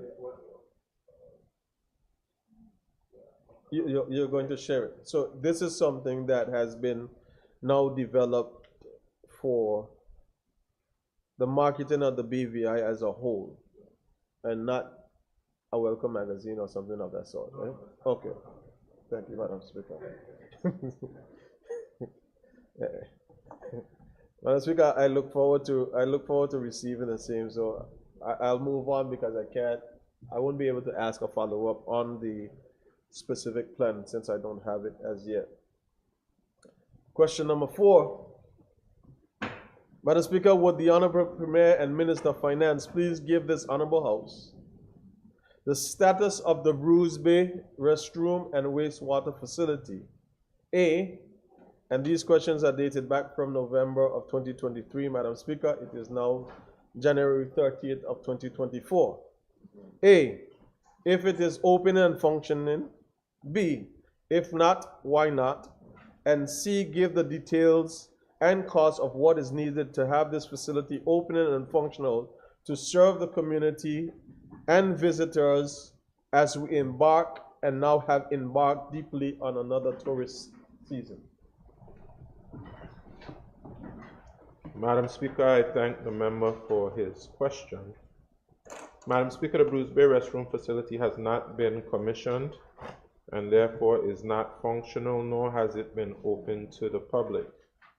Madam Speaker, the restroom building and the wastewater treatment plant are substantially completed and are awaiting final testing. Both components require a commercial grade 3-phase electrical connection, which was non-existent at this location. Madam Speaker, the BVI Electricity Corporation has been engaged to establish the connection, which includes routing a dedicated power line from the junction of Bruce Bay East Road and the Ridge Road in Great Mountain. Madam Speaker, this location is relatively close to the Agape Total Life Center, which is at a distance of over 7,000 feet. Madam Speaker, commissioning of the restroom facility also requires an established water connection. This work is substantially completed with a connection directly to the building and is currently awaiting testing, which will be in tandem with testing of the electrical connection. Madam Speaker, the project included establishment of a redundant water supply by storing water in an on-site tank. The water tank has already been set in place and will require connection of pipes to make it fully functional. Madam Speaker, a final component of the project is the installation of a sewage treatment plant, which is substantially completed and is hinged on the successful completion of an electrical connection for testing and commissioning. Madam Speaker, the cost of the work to establish the electrical connection is $23,343.51. The funds have already been remitted to the BVI Electricity Corporation. Connect Enterprises Limited was contracted to install the sewage treatment plant in the amount of $60,457.10, and a total of $15,114.27 remains on the contract to enable commissioning of the project. The main contractor for the construction of the restroom facility is K&C Construction. The balance remaining on the contract is $8,229.79, and the outstanding works include final connections and testing of all components, including the water distribution and sewage treatment systems. Madam Speaker, the tourist season has already begun, but I expect that this project will be completed in the next few weeks so that the facility can be used by visitors and locals that desire to experience the Bruce Bay Beach. Thank you, Madam Speaker. Jesus. Madam Speaker, I'm glad the Premier didn't even shed a smile or smoke on this answer, because it is disheartening to hear, Madam Speaker, that this restroom facility that was signed contract from very early in 2021, constructed, started, government changed to unity government. I became the minister, Madam Chair, for 10.5 short months. Inherited this restroom facility, which was promised to the people of my community in Bruce Bay. And now it is 3 years later that the funding that we asked for, which was received to finish this restroom, that became a political football. I'm still hearing, Madam Speaker, that you're still waiting to collect electricity and connect water pipe. And the Premier didn't mention it, but I know for sure that the ramp ain't finished. So, Madam Speaker, I am left at a loss that we have a building sitting on there that's going to deteriorate before it opens, and it is not serving the people of that community. So I'm asking, Madam Speaker, now, if the Premier could tell this Honorable House, when does he expect, as Minister for the subject, and the Premier and Minister of Finance, when does he expect, and when should we expect this restroom facility to be open to the public at Bruce Bay? Because you know you get cases in my areas of my district. So the people of Bruce Bay would like to kiss you when you open this community, this restroom. Thank you, Madam Speaker. Madam Speaker, member for the 2nd District can be assured that this project is a priority, and in the same way that when he was minister, he was supported by his good friend, the Premier, by providing him with all the monies necessary to make this very long-standing restroom that he and the people of Bruce Bay been waiting for a very long time. We partnered to be able to get it started, and we're nearly at the finish line. And of course, Madam Speaker, again, we've made all the resources necessary to get it completed. It's just a very small, a few small matters to be completed, and he and I, along with everyone else, will be there for its commissioning very shortly, and which I think the people of Bruce Bay would be pleased about, and of course the people of Bruce Bay deserve that and much more, and I'm committed to. I know there are a lot of challenges down in Bruce Bay. I'm committed to getting those challenges fixed in partnership with all of the different ministries and the representative of the district, as well as the at-large representatives. Thank you, Madam Speaker. Thank you, Madam Chair. Madam Chair, my final follow-up on this matter is just relating to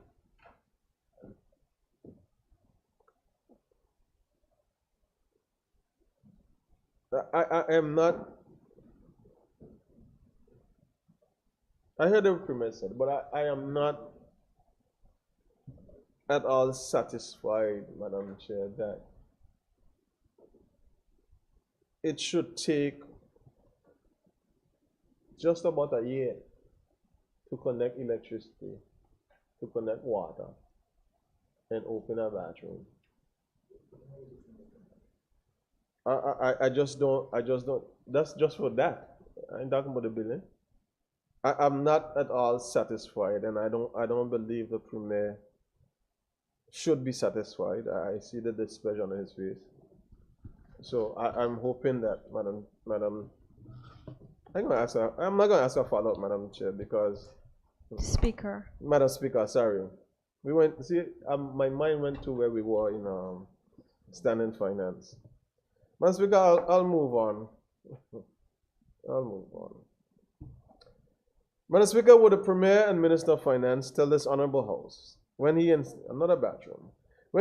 to address the issues of the Just Van Dyke restroom facility in Great Harbor to cater for visitors in what is expected to be a very busy tourist season?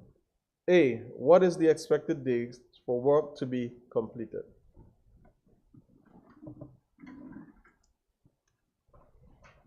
Madam Speaker, I thank the member for his question. It has been reported to me that the issues at the restroom at Just Van Dyke have been addressed.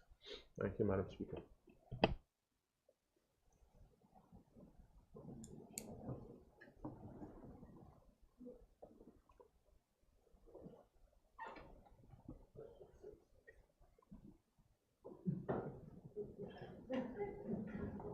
Speaker, this feels like an Ashton Kutcher moment.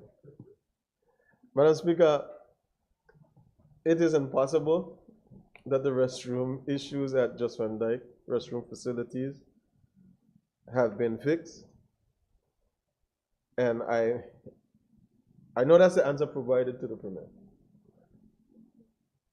So what I will do, Premier, for you is I would send you the pictures of what the restroom facility looked like. I won't send it to you on public yet. I'm going to send it to you privately.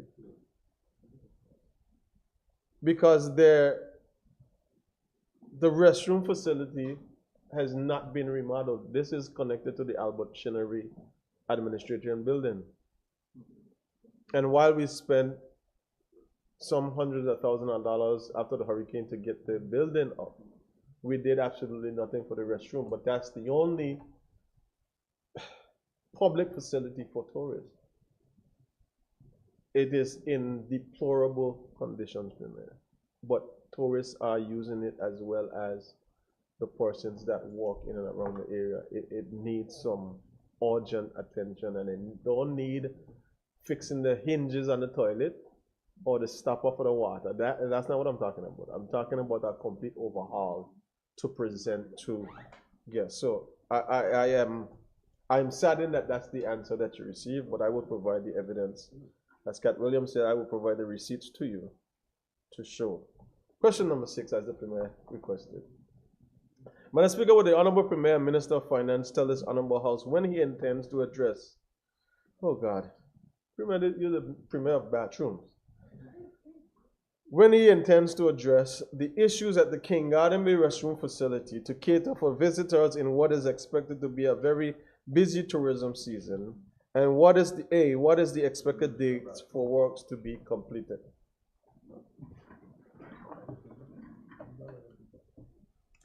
Madam Speaker, before I answer that question, let me just assure the member if I'm very keen to understand the issues with the restroom facility over there in Just Van Dyke. So rather than just receiving pictures, perhaps I'll maybe just jump on Horizon Ferry and I don't need too many excuses to go to Jas Van Dyke, Madam Speaker. I love Jas Van Dyke. So I'll perhaps go there and see for myself. And of course, if there are issues that need to be addressed, I'll be very responsive to those concerns, because we know how important Jas Van Dyke is, the residents, as well as the visitor, how important that is to the Virgin Islands. Madam Speaker, the minor issues at the restroom at King Garden Bay, it's reported to me that they have been addressed and the restroom is functional. However, there are a couple other issues such as rainwater harvesting to be addressed. These will be addressed in the coming months. It seems, Madam Speaker, I have to take a trip to King Garden Bay as well. So, Madam Speaker, I thank you. Madam Speaker, okay, I'm laughing, teeth them fall out now. Madam Speaker, this can be where we are in the Virgin Islands. And I know the Premier probably means it from his heart. But you're telling me the Premier and Minister of Finance of this country going to inspect bathroom? No, man, no. Madam Speaker, no. No, Premier. Just even the fact that you are talking about it, Premier. It cannot and it should not be accepted. I know, Premier, I know if you say you're going to do something, I know you're going to do it. But it should not take you as the leader of the country going to inspect bathroom. That's why you have public services and officers and permanent secretaries for. And these band-aid fixes that they're doing to make the places and facilities functional. When we are dependent so heavy on a tourism product, Premier, it cannot be acceptable. It cannot be that we're just doing the bare minimum. If we fix them correctly and if we fix them properly, we don't have to worry about them for a long time. So, Madam Speaker,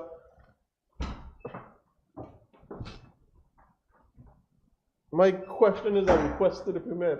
Premier, don't go look at the bathroom, please. Send somebody. Because if you go and take a picture, don't go take Premier, don't go. Send your people and let them do the work that they are supposed to do. But the restrooms on these areas are tourism hub areas here on this side of the BVI that need address. We need to be able to provide these facilities for persons. Hopefully the next one in about that. Okay, here we go. Madam Speaker, question number 7. Madam Speaker, when visiting the beautiful island of Jas Van Dyke, the first thing that you can encounter is a bunch of tents that have been placed there since the hurricanes of 2017, which is unsightly and unpleasant for tourists to be under, and they have to wait to clear immigration and customs.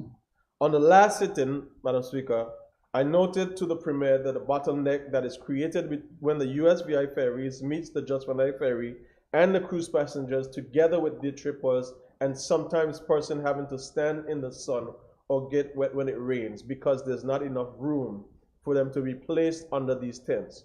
Could the Honorable Premier and Minister of Finance and Tourism please tell this Honorable House the plan to address this problem? A, when will the people see action take place? B, how much longer will they have to endure this discomfort in a pristine tourism destination? Madam Speaker, again, I thank the member for the second for his question. And before I answer, I just want to assure the member that, Madam Speaker, as a minister, sometimes we have to go outside the 4 walls of our office and we have to see what our constituents experience. So I'm not too big to be able to witness whatever it is our residents or visitors are subjected to. And sometimes that's the only way for you to see what is actually going on under your ministries, accompanied by whatever public servants. So you can be assured that we will get whatever challenges rectified. Madam Speaker, as the subject of ports falls under the Ministry of Communications and Works, This question is better directed to the Minister for Communications and Works. I can, however, discuss the matter with the Minister and the level of support that I can provide to help to rectify the situation. Thank you, Madam Speaker. Premier, you answered a question relating to ports, but it's not just a ports matter, it is a immigration matter, it is a customs matter, it is a tourism matter. So where the infrastructural part of the tents might fall under the Minister for the Ports, the financial aspects fall under you, the immigration aspects fall under you, the customs aspects fall on you, as well as the tourism aspects fall under you. So I don't know if you're going to let that question be where it is, or if you could provide some sort of support in terms of what happens and how we could deal with it. Madam Speaker, I have no challenge speaking about what we're doing in immigration and customs to be able to clear persons more quickly. Obviously, at that Jas Van Dyke port, there at Dark Hole, I've made specific requests to augment the officers which are there. I believe last year we actually hired an additional person to assist. But in addition to that, Madam Speaker, very soon we are going to be going through an exercise where we will be merging immigration and customs, which will result in border officers who will have immigration and customs powers. I believe such an action will help ports such as Jas Van Dyke, because of course, as opposed to requiring a customs officer and an immigration officer, you can have perhaps 2 or 3 or 4 different officers, all of them having immigration and customs powers. And that's something I would like to get accomplished this year in 2024. Until that time, I will engage in discussions with the acting Commissioner of Customs and the Deputy Chief Immigration Officer to be able to see what resources can be provided to clear persons, the visitors in Jas Van Dyke more quickly. Now, as it pertains to the tents, of course, I think that's a matter for the ports, and I'm willing to provide whatever support necessary in that particular area. Thank you, Madam Speaker.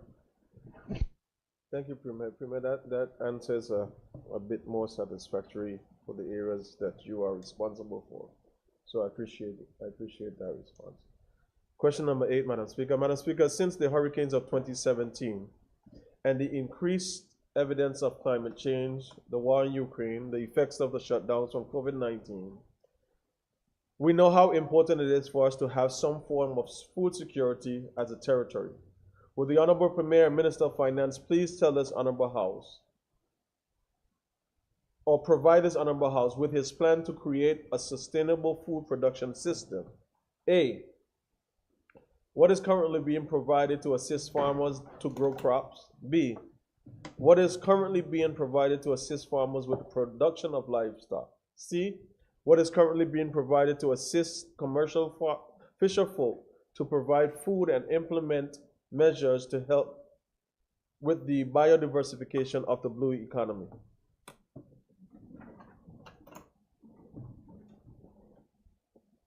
Madam Speaker, I thank the member for this question.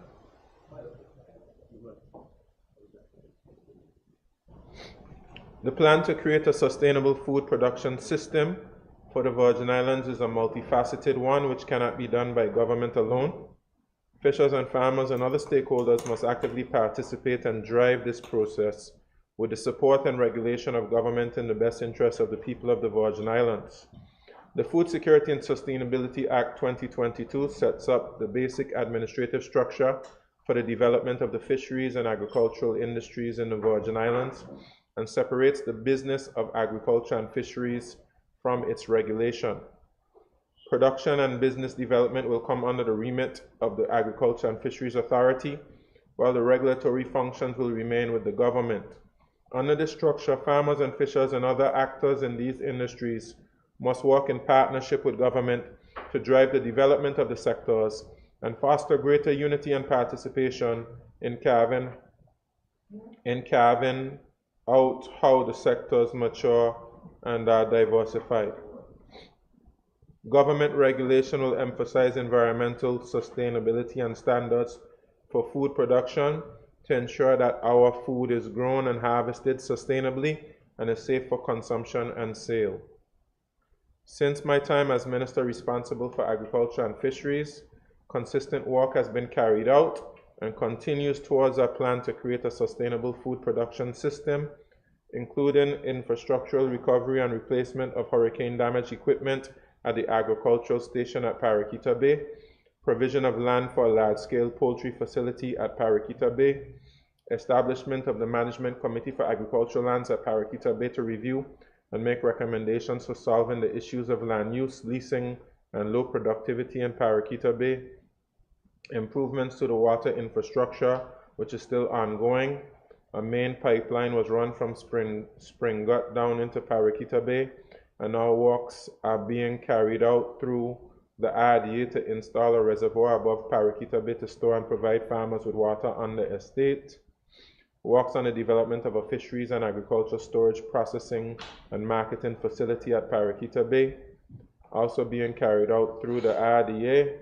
Assignment of lands for agriculture production on Anegada, reviving the agricultural fair and exhibition, significant investment into fishers and farmers through the COVID-19 stimulus, and assignment of a percentage of monies collected from the Financing and Money Services Amendment Act 2020 to fisheries and agriculture.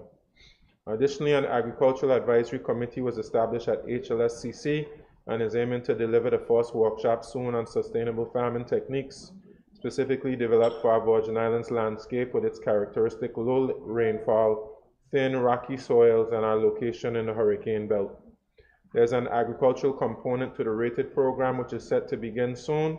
Land will be identified and those participating in the program will be guided through the Department of Agriculture and Fisheries in crop production. It is expected that this will help to increase the availability of local produce, train a new generation of farmers and entrepreneurs in the Virgin Islands, and provide employment. School gardens are being developed in all public schools through support from Green VI. The intention is for them to be used as teaching tools not only for agriculture but also for science, mathematics, social studies, nutrition, etc. There have been several programs ongoing in fisheries as well as to encourage our fishers to pool their voices into a single group that represents their interests. Several training exercises have been conducted within the last 2 years on the development of fisher organizations. A training workshop was held a little over 2 weeks ago for fishers on the ecosystem approach to fisheries. We have also been strengthening our data collection and management systems to assist with understanding trends in our fish stocks, which is foundational to diversifying our fisheries and development of the blue economy. We will be launching pilot projects soon with our fishers to address sargassum influx and lost fish traps. We have also been assessing fish landing sites with the intention to develop those to ensure our fishers have clean and dedicated spaces for landing and light processing of fish. The fish landing sites will serve as satellite facilities to the main processing facility at Paraquita Bay. The Department of Agriculture and Fisheries continues to provide support to farmers and fishers as far as possible. However, agriculture and fisheries are very technical fields and acknowledge our technical officers are few in numbers. More technically trained persons in these fields are needed in the Virgin Islands to give these sectors the support they need to grow. Thank you, Madam Speaker. Madam Speaker, I thank the Premier for his eloquent response. And in that response was filled with a lot of future plans and development. What I'm trying to get at, Madam Speaker, as a follow-up, is what tangible evidence from question from the original question to the three parts. What tangible evidence can the people of the Virgin Islands, the fish and farmer folk, expect to receive to create sustainable food production for farmers to be able to grow crops, not just in Paraquita Bay, but on Just Van Dyke and the areas of my community and other communities within the territory. The assistance for livestock farmers that they'll be able to receive that will benefit and encourage them to continue in their field, as well as the fisher folk being able to receive not a long-term plan or a medium-term plan, but right now what is being worked on that they can see implemented and be able to be beneficial to their overall production and development in these areas. Mr. Speaker, let me just say that all that I mentioned, no, Mr. Speaker, all that I mentioned is in future. I mentioned quite a bit of things which have happened and which are ongoing, and I can repeat them. I mentioned about infrastructural recovery and replacement of hurricane damage equipment at the agricultural station at Paraquita Bay, provision of land for a large-scale poultry facility at Paraquita Bay. We spoke about the committee, we spoke about the improvements to water infrastructure, etc. Assignment of lands for agricultural production and Anegada, the revival of agricultural fair, the grants that were given through the COVID-19 stimulus. From my assessment, a lot of what farmers would like in terms of assistance would be the provision of grants. But after going through the Commission of Inquiry, Mr. Speaker, and if you pay attention specifically to some of the recommendations, various grant programs have to be developed with clear, transparent guidelines before we can start issuing things like grants again. But the legislation, the Food Security and Sustainability Act, makes provision for the authority to be able to issue grants to farmers. Obviously, farmers need water. We're going to have a water policy this year. I mean, I've requested it in the past, and it's been slow in coming.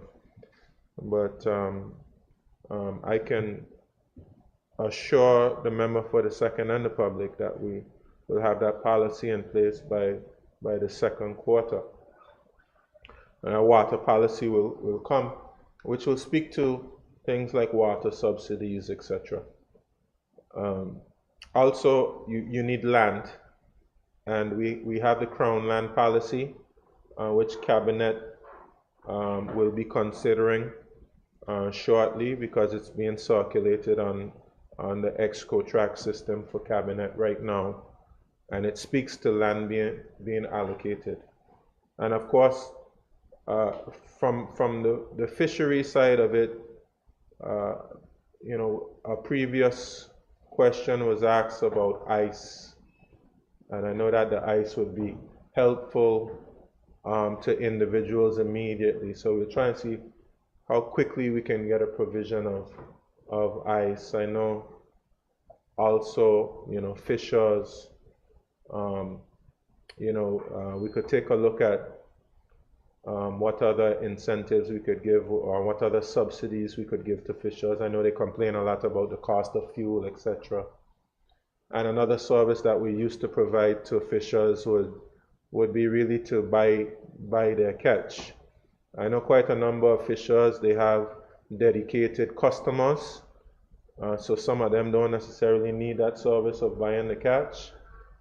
I've heard from others that, you know, that's something that's useful to them, being able to buy the catch. So and some other services that can be provided through the facilities of a fish landing site, for instance, a area to clean fish, etc., different types of things, facilities that we can provide. Some of those things won't happen overnight, Mr. Speaker. We've identified the areas for the fish landing sites. I have to say the junior minister has been working very closely with the department on these areas, and he too will, I'm sure, very soon be speaking publicly on some of what he's been working on with the department.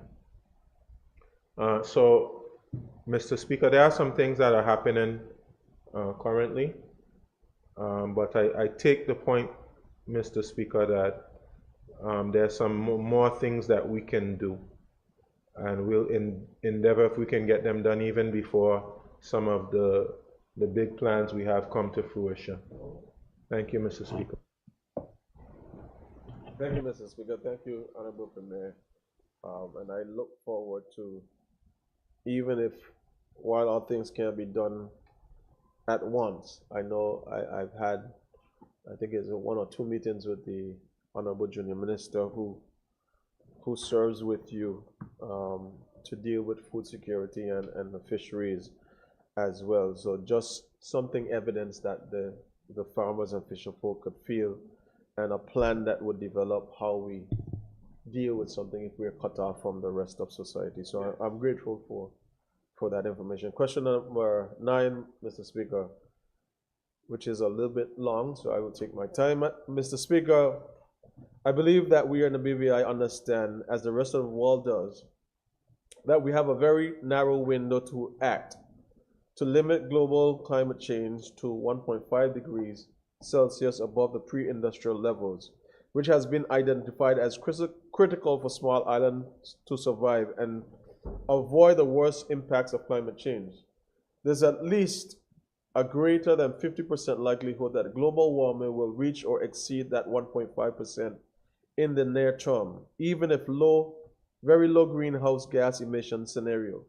Evidence shows that global warming is likely to reach 1.5 degrees Celsius above between 2030 and 2052 if it continues to increase at the current rate.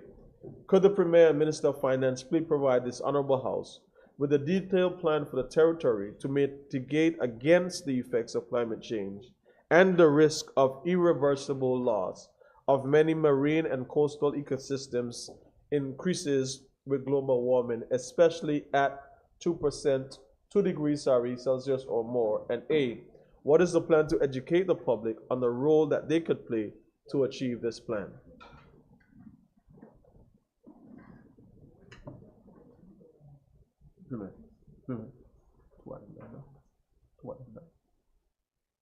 Thank you, Mr. Speaker. I thank the member for his question. The Virgin Islands climate change policy was approved by Cabinet in May 2012 and sets out 133 specific actions to be taken in all sectors to reduce the impacts of climate change on the territory and to reduce our own carbon emissions. While mitigation efforts are recognized as important and are being pursued, adaptation remains the territory's priority, as the Caribbean region as a whole contributes less than 1% of the global greenhouse gas emissions that are causing the climate crisis. Efforts to update the climate change policy were interrupted by the COVID-19 pandemic and were restarted with a meeting of the Climate Change Committee on September 25, 2023. To date, a report on implementation of the 2012 policy up to 2023 has been drafted.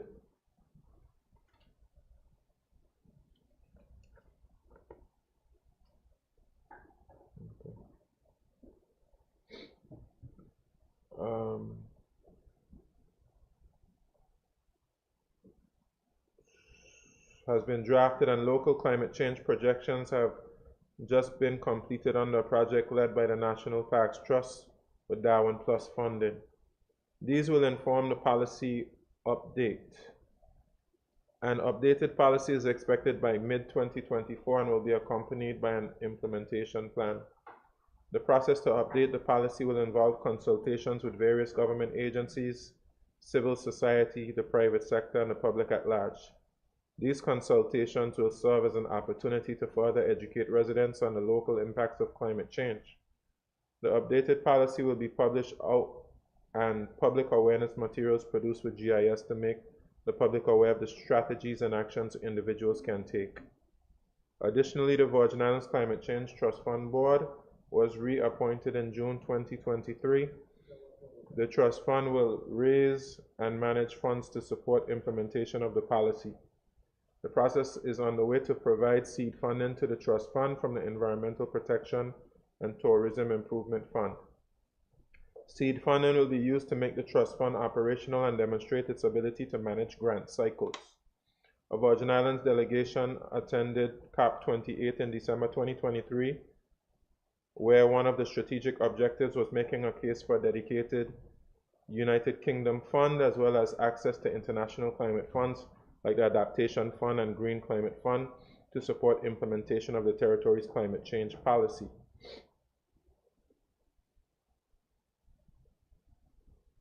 Thank you, Madam Speaker.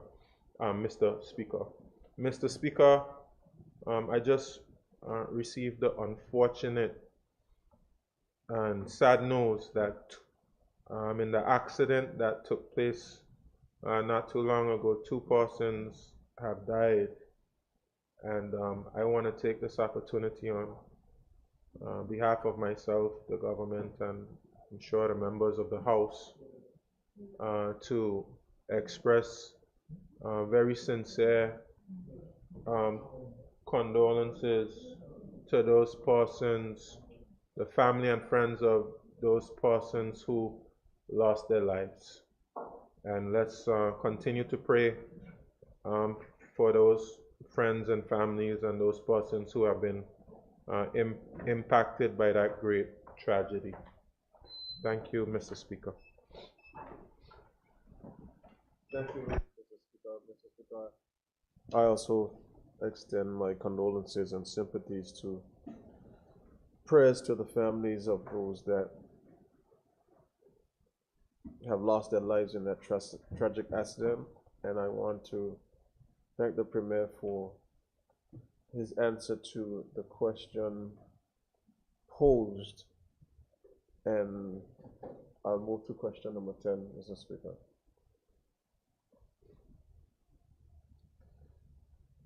Mr. Speaker, again, I echo tourism being the second pillar of our economy.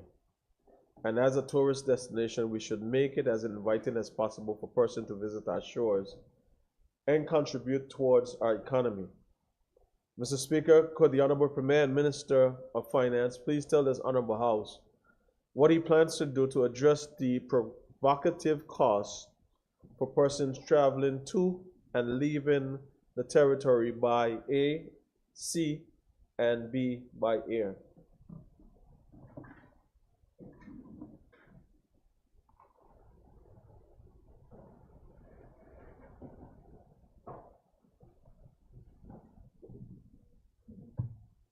Madam, Mr. Speaker, my question says Madam here. Yeah, mine's I apologize. Mr. Speaker, the government can consider tax incentives and subsidies subject to available resources. However, this has to be balanced against the need for revenue to meet our financial obligations. Madam Speaker, the travel industry is a market-driven industry. Therefore, market forces determine the cost of travel to and from the territory. Madam Speaker, the government recognizes the importance of air access to the territory. So that is why we continue to pursue further airport development to extend the runway to be able to attract other carriers to the territory. With the increase in air access, we believe that when there's an increase in the supply of available seats into the territory, it will help to reduce the cost of air travel. So, Mr. Speaker, we recognize that travel, particularly going to our neighboring U.S. Virgin Islands is quite expensive for families. We do recognize that. And certainly, I think at various points we've had discussions with the businesses who transport persons back and forth. So it's something that is still under consideration in terms of what type of assistance government is able to provide. But we must pay attention also to the market forces and see what we can do from a market perspective to help drive down the cost. Thank you, Mr. Speaker. Thank you, Mr. Speaker. Thank you, Honorable Premier, for that response and the explanation given after the initial answer. And the question comes out of concern from the public, especially the day trippers and persons coming even from the neighboring Virgin Islands. In some instances, individuals have to pay between $150 and $300 to get to the BVI by boat.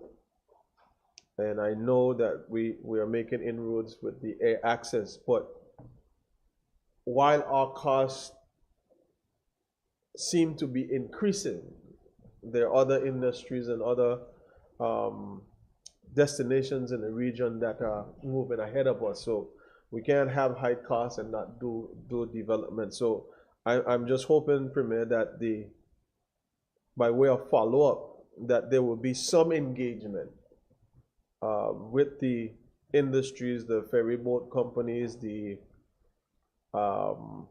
charter boat industry, that some proposals or some negotiations could be arrived upon to be competitive, because while it is costly and while market costs drive, we have to be competitive as well. So I'm just asking, Premier, if that is something that you plan to undertake aggressively to see where we are, so that we don't miss another opportunity to have more substantial persons coming into the territory at an affordable rate.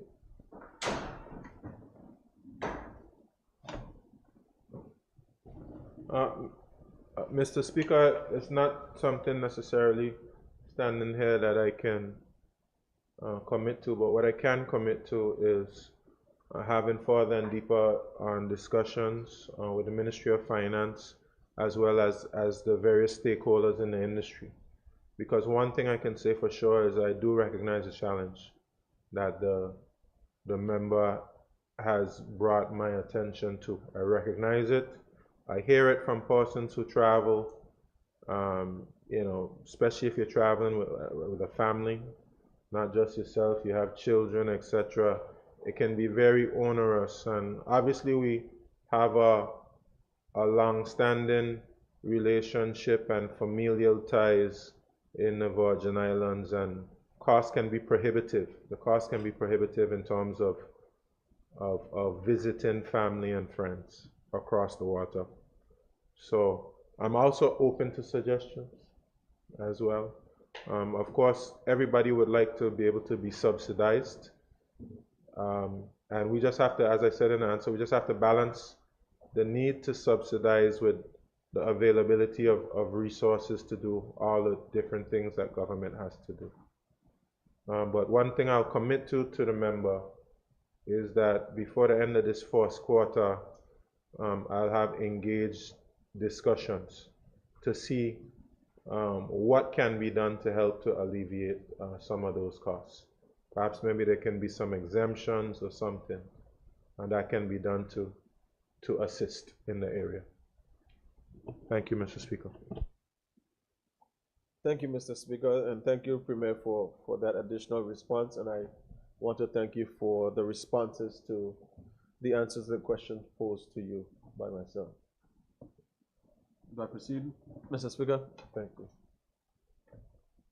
Mr. Speaker, I now move to the Honorable Deputy Premier and Minister for Financial Services, Labor, and Trade.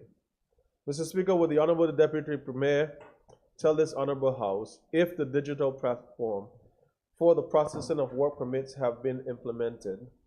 A, if not, why not? B, when will it be implemented? And C, what is the cost of the platform? And Mr. Speaker, again, I just reiterate that as other members, this is a question dated from November 2023, and I know she would have made a statement about it before. Thank you, Mr. Speaker. I don't think I made a statement, but I have updated information, which I'm very pleased to share. Mr. Speaker, the initial phase of implementing a digital platform for work permit processing occurred in 2021, during which a prototype software was deployed. Unfortunately, this pilot project was discontinued because of various capacity constraints within the Department of Labor and Workforce Development. Mr. Speaker, building upon the insights gained from the design and rollout of the original prototype, the Ministry of Financial Services, Labor and Trade has procured comprehensive labor management software along with transition management support services. This software will address both workforce management and work permitting functions. Government has reached agreement with the firm of Janovation Solutions, Inc. to provide these services. The 2021 work permit application system prototype incurred an initial cost of $41,000, while my ministry incurred no additional expenses directly related to acquiring this comprehensive labor management system. The necessary software, maintenance, and support services will cost $120,000 annually until the Department of IT has developed sufficient capacity to provide them in-house.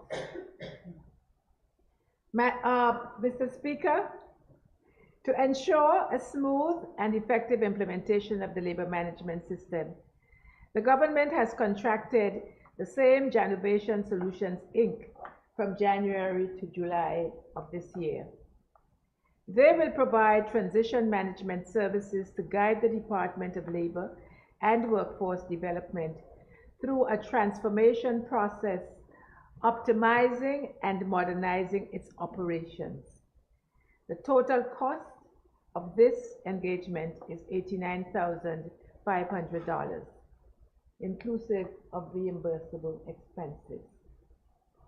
Mr. Speaker, I would like to underscore the Ministry's unwavering commitment to ensuring that the digital platform for work permit processing is not only effective and efficient, but that it's also capable of meeting the diverse needs of all stakeholders, including employers, employees, and the Department of Labor and Workforce Development. I'm therefore pleased to advise the honorable member, and indeed the public, that we expect the system to be operational by June of this year. I thank you, Mr. Speaker. Good news.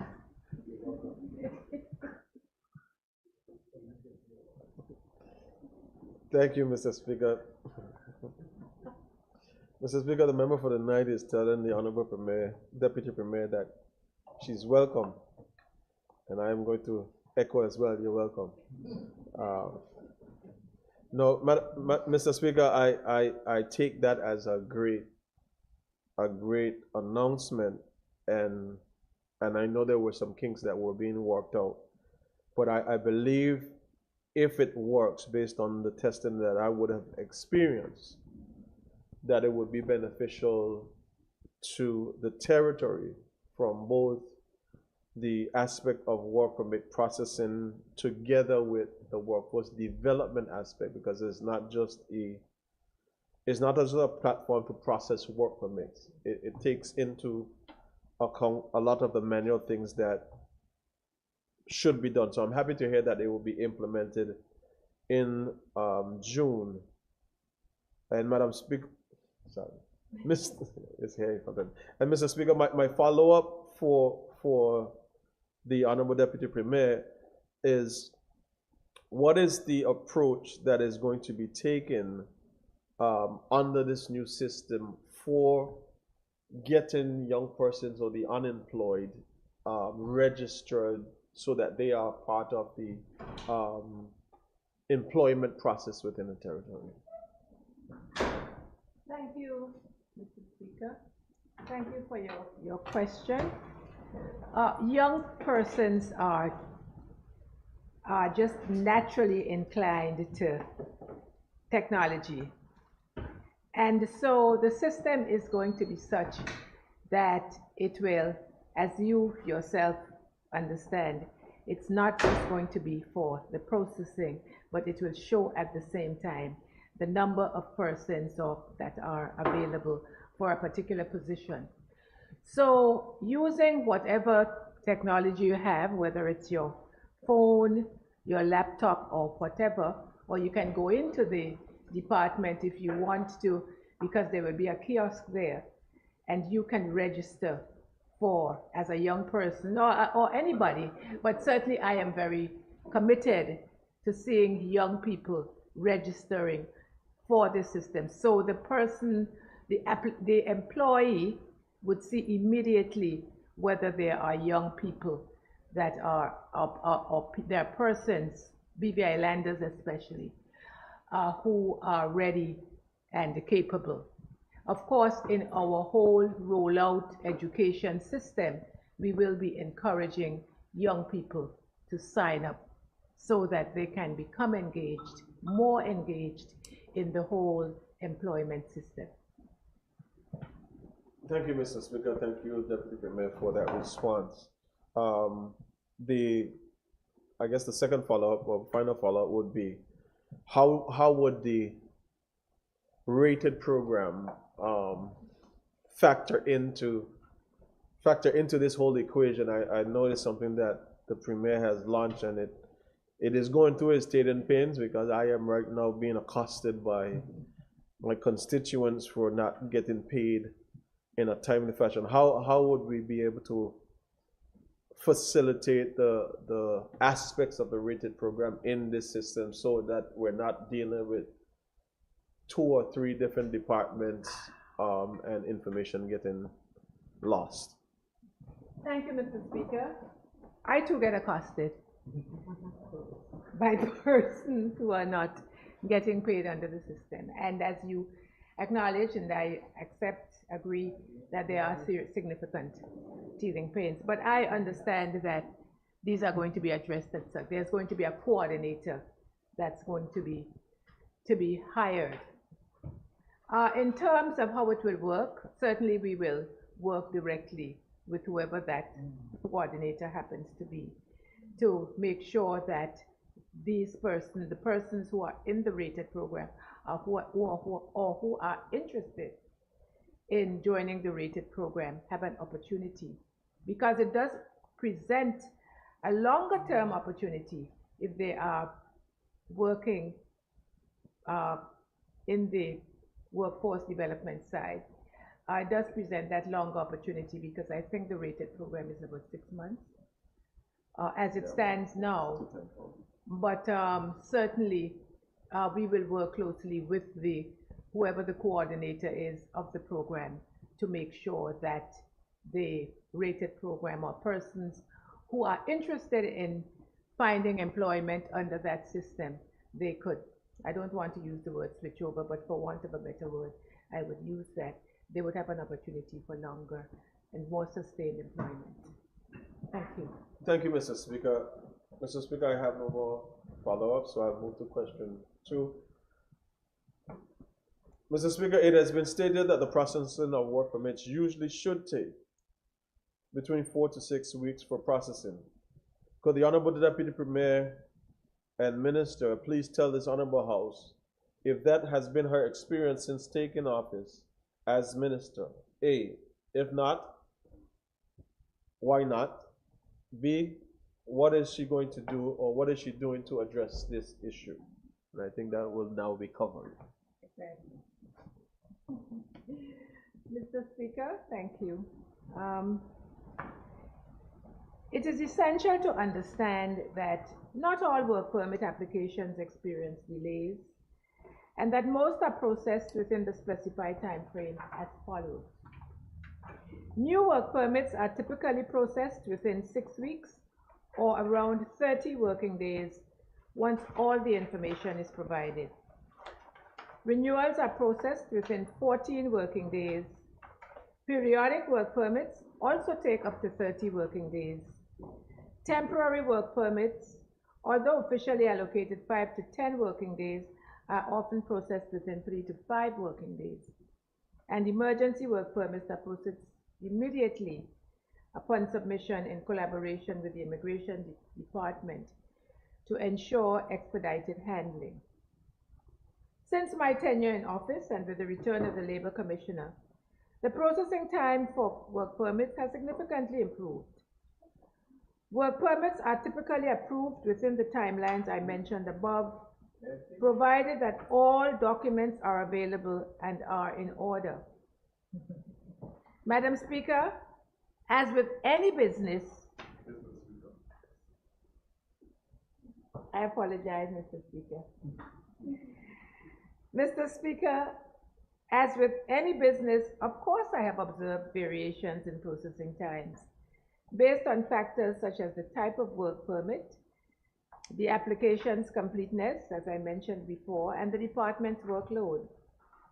Factors can include staffing shortages or employee absences, verifying documents like academic credentials or work experience. Some roles do require security checks, and high demand or seasonal peaks. To tackle these challenges and enhance service efficiency, Mr. Speaker, my ministry is working to strengthen the capacity of labor and workforce development. We are currently, aside from what I mentioned earlier, in terms of technology, we are currently in the process of recruiting for vacant positions. Employers can help by familiarizing themselves with requirements, planning ahead during peak seasons, preparing thorough applications, and promptly responding to requests for more information from the department. Thank you, Mr. Speaker.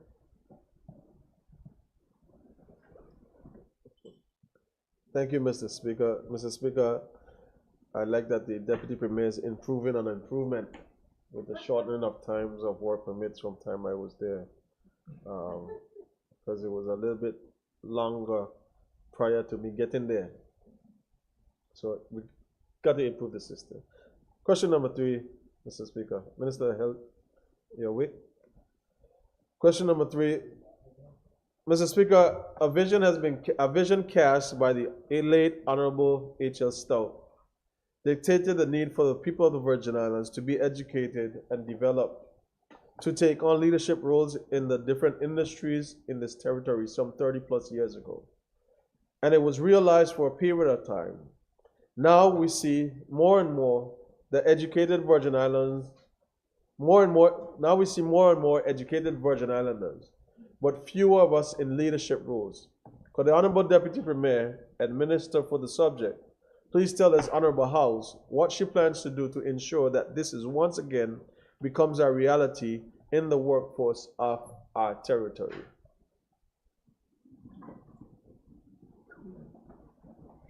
Madam Speaker, I knew the late Honorable Mr. Speaker, sorry. Forgive me, Mr. Speaker. I knew the late Honorable H.L. Stout. Mr. Speaker, I was honored to be one of the team accompanying him on his first international trade mission to China, where he invited investors to this territory. Mr. Stout has never been a dictator, but rather a practical man with a passion for his people, for them to excel through education and to assume the highest possible leadership roles in the economy. I'm very proud that today, as the Minister responsible for Financial Services, Labor and Trade, I can continue to keep his legacy regarding BVI Islanders in the workplace alive. Madam Speaker, perhaps the honourable member will provide me with the empirical evidence to substantiate his assertion that there are now fewer Virgin Islanders in leadership positions in the territory.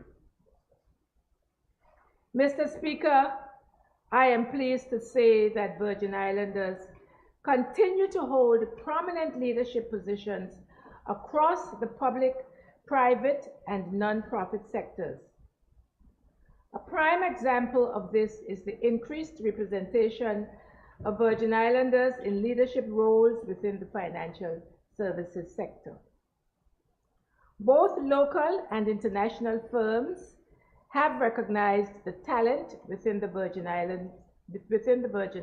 Islands and have appointed Virgin Islanders to leadership positions. I can mention companies such as Deloitte, Vistra, Harneys, Banco Popular, Augeas, Walkers, and the Financial Services Commission, to name a few, that have locals at the helm or within key leadership positions. Virgin Islanders also continue to excel as entrepreneurs and leaders in the fields of commerce and industry. But let me be clear, Mr. Speaker. The Ministry of Financial Services, Labor and Trade is fully committed to ensuring that work permits are only sought when there are no alternative options available. Furthermore, based on my discussions with employers over the last several months, they are also committed to prioritizing the training and development of Virgin Islanders to prepare them for career advancement. This approach aligns with the principles outlined in Section 2 of the Labor Code 2010, which explicitly underscores the overarching policy that prioritizes the legitimate employment interests of Virgin Islanders and belongers. With a continued commitment of both the government and the private sector, as well as the active involvement and ambition of Virgin Islanders themselves, we can continue to increase local leadership representation as the BVI economy expands. Thank you, Madam Speaker. I think I got it right this time. Thank you. Honorable members, let's just take a brief recess.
This sitting now resumes.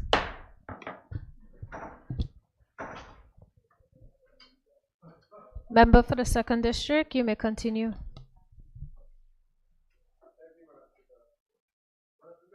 I thank the Deputy Premier for her answer on the question posed relating to BVI landers and belongers in leadership roles. And while I can support some of what she said, Madam Speaker, I believe that we have still a longer ways to go. And it is not, Madam Speaker, it's not for me to try to create a divide. I think that's where persons get in trouble. Promoting BVI landers and belongers of this territory doesn't mean that we are against anybody else.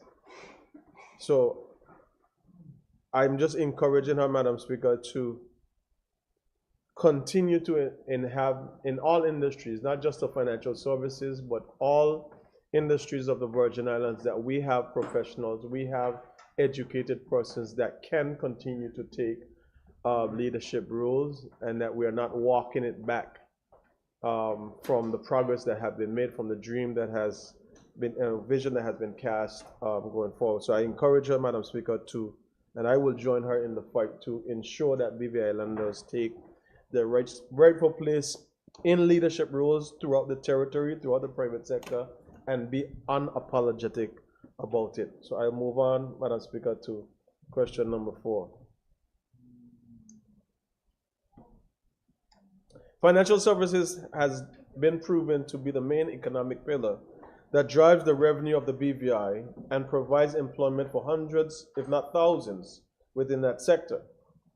At the leadership level, however, there is a huge disparity in the number of expatriate workers as compared to BVI Islanders, which have not just the education and experience to be in the positions, but are somehow overlooked and placed in mid-level positions. Madam Speaker, could the Honorable Deputy Premier please tell this Honorable House if she, A, knows this to be the case in this industry, B, has she had any discussions regarding how we could address this situation, and C, how soon can we expect to see action taken to have more qualified Virgin Islanders in leadership and management roles?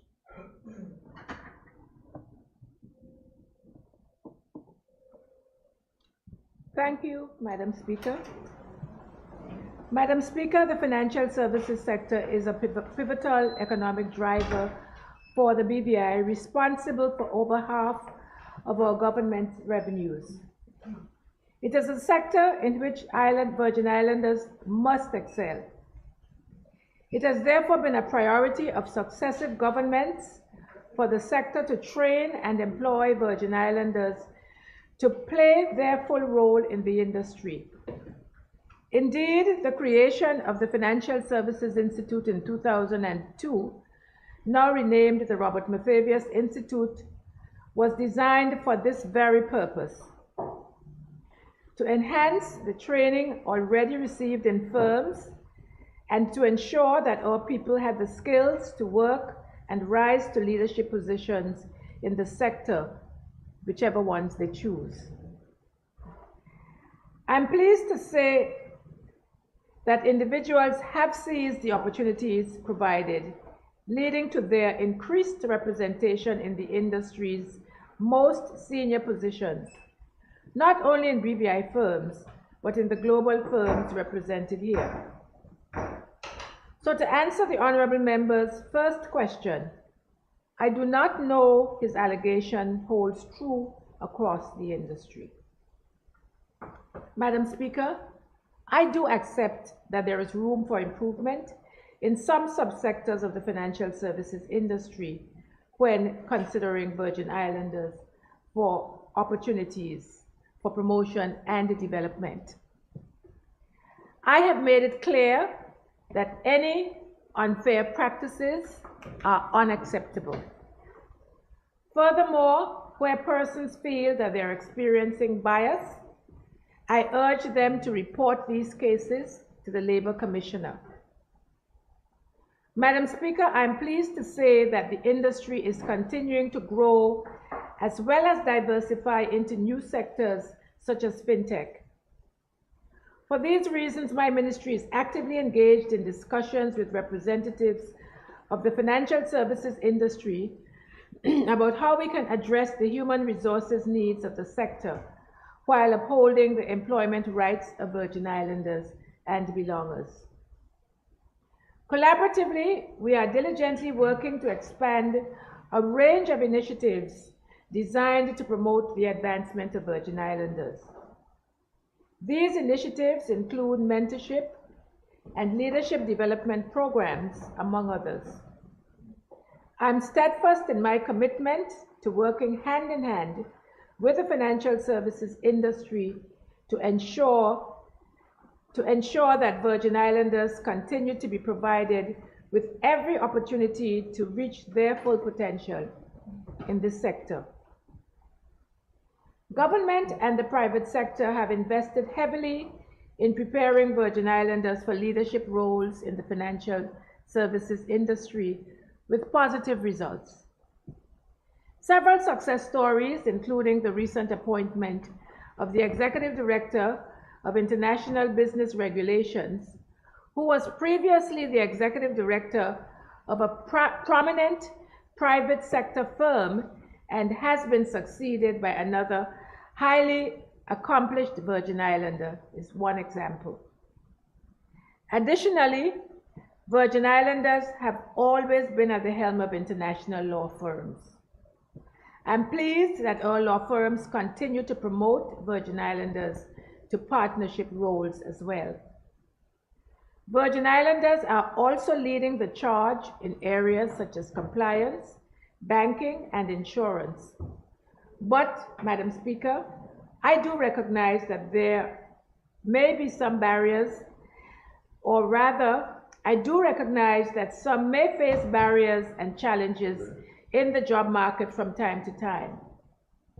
As I said earlier, I am determined to face those barriers head-on to ensure that all qualified Virgin Islanders have the opportunity to achieve leadership positions in the financial services industry.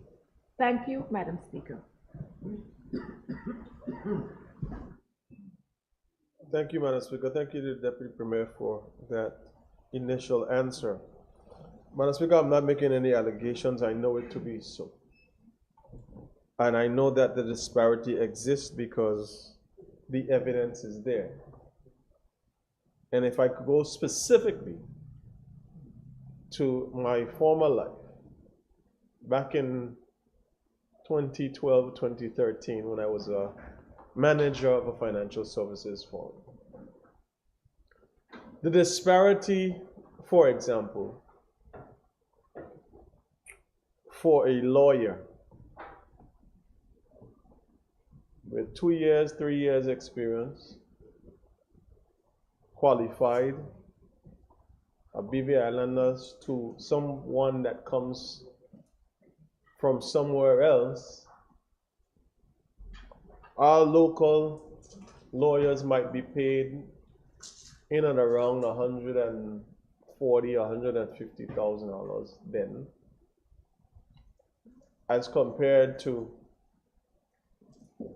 someone else with the same qualifications, but not the experience, and they are paid in excess of $250,000, if not more. That existed from 2012, Madam Speaker, and I know for certain it is and has gotten much wider in terms of the disparity. So, Madam Speaker, my position yet again is not us against them. It is bringing balance to what is a very unbalanced scale throughout the industry.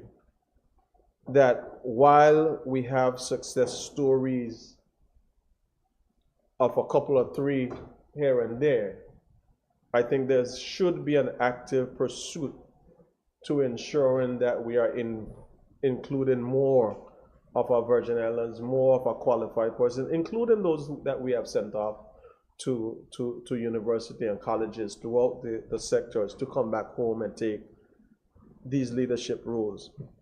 So, Madam Speaker, is not just from that position of salaries, it is just where we're going as a territory.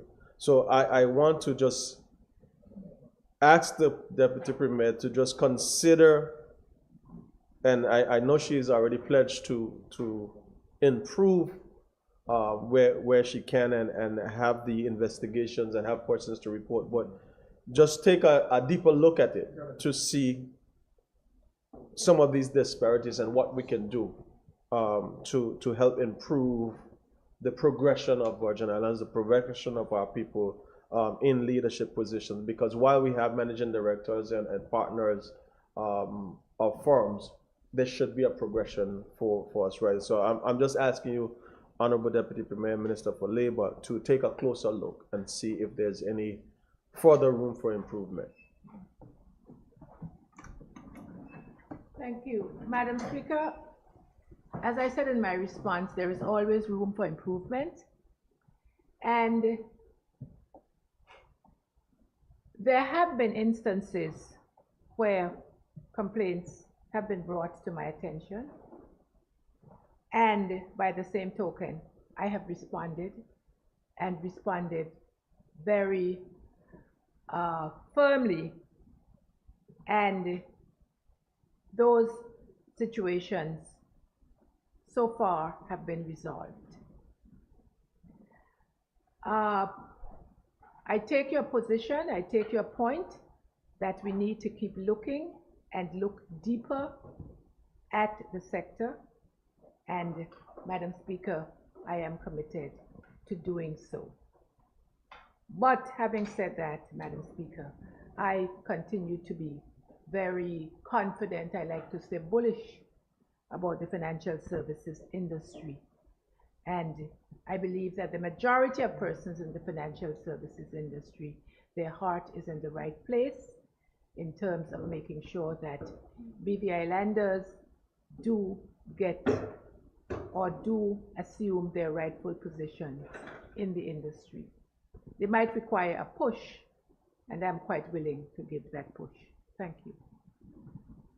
Thank you, Madam Speaker. Thank you, Deputy Premier, for the answer, and I will be pushing you to push. Question number 6, Madam Speaker. Oh, for number 5, I'm sorry. Madam Speaker, the BVI is identified as the sailing capital of the world. We have led and continue to lead in the sailing industry for decades. There, however, has seemingly been a shift in the amount of local captains, chefs, and crew being employed or given an opportunity to be on charter as compared to persons who may be on work permit or contracted. Would the Deputy Premier and Minister of Labor please tell this Honorable House how she plans to address this growing problem and bring balance to an already unbalanced situation? Thank you, Madam Speaker. Madam Speaker, although I have not been provided with hard data indicating recent instability in the employment figures for local captains, chefs, and crew within the charter industry, I am cognizant of complaints lodged by individuals employed in the sector. These are currently undergoing resolution through the mechanisms established under the Labor Code 2010. Additionally, I acknowledge that within our community, there exists a perception that local captains, chefs, and crew may not be receiving the same opportunities as those on work permits. Madam Speaker, I am digging deep to find the facts so that we can address this issue fully. In fact, Madam Speaker, I recently held a meeting with a number of charter boat companies to discuss this very issue, and those discussions will continue. I wish to assure this Honorable House that the government is fully committed to ensuring that local captains, chefs, and crew members are afforded fair and equitable employment prospects within the charter industry. To this end, the government is exploring several options, including expanding, or I should call them initiatives, expanding training and skill development programs administered by the HLSCC aimed at supporting Virgin Islanders who aspire to pursue careers in the marine industry. Establishing a labor management system with a database of local talent actively seeking employment, complemented by a job matching platform. And this answers a question you raised earlier, honorable member. Conducting through audits and investigations to ensure that companies operating within the charter industry adhere to labor laws and regulations. Collecting and closely monitoring data pertaining to employment status of local and work permit holders within the charter industry, and engaging in open dialogue, or I should say, continuing to engage in open dialogue with our local community and charter industry stakeholders to collaboratively identify and implement solutions. As I said, Madam Speaker, this dialogue has started and it will continue. Finally, Madam Speaker, I remain dedicated to partnering with the charter industry to ensure its continued vitality and prosperity within our economy.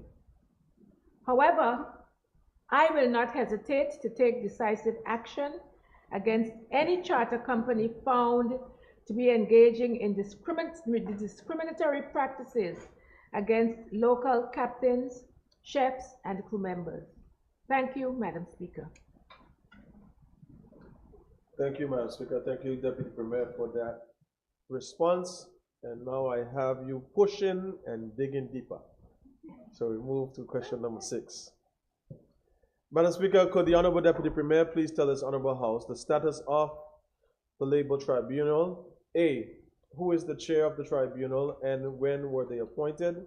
B, how many cases have been dealt with since she was appointed as minister? C, how many cases are currently before the tribunal?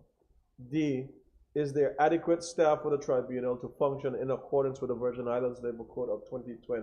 Madam Speaker, just a precursor again that this question is dated from November of 2023. Thank you, Madam Speaker, and I don't think I made many changes. Madam Speaker, Mr. Samuel Jack Husbands is the current chair of the Labor Arbitration Tribunal. He was appointed to serve a 2-year term beginning the 1st of May 2023. 11 cases have been concluded by discontinuance since my appointment as minister, with several cases currently ongoing. Madam Speaker, there are currently 67 cases before the tribunal. These cases are all at different stages in the process. 41 are scheduled for case management hearings. 9 cases are listed for trial. 3 cases have been tried and are awaiting decision hearings. 1 case is up for enforcement. 2 cases have been given partial awards and are awaiting further hearing in respect of an outstanding issue. 7 cases have been accepted by the respondent and are awaiting written awards. 4 cases are being dealt with administratively. And Section 29 of the Labor Code provides that the Labor Arbitration Tribunal be comprised of a chair and 2 other members. The code also stipulates that the minister shall provide administrative support for the tribunal. So, Madam Speaker, the tribunal is supported by an experienced chair, a roster of 13 accredited labor arbitrators who are appointed on a case-by-case basis, a senior administrative officer as the secretary to the tribunal who manages the administration, an executive officer who assists with the clerical and frontline duties. Madam Speaker, given the volume of cases currently at the tribunal, the staffing amount is adequate. However, the ministry is keeping the staffing requirements under constant review. Thank you, Madam Speaker. Thank you, Madam Speaker. So you said, just to clarify, the appointment for the chairman was May 2023. Okay. You're welcome. Question number 7, Madam Speaker. A good person. I'm saying you're welcome. I was there. Question number 7, Madam Speaker. Would the Honorable Deputy Premier please tell the Honorable House when was the last comprehensive policy on international migration for employment completed? A, what does she expect to, or when does she expect to have the review completed? Thank you, Madam Speaker. Section 178 of the Labor Code provides for a comprehensive policy on international migration for employment. The policy is to be based on the economic and social needs of the BVI and must take into account the short-term and long-term consequences of migration for Virgin Islanders, belongers, and migrant employees. However, Madam Speaker, there is no record of this having ever been done.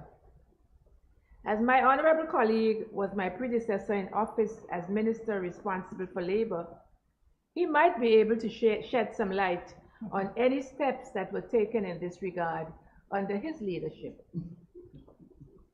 Madam Speaker, I am committed to completing a comprehensive policy on international migration for employment in collaboration with the ministry responsible for immigration by the end of 2024. I will be seeking technical assistance from the International Labour Organization, the Caribbean Office, to help me achieve this goal. I believe that such a policy is essential to ensure that the BVI's labour management system is fair, efficient, and effective. It will also help to ensure that the BVI has the workforce it needs to meet its economic and social goals. Thank you, Madam Speaker. Thank you, Madam Speaker, and thank you to the Honorable Deputy Premier for her response, quite crafty there. But what I was doing is responding to the COI, which was called while I was there, putting the chairman of the tribunal in place. I'm dealing with some other COI-related matters to keep the country from having its constitution suspended. So I didn't get around to that in 10 months. But now you're at your 10-month mark, so I know you have now pledged a date. Madam Speaker, I want to thank the Honorable Deputy Premier for answering her questions, and I look forward to receiving them for review. Thank you. Thank you, Honorable. You can continue with your questions.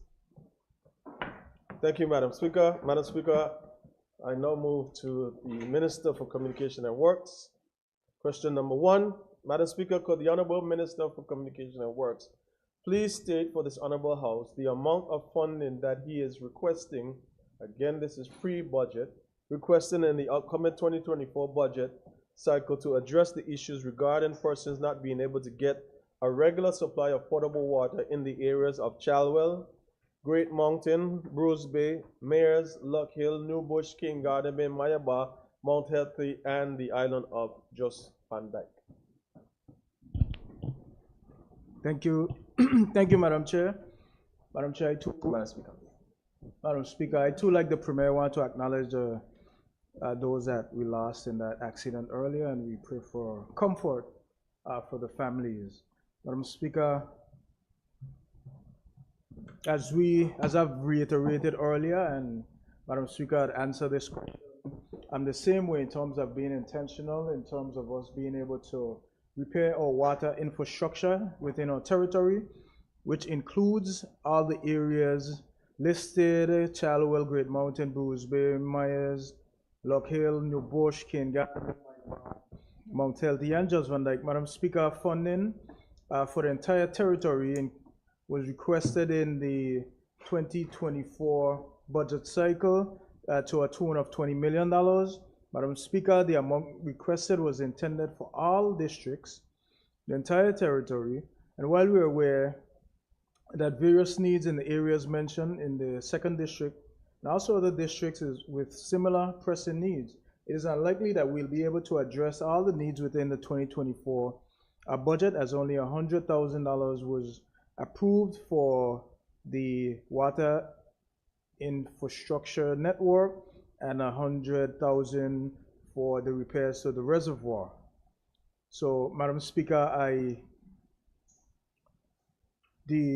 confirm that the designs were developed by the Water and Sewage Department for the Lock Hill area for implementation, and other areas unknown to the department, but funding has proven to be inadequate to address these infrastructure, and I'm not sure if it would happen within this budget cycle. Thank you, Madam Speaker, and thank you to the Minister for his response. Madam Speaker,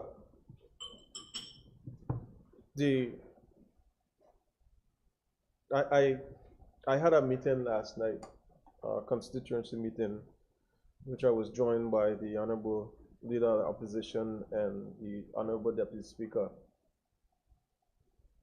And if I go specifically to the island of Just Van Dyke, Madam Speaker, in the height of tourism season, and again, this question goes back to November of last year, businesses on Saturday and Sunday were forced to close because there was no water. In King Garden Bay and some of the other areas, and inclusive of the territory, there have been issues of no water. But, Minister, I am asking whether it is in the 1st district, the 2nd district, or all the way down to the 9th district, that a plan be derived to just start to address a particular area. Now that the monies has been budgeted, I don't know if funds have been received. 100,000? You said 20 million?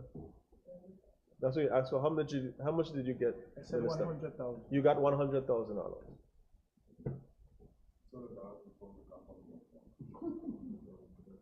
So, Minister, I don't know why that. Is it? Well, that then changes my question, Madam Speaker. Let me ask the question then. Follow up, Minister. Beyond the areas that I covered within my district, with $100,000 when you've asked for $20 million, are the people supposed to be comfortable knowing that they wouldn't get any relief for the water situation? Madam Speaker, it's unfortunate to answer this question, but the reality is that we have these age-old systems. And Madam Speaker, unless we get intentional about placing the proper funding, we'll be forever in this house asking the same questions. I remember the question posed earlier, that these are decades-old questions, administrations on top of administrations, Madam Speaker. And unless we get the funding, Madam Speaker, we'll be here. I know that in the SAP number 2, we were given $500,000 for to purchase meters. Madam Speaker, based on the demands and the needs for water, we had repurposed that money, sent it to the RDA, and the RDA, in discussion with the RDA, is to do a leak detection program within our territory. Madam Speaker, that request for proposal should be out shortly. And on Tortola, we know there's, based on the water that is produced, 2.3 million gallons per day. We know that it's not a matter of producing water, but the infrastructure. And we need to understand where the water is going. So the leak detection program, Madam Speaker, would be able to address that. The member spoke about his meeting with the PVIM and Judge Van Dyke last night, and the water that they weren't received over the weekend. Madam Speaker, the supplier for water had some issues with a pump. It was rectified partially, and water was given to the residents, I think, late Sunday. But I do offer my sympathies to those businesses that had to shut down, Madam Speaker. Thank you. Madam Speaker, again, like the Deputy Premier, the Minister has been a little crafty in his answer. Oh. I took my 2 representatives who are at large, Oh. because there are 4 at-large representatives. There are 4 at-large representatives in the territory who could represent the people of Jos Van Dyke as well. So it was not a PVIM meeting, it was a district community meeting for which the 2 members accompanied me. But in all the discussion that the minister just had, it still doesn't bring resolve to the situation. And we are bringing more and more guests, more and more tourists. We're bragging about it. Who we bring them to? Are they gonna wash their hands? So I'm trying to understand, Madam Speaker. On one hand, we're bragging about boosting tourism, and on the other hand, the infrastructure is failing and there's no money put to it to help it. So it is going to be a detriment to our very product. So Minister, I don't know what else to say or ask, so I'll just move on to question number 2. Madam Speaker, there has been numerous pictures and videos circulating, especially over the last 2 years, with the urgent attention needed to fix the Jos Van Dyke Ferry dock, which is an official port of entry of the Virgin Islands. Would the Minister for Communication and Works please tell this Honorable House if A, he has taken any steps to assess the gravity of the situation, B, if not, why not, C, if he has, could he please share the plans and costs associated with fixing this dock, D, could he provide a timeline of when these works are expected to commence, and E, what is the proposed alternative entry point for the residents and visitors of the island once works have commenced? Thank you, Madam Speaker. Madam Speaker, an assessment has commenced through the BVI Ports Authority to determine the severity of the situation. Madam Speaker, it's important to note that the project will be given high priority. See, Madam Speaker, once the assessment is completed, the report will be formulated. The report will include the costing and time frame of completion. It is anticipated that the assessment will be completed in 3 months' time when the procurement process will commence. Madam Speaker, as previously stated, once the assessment is completed, a report will be formulated. The report will include the costing and time frame of completion. The authority is currently in conversation with operators of Jos Van Dyke to determine the best ways to create an alternative point of entry for residents and visitors to the island, as such would be required once work commences.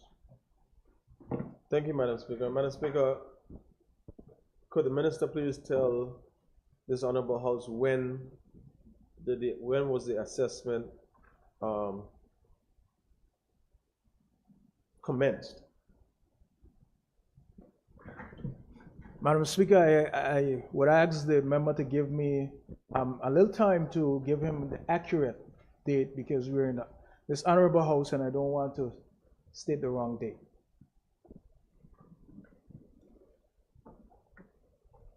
Thank you, Madam Speaker. Okay, I've been used to say. Too old like that.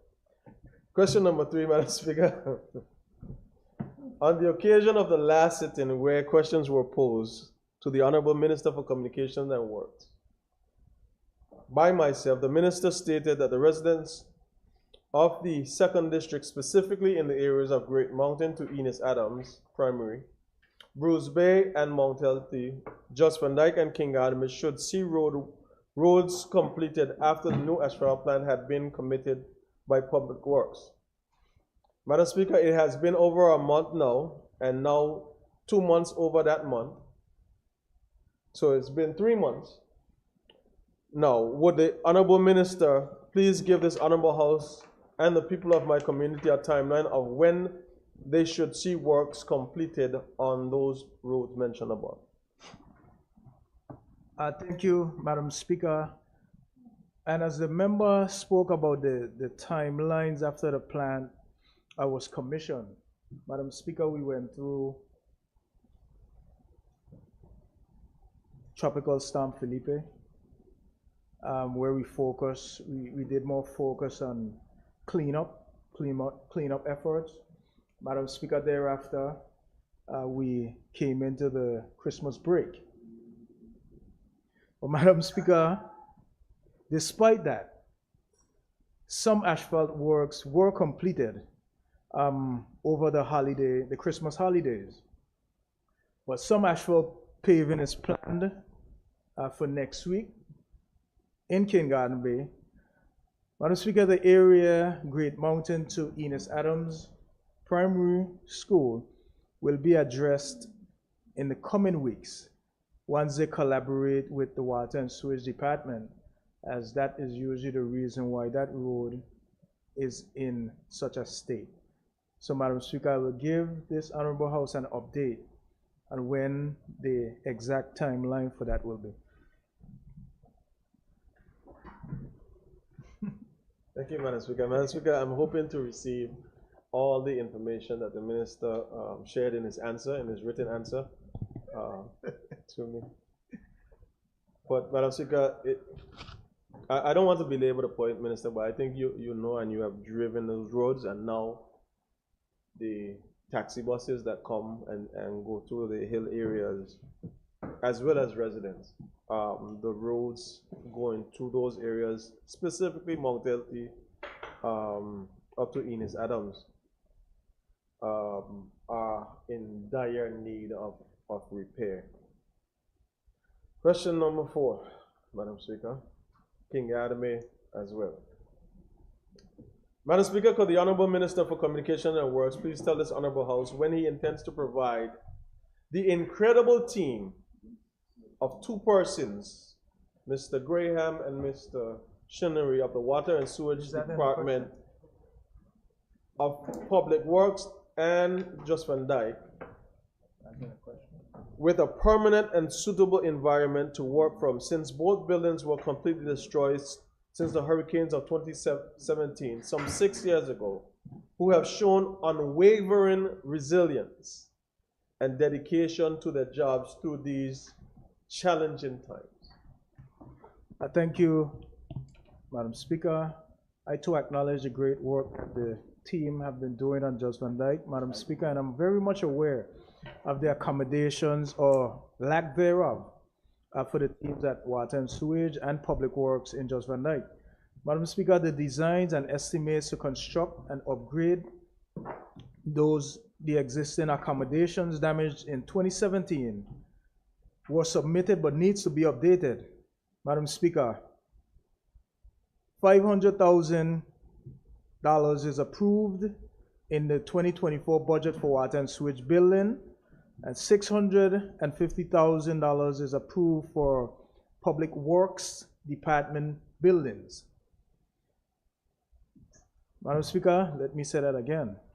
$500,000 is approved in the 2024 budget for Water and Sewage buildings, and a total of $650,000 is approved for Public Works Department buildings. Efforts will be made to address the Public Works Department and Water and Sewage buildings and Just Van Dyke from portions of the funds received. Madam Speaker, the follow-up, the $650,000, unless there's been a draft E of the budget, or D or F or G. The $650,000 that the Honorable Minister spoke about has a few words behind it.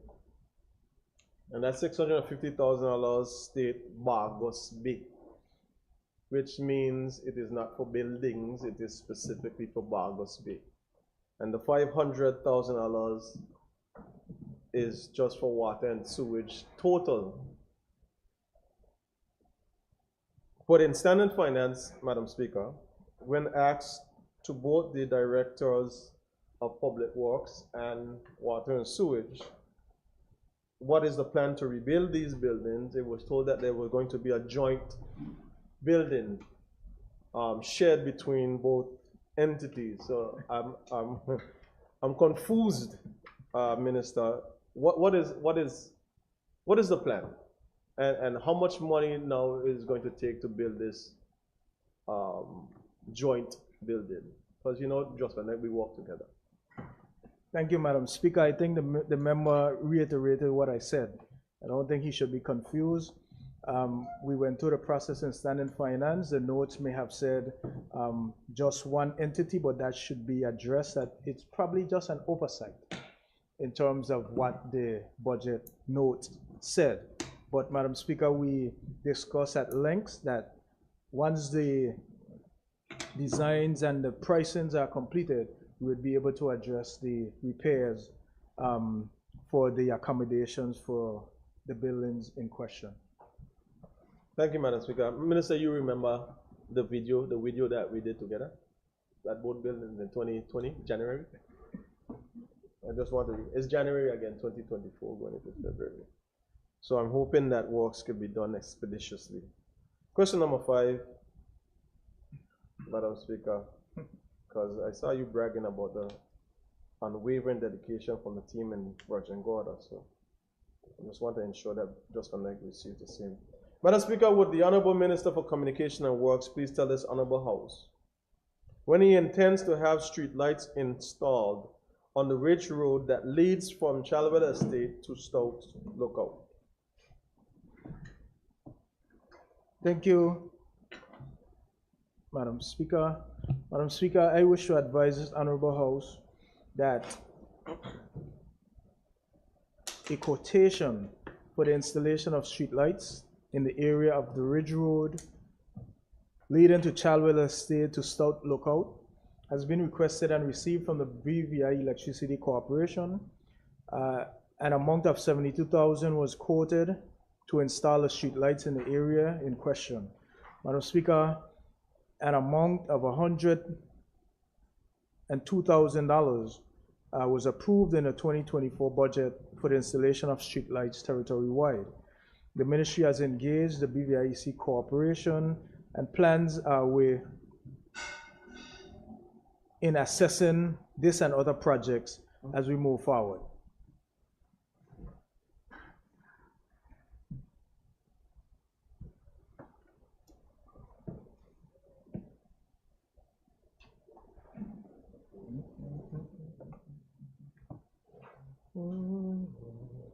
Madam Speaker, I thank the Honorable Minister for Communication and Works for answering the questions posed to him.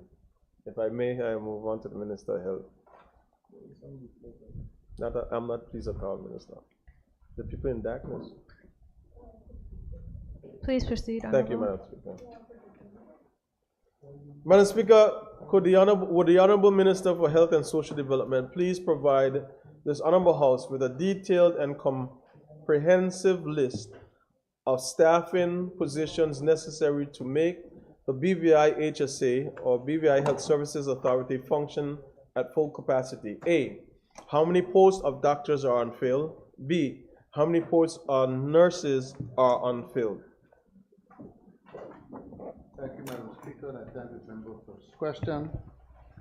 Madam Speaker, a comprehensive list of staff positions at the BVI Health Services Authority is provided for the member's reference at Appendix A, which I hope you got. Madam Speaker, there is a concern regarding the vacancies that exist within the Dr. D. Orlando Smith Hospital. The highest number of vacancies are for nurses that attend to urgent needs, with 21 vacancies in the emergency room medical and surgical unit, behavioral health, obstetrics, and the operating room. Another 7 vacancies exist within the nursing professionals at the hospital, that is nursing assistants, bringing the total to 28 vacancies. Our clinics throughout the territory also face challenges, with nursing shortages adding another 7 positions to our vacancies, which totals 35. Physician shortages are essentially the specialist areas, as we currently require 2 internal medicine specialists and 1 emergency room specialist. Some general practitioners are also needed within the community health clinics, specifically on Virgin Gorda, to allow 24-hour on-site coverage to include physician staff. Thank you, Madam Speaker. Thank you, Madam Speaker, and thank the Minister for providing the answers to his question. Minister, just a follow-up. The nurses, I see you have them identified to the numerical amount of 35 positions. I'm trying to follow from the doctor's side. You didn't specify how many doctors. Or if I missed it, please correct me, Madam Speaker. I don't think the shortage is necessarily doctors. It's more in the nurses area. Okay, Madam Speaker. Madam Speaker, because I'm only asking a question because there's a need for 35. There's a need for 35 nurses, but then you have some general practitioners are also needed, but it doesn't say how much. Madam Speaker, just by way of follow-up, again, in the meeting last night, very good meeting on Just Van Dyke with the community there. Could the Minister please tell us why is there not something as simple as a defibrillator and a, what do you call the board? The stabilization board? Not the ambulance, the board that you put patients on, the stretcher on the island of Just Van Dyke. That's a follow-up question, right? Yes, please. I don't have the answer at this point in time. I'll be happy to supply you that answer as soon as I have it. I don't have the answer. So I don't know if that's a story, if that's actual factual. I find it hard to believe, but I'll give you the answer as soon as I get it. Thank you, Madam Speaker. Madam Speaker, my final follow-up. Minister, again, something for you to look at. There's a brand new school on the island of Just Van Dyke. There's more tourists. There's no ambulance, no helipad. There's no emergency vehicle of any sort to deal with emergencies or illnesses on the island. If you are lucky and you get injured or something happens to you, if you're lucky to get a pickup truck in the area, that's where you're going to travel in or on the backup. So I'm asking, Minister, what is the plan to address the healthcare needs on the island of Just Van Dyke in terms of the necessities for basic care in emergency situations? Mr. Speaker, Madam Speaker, sorry. Healthcare with around the entire BVI is of great importance to us, the ministry as well as ASSA. And our aim is to bring equity to all the districts from Anegada to Just Van Dyke in terms of medical care, in terms of particularly medical evacuation. I don't have an easy answer to exactly how it is going to happen. We all share this concern, it's as old as the island itself. We had a death that was sold recently over there, and I was up to be there, must be the day after. And I heard numerous concerns from the residents about healthcare, the need for a doctor there 7 days, the need for more than one nurse, the need for an ambulance, the need for a medical boat for quick evacuation, the need for more this and more that. Madam Speaker, everything costs money, and we know we have a limited budget. Not that anybody is more important than anybody else, but we're trying our very best to bring as much improvement to the medical situation in Jasper as possible. There's a long-term plan to improve the healthcare facility on Jasper. Again, Madam Speaker, we are very limited in terms of the funding we have. As we know, funding is a challenge for all of us. But now again, not saying it's not an important, but we're doing our very best to bring some relief and some. I mean, I talked to the nurse over there, and this idea of a nurse being there by herself and thinking if something happens, it's only me. You can't sleep, you can't rest, and that's not good.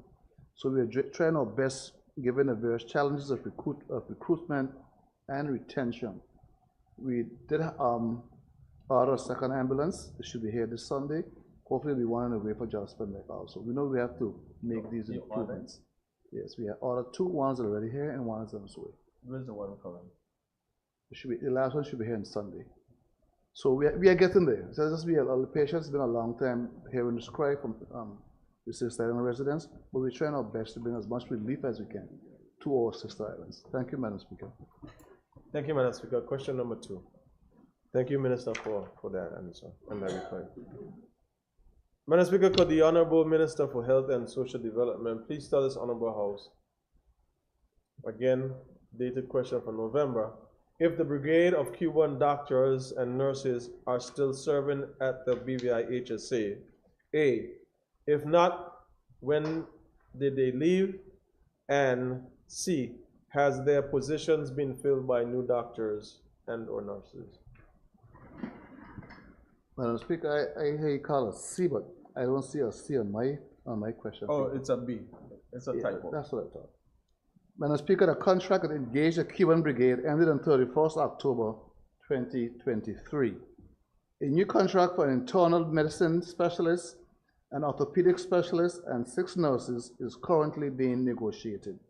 Additionally, an arrangement for a nephrology team is currently being explored. Madam Speaker, 2 of the posts previously occupied by Cuban doctors have been filled. One in the emergency room and one in community care on Virgin Garden. The other positions, internal medicine, oncology, orthopedic, urology, nephrology, and cardiology, have not been filled. A new contract proposal from Cuba for internal medicine and oncology, orthopedics, and nephrology is expected. Physicians in the other specialties have been identified and are in the process of attaining registration. But success in those arrangements will be heavily dependent on BVI, HSA, and NHI contract negotiations. So we are making progress to get those things filled as quickly as possible.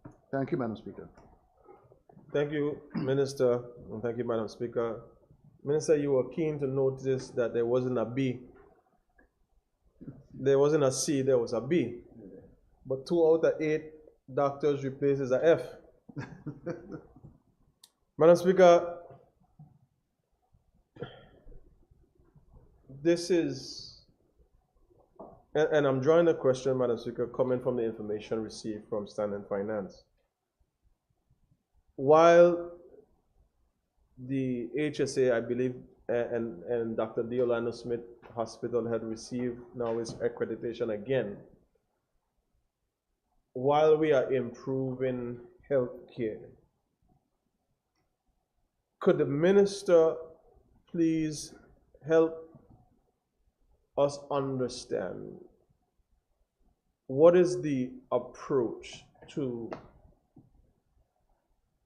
take the healthcare system, specifically at the hospital, the D. Orlando Smith Hospital, to be able to provide services that persons are going to other facilities and even out of the territory for that we can provide here? What is the plan to?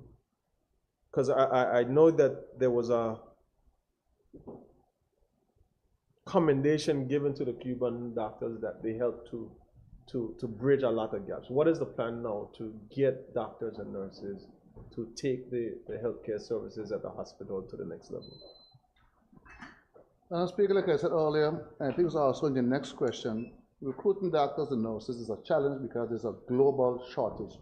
And it's very hard to compete on salaries with the other countries such as the Cayman Islands, Bermuda, Canada, UK, United States, that are making working in those countries very attractive for nurses and doctors. When I get to the other question, I'll go to some of the differences in salaries that those countries offer, let's say, starting nurses, where the BVI may start them at 40 or 50,000. In those other countries, can be the highest 90,000 or $100,000 for the very same job. The salary is very attractive out there. So recruitment and retention remains a challenge for us. The question you asked was really what is the plan for persons who have to go overseas? We do have some great equipment in Peebles. In Dr. Dillon Hospital, sorry about that. The challenge is getting qualified persons to come and operate these machines, and also to keep the machines running. I get a lot of complaints daily. I go to a hospital for a CT scan, that machine is down, they send me to someplace else. I go for an x-ray, that is down, I go someplace else. I want to do this procedure, but the CM is down, I have to go someplace else. We can do a lot better, and I'm fully committed to doing a lot better in terms of making sure our persons only have to go abroad in extreme cases. I think it was 2 weeks ago we had 3 persons flown to Colombia, 2 with stroke cardiovascular situations and 1 with broken bones. Some of those things actually can be attended to here with the right equipment and the right operators. I'm fully committed to doing a hard recruitment drive. It's hard to compete with salaries, but there are other things we can offer these persons to incentivize them to want to work here in our lovely British Virgin Islands. And we will explore all of those things. We are making more scholarships available in areas of medical and as well as education. Because we are challenged in those areas, we're going to make sure we not only bond persons when they get scholarships, but that we collect when persons renege and return them to give service for the money that we invest. We invest a lot of money in training medical persons, many of whom do not return to the BVI because they find attractive pay elsewhere, and some actually pay back, but some don't. So there's no one easy solution to the question you ask, because it's a very complex problem in a very competitive field right now. Thank you, Madam Speaker. Thank you, Madam Speaker. Madam Speaker, I move on to question number 3. Madam Speaker, will the Honorable Minister for Health and Social Development please tell this Honorable House the reason so many doctors and nurses are leaving the HSA, and A, provide a report of how many doctors have left from 2021 to present. B, provide a report of how many nurses have left from 2021 to present. C, state how many from A and B above have been replaced over the 2-year period. Thank you, Madam Speaker, and I thank the member for his question, because it's a very important question that many persons are often asking about. Madam Speaker, throughout the world, the healthcare industry is experiencing an all-time high of professionals exiting the profession. This has become particularly acute in the post-COVID era, where employee burnout and the pandemic has been major contributors to the exodus of medical and nursing professionals. In addition, the BVI has to compete with countries who are in a position to offer more attractive compensation packages than we are unable to match. Within the region, many of the British overseas territories offer nursing a starting salary of an average of $70,000 per annum.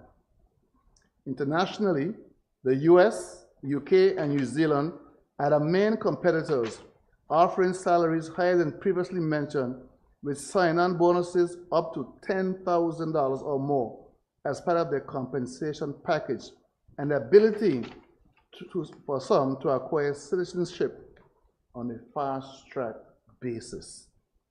The BVI HSA compensation package for nurses starts with a base salary of $40,000, $286, $44,286. Doctors in some of the overseas territories receive compensation packages at a starting salary of $100,000 per annum.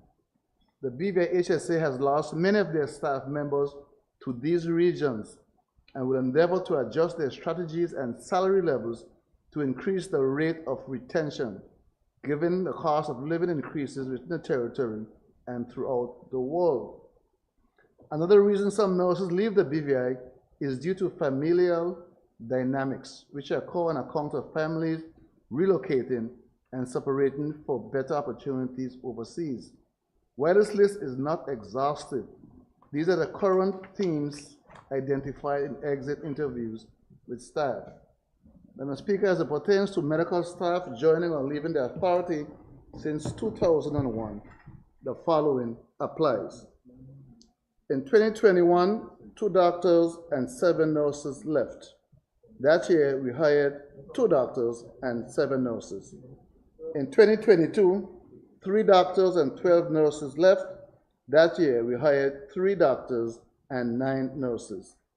In 2023, 8 nurses left. We hired 7 doctors and 10 nurses. So for that period, we lost 5 doctors and 27 nurses, or 32 health professionals, and we hired 12 doctors and 26 nurses, 38. So we lost 32 and hired 38. Thank you, Madam Speaker. Thank you. Thank you, Madam Speaker. Thank you, Minister, for that very detailed answer, with explanations, of course. But the answer then pushed me back to the answer that you gave previously, Minister, because it seems that while we have the equipment and while we are hiring additional persons, there seems to be a disparity in terms of the specific needs that we have within the sector. So I'm trying to figure out if we're not understanding, if our machines are not working and our nurses and doctors are leaving because of higher wages elsewhere, and we're sending them, the cost is not coming back into the system. Because if I have to send you elsewhere to go out, use an extra machine, and it's going to cost that provider, that private provider is going to collect the revenue from NHI, and we are the ones losing. So I'm wondering, Madam Speaker, if we are looking closely at the business model to ensure that there's more success and not just replacing people, but putting people in the right places to be able to provide additional services. Madam Speaker, I'll move on to question number 4. It was reported, Madam Speaker, that a private practice physician recorded seeing over 300 patients struck by cancer in the last 3 years from 2023. Madam Speaker, could the Honorable Minister for Health and Social Development tell this House what is the total number of cancer patients in the territory for the last 3 years? A, what is causing this increase? B, what is being done to educate the populace about it? And C, what is being done to address this increase? Thank you, Madam Speaker, and I thank the member for his question. Again, another very important question. Madam Speaker, the National Health Insurance reports an average of 41 new cases of cancer per year over the last 6 years, with a high of 59 in 2022 and a low of 22 in 2017, with variation from year to year. They reported an average of 14 deaths per year, with a high of 23 and a low of 6 in 2017. From 2016 to 2020, they recorded 462 cases, with notably 74 cases recorded in total in 2022. With the advent of the National Health Insurance System in 2016, more persons than ever before now had access to health care and would have been able to access care for cancer and other conditions. This would have led to an apparent increased reporting of cases in the early years of NHI and access to better treatment and longer survival. The numbers from the NHI do not bear out the 300 persons have been diagnosed in 3 years. However, more persons are also likely living longer and seeking more care locally than before. This is also a success story for the National Health Insurance Scheme. Cancer and non-communicable diseases remain a significant concern for the territory. Apart from being a major cause of death in the territory, they consume considerable healthcare costs and are responsible for a significant number of healthy years of life lost. Madam Speaker, the major risk factors for cancer and non-communicable diseases are sedentary lifestyles, diets high in calories, particularly from sugars and refined foods, obesity, tobacco, and alcohol use. The World Health Organization has several best buys for combating cancers and non-communicable diseases. The development of a local population-based movement program using the principles of the CARPHA Caribbean Moves program is a priority in 2024, as well as working closely with the Ministry of Education, Youth Affairs, and Sports to address standards for nutrition and physical activities in schools.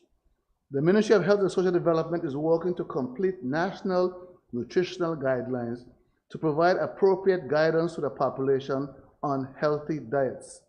Subsequently, a social media campaign will be developed to go along with these guidelines. The Ministry of Health and Social Development is also working with the Attorney General's chambers on the tobacco control regulations to ensure that the BVI complies with the Framework Convention on Tobacco Control. The BVI will also be working with its CARICOM colleagues to formalize food labeling guidelines for the region and territory, along with eliminating trans fats, a known toxic substance in our food supply. Social marketing and education programs will be conducted to raise awareness of the impact of these substances in our food supply on cancers and other chronic diseases. While there is no specific evidence of a dramatic increase in cancers, the Ministry of Health and Social Development, as mentioned before, is working to strengthen monitoring of these conditions. However, there remains a significant concern, and control efforts will include education and health promotion previously mentioned. However, Madam Speaker, I must emphasize that early detection of cancer is paramount to get the best chance of cure and long-term survival. In this regard, the Ministry of Health and Social Development will be working with the National Health Insurance System to ensure that proper and effective screening is included in the benefits packages and promoted. Access to mammograms and modern screening for colon cancer, prostate cancer, cervical cancer, and other highly preventable cancers are not only available, but also promoted. Several modern, less invasive techniques of screening are now becoming available, and the Ministry of Health and Social Development will work with both the NHI and providers to ensure that these are available and accessible financially. With enhanced screening and early detection, a trend of detecting more cancers early in their progression when they are more treatable is expected. As such, the Ministry will work with providers to ensure that these services are also available locally. Now, Speaker, please forgive this lengthy answer, but it's very important that the public understand what we're trying to do. The Ministry of Health and Social Development is currently finalizing the National Formulary, which includes oncology medication, biologicals, and other preparations to guide a rational procurement and use of these medications. Madam Speaker, the Ministry of Health and Social Development remains concerned about the handling of toxic chemicals and their life cycle throughout the territory, from importation to disposal. In particular, the opportunities for inappropriate exposure to persons and the inherent risk they pose in terms of cancers and other diseases. The Ministry of Health and Social Development will therefore be working with relevant stakeholders to map the chemicals and their path through the territory to develop a code of practice and regulations for the entire life cycle of toxic chemicals throughout the territory. This project will be supported by a chemical team at the UK Health Service Agency, UKHSA. I thank you, Madam Speaker. Thank you, Madam Speaker. And Minister, I too appreciate the answer, because Intelligent answer, intelligent question deserves an intelligent answer. So I want to thank the Minister for Health and Social Development for answering the questions posed to him, Madam Speaker, and I will move to the final minister, who they say is Ndeko Boshitalawa. I move to the Minister for Education, Youth Affairs and Sports. Madam Speaker, will the Minister for Education, Youth Affairs and Sports provide this Honorable House with a copy of the sports policy that governs how we support our professional athletes who represent the territory and excel in different areas of sports? A, track and field, B, swimming, C, sailing, D, basketball, and E, soccer. E, soccer, F, tennis, and G, baseball. Madam Speaker, I thank the honorable member for his question. Madam Speaker, a copy of the sports policy that governs how we support our professional athletes who represent the territory and excel in their different areas of sports is provided at Appendix 3 for members' information as requested. Madam Speaker, the National Sports Policy, passed in Cabinet in 2012, speaks to several aspects of sports, including professional and amateur individuals and organizations, community enjoyment, recreation activities, and sports tourism. However, the Ministry of Education, Youth Affairs, and Sports recognizes the need for the policy to align with the changes in the territory's sports development journey. Thus, Madam Speaker, funds are currently allocated in the 2024 budget to support the revision of the sports policy, and an update can be provided once this is completed. Thank you, Madam Speaker. Madam Speaker, I know the minister said it's in Appendix A, but I don't know if the answers were shared as yet or they will be shared after. Thank you. Thank you, Madam Speaker. So I would love to review that and not follow up now. Question number 2, Madam Speaker. Madam Speaker, could the Honorable Minister for Education, Youth Affairs and Sports please tell us, Honorable House, what she plans to do to address the increasing number of fights and violence in our schools? Madam Speaker, I appreciate the concern raised about the increasing number of fights and violence in our schools, and I would like to provide a comprehensive overview of the measures the Ministry of Education has taken to address this pressing issue. Madam Speaker, in response to these incidents, the Ministry took immediate action by convening emergency parent-teacher association meetings and communicated a zero-tolerance policy for serious to extreme behavioral infractions to parents, signaling a commitment to maintaining a safe and conducive learning environment. Subsequently, Madam Speaker, an intense intervention program was implemented for students with chronic behavioral challenges. This program incorporated various strategies, including professional evaluations, counseling sessions, and parental involvement. The ministry's proactive approach aimed not only to address the immediate issues, but also to provide long-term solutions by focusing on the holistic development of the students involved. The Behavior Intervention Plan instituted for these students outlined clear expectations and consequences, emphasizing the importance of positive behavior, academic improvement, and parental engagement. The stringent measures were designed to instill a sense of responsibility and accountability among students. These proactive strategies have yielded tangible results, marking a notable reduction in overall suspensions throughout the past school year and a commendable decrease in serious incidents such as on-campus fights. Furthermore, Madam Speaker, the Ministry recognizes the need for a broader approach to address behavioral issues across all secondary schools where most of the incidents take place. Mandatory training on positive behavioral management for secondary schools was conducted, followed by the submission of implementation plans by each school. As a result, most of our schools have reported a positive impact on school culture and student behavior. In conclusion, Madam Speaker, the Ministry of Education is actively engaged in addressing the root causes of fights and violence in schools through a multifaceted approach.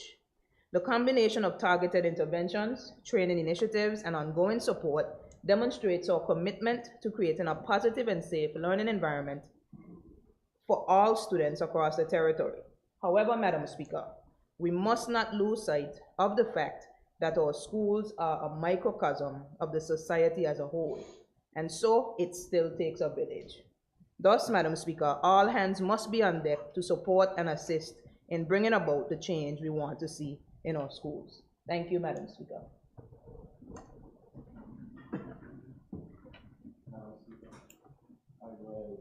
Standing order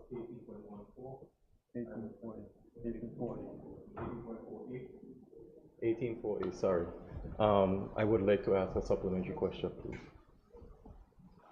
Member for the second district, do you consent? I do, Madam Speaker. Madam Speaker, the Minister of Education was quite eloquent in outlining what measures have been taken, but I would be grateful if the Minister would offer the variables that actually indicate numbers, as the Deputy Premier stated before, empirical data that shows that there is a reduction in these instances on our campuses, please. Madam Speaker, I would be happy for the ministry to provide those details in a further response. The question really addressed what plans were taken to address the numbers, and so the data is available, and so it can be provided whether to the member or if a follow-up question is asked in this honorable house. Thank you, Madam Speaker. Thank you, Madam Speaker. Madam Speaker, question number 3 moves to, again, this would have been something in around October, if I'm not mistaken.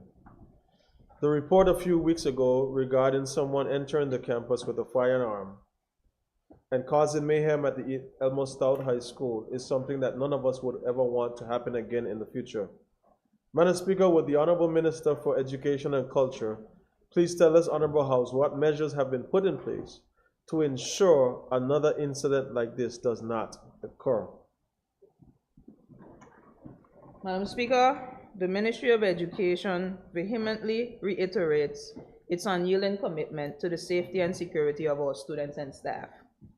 We maintain an unequivocal zero-tolerance policy in matters of indiscipline and student conduct. The well-being of every member within our school community stands as our paramount concern. Madam Speaker, it is crucial to note that all schools are mandated to formulate and uphold critical incident plans integral to the school's emergency procedures, with regular drills incorporated into termly activities. The school in question has a critical incident plan tailored to address the unlikely event of an emergency on campus.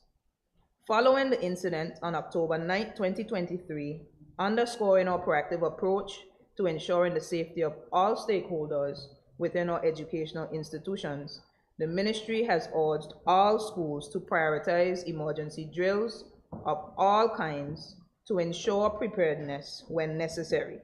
Additionally, steps are being taken to address the infrastructural needs that have been identified in order to ensure the efficacy of implementation of the incident plans. Thank you, Madam Speaker. Thank you, Madam Speaker.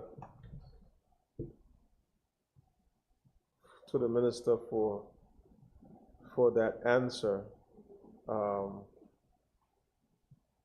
which moves me to question number 4, and I believe it was hinted to, or if not mentioned in a statement at the last sitting from the Minister. Question number 4, Madam Speaker.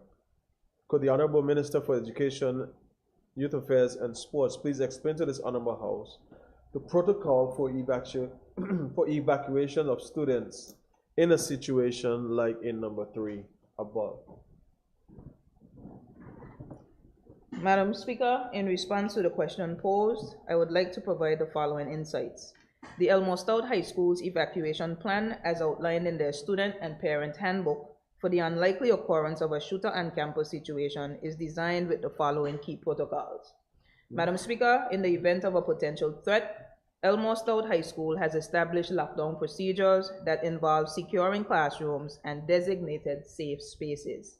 Immediate communication is crucial during any emergency, and measures are in place to communicate with staff, students, and parents, with enhancements ongoing in this regard. In the event that a safe lockdown is not possible, the evacuation plan includes predetermined routes for moving students and staff away from immediate danger. These routes are strategically chosen to minimize exposure to potential threats and lead individuals to secure assembly points. Madam Speaker, the Elmore Stout High School maintains a strong partnership with the Royal Virgin Islands Police Force, and in the event of an emergency, close coordination is activated to ensure a swift and effective response. The school's evacuation plan includes detailed procedures for reunited students with their families after an incident has been resolved. In summary, Madam Speaker, all schools have been advised and reminded of the ministry's mandate to prioritize regular drills and training for all staff. The ministry remains dedicated to working collaboratively with educational institutions to enhance safety measures across the board. Thank you, Madam Speaker. Thank you, Madam Speaker. Thank you, Minister, for that answer. Minister, could you please tell this Honorable House how often are these drills practiced in the event for Elmore Stout High School and even some of the other schools of the territory? Is there a schedule of drills? Madam Speaker,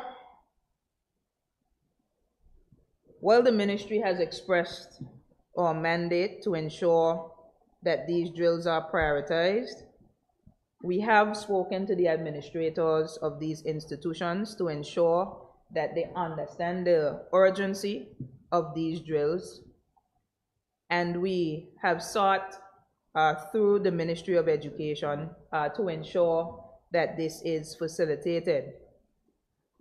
Madam Speaker, the ministry will continue to encourage administrators to prioritize such drills, and I would be able to update this Honorable House on measures taken in this regard. Thank you, Madam Speaker. Madam Speaker, just for clarity, I didn't get if there's a schedule or if they have been practicing the drills. So I take it that they haven't been doing it based on what you said. Madam Speaker, I would have to get the specific data regarding the various schools, but what I can say is that I am not pleased with the level of accessibility of drills, which clearly will be extremely necessary given any eventuality of potential emergency on campus. And I know that my team has communicated strongly to the administrators of our schools. We will also echo the points as we seek to ensure that this mandate is executed. So unfortunately, I cannot specifically and confidently state that this mandate has been executed, but I look forward to seeing what steps will be taken by my team to ensure that principals understand their role to activate these drills, and also to ensure that a schedule is done as it is a requirement of their duties. Thank you, Madam Speaker. Thank you, Madam Speaker. And follow-up question number 2. But before I get to that, just a suggestion, Madam Speaker, in terms of the relationship with the Royal Virgin Islands Police Force. I think just suggesting the fire and rescue and anybody that can help with facilitating evacuation could be involved to help plan a strategy. The second follow-up, Madam Speaker, is in relation to the communication aspect of it. And it is the question is coming from like parents trying to understand what is happening with their child. Have you looked at a communication strategy so that persons are able to locate a child or teachers are able to locate in case something happens, we know where somebody is. It might take us a while, but you don't want to have parents rushing onto the campus and creating more danger. So, what have you identified or developed a communication strategy that would help ease not just internally from the teachers and students, but externally from parents and guardians that might want to come and collect their child or children in the case of emergency? Madam Speaker, based on the current protocols, there is a communication strategy in place, and due to the technology on campus, through the Power School program, there is access to scheduling to know exactly where students are at any given time on campus. And so I believe the available infrastructure is there to support the dissemination of information to parents.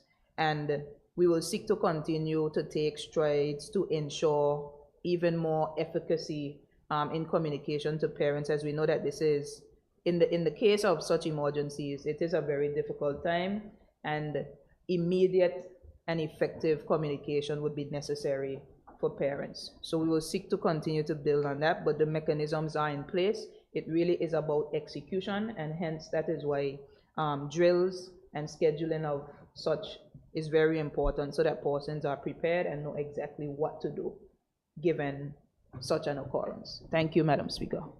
Thank you, Madam Speaker. Madam Speaker, question number 5.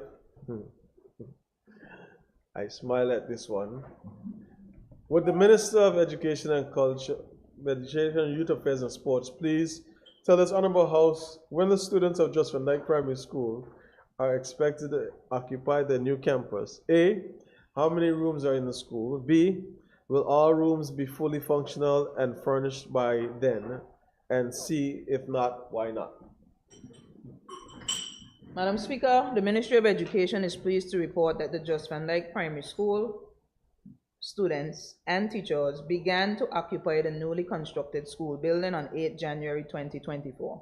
Madam Speaker, we were also all witnesses to the official opening ceremony of the school on Thursday, January 18th. Madam Speaker, I am advised that there are 36 rooms in total in the newly constructed building. This includes 14 general classrooms, 3 administrative spaces, a music room, a computer lab, a STEAM lab, 5 restrooms, a sick bay and office for the guidance counselor, a room to accommodate a library/resource center, 2 janitor closets, a room to accommodate a meeting space, 3 storage closets, and 2 utility rooms. Madam Speaker, all rooms on the ground floor that are being occupied by the school are fully furnished and are fully functional. The ministry prioritized the furnishings for the classrooms and office spaces in an effort to ensure that the students were able to occupy the building at the start of the Lent term, and steps are being taken to finalize the furnishing of the library and STEAM lab for the school's use. Thank you, Madam Speaker.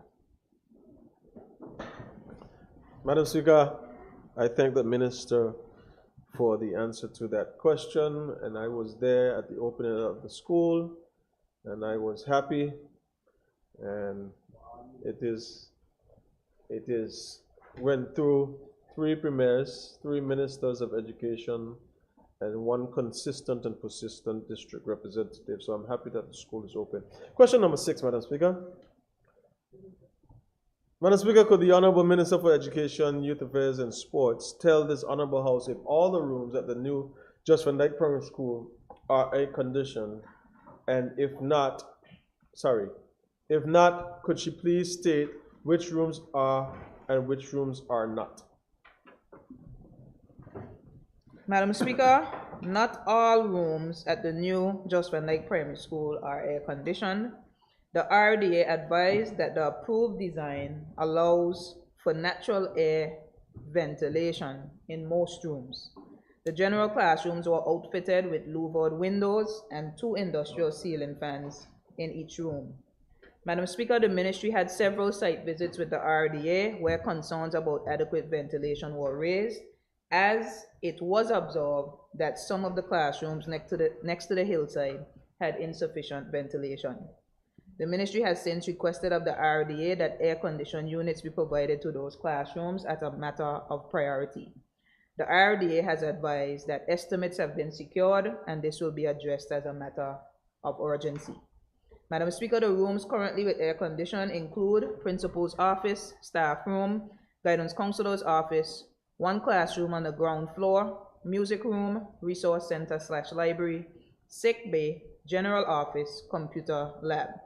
Madam Speaker, the rooms without air condition include 3 classrooms on the ground floor towards the seaside, additional rooms on the top floor, meeting room, science / multipurpose lab. Thank you, Madam Speaker. Thank you, Madam Speaker. And Madam Speaker, again, just for the public and for the record, this would have been a discussion that has been ongoing. Minister, I know that you are now actively working to put air condition in those additional rooms, but I must submit to you that last night in that meeting, it was night.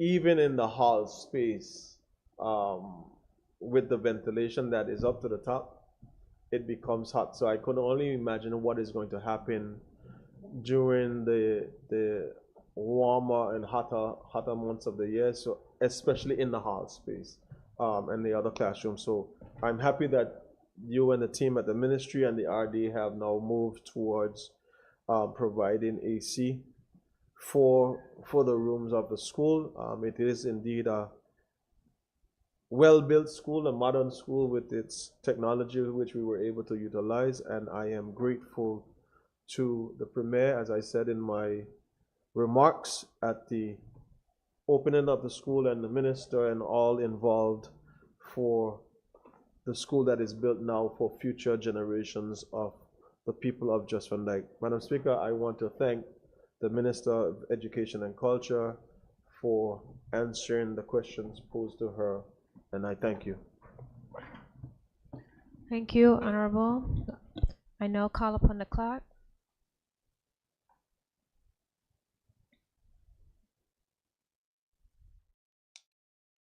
Item number 10, other business. Any member wish to speak under under other business? I call upon the leader of the opposition.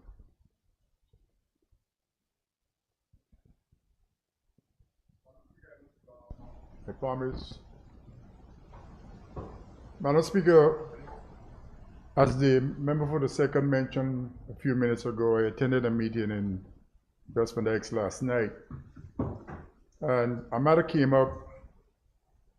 I didn't discuss it with the minister because I didn't want to give him, I want him to go do his research, the Minister of Communication and Works. The people in Just Van Dyke, they lost their subsea cable, and it's taken a long time to repair the cable for all sorts of reasons. And I understand electricity has put a generator in Just Van Dyke. And because of they putting the generator in Just Van Dyke to alleviate the problem in Just Van Dyke, they are charging the residents in Just Van Dyke exorbitant electricity bills, because a high-speed generator, Madam Speaker, will definitely burn more fuel than what's on Tortola. But this is a different situation. You were supplying someone with power, your cable failed, now you have to do things to get power back to the people, and now you're charging them electricity bill sometimes 30% more than they're paying in Tortola. This is not right, Madam Speaker, and the Minister for Communication and Works needs to jump on top of this and get it corrected. I know the answer he's going to come back to me with, but it can't be right.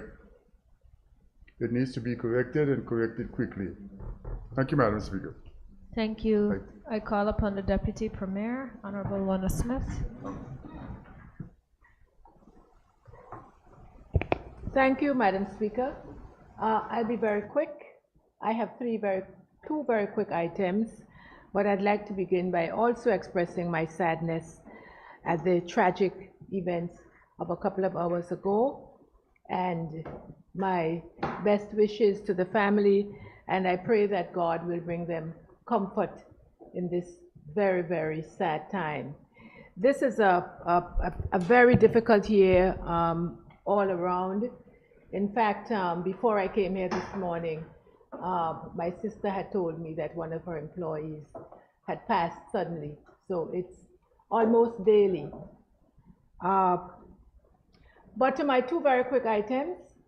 One, Madam Speaker, I cannot stand here without saying that I listened attentively to the answers to the questions that were posed, and I will be the first to say and to admit that this government seems to have an implementation problem that we, 7 of us, have to fix, and fix it very quickly in the interest of the people of this territory.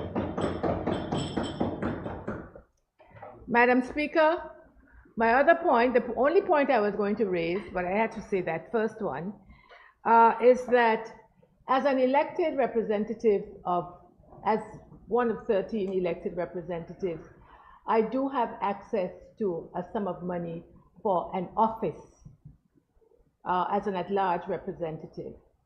But as the Minister for Financial Services, Labor and Trade, I do not need to establish, in my opinion, a second office.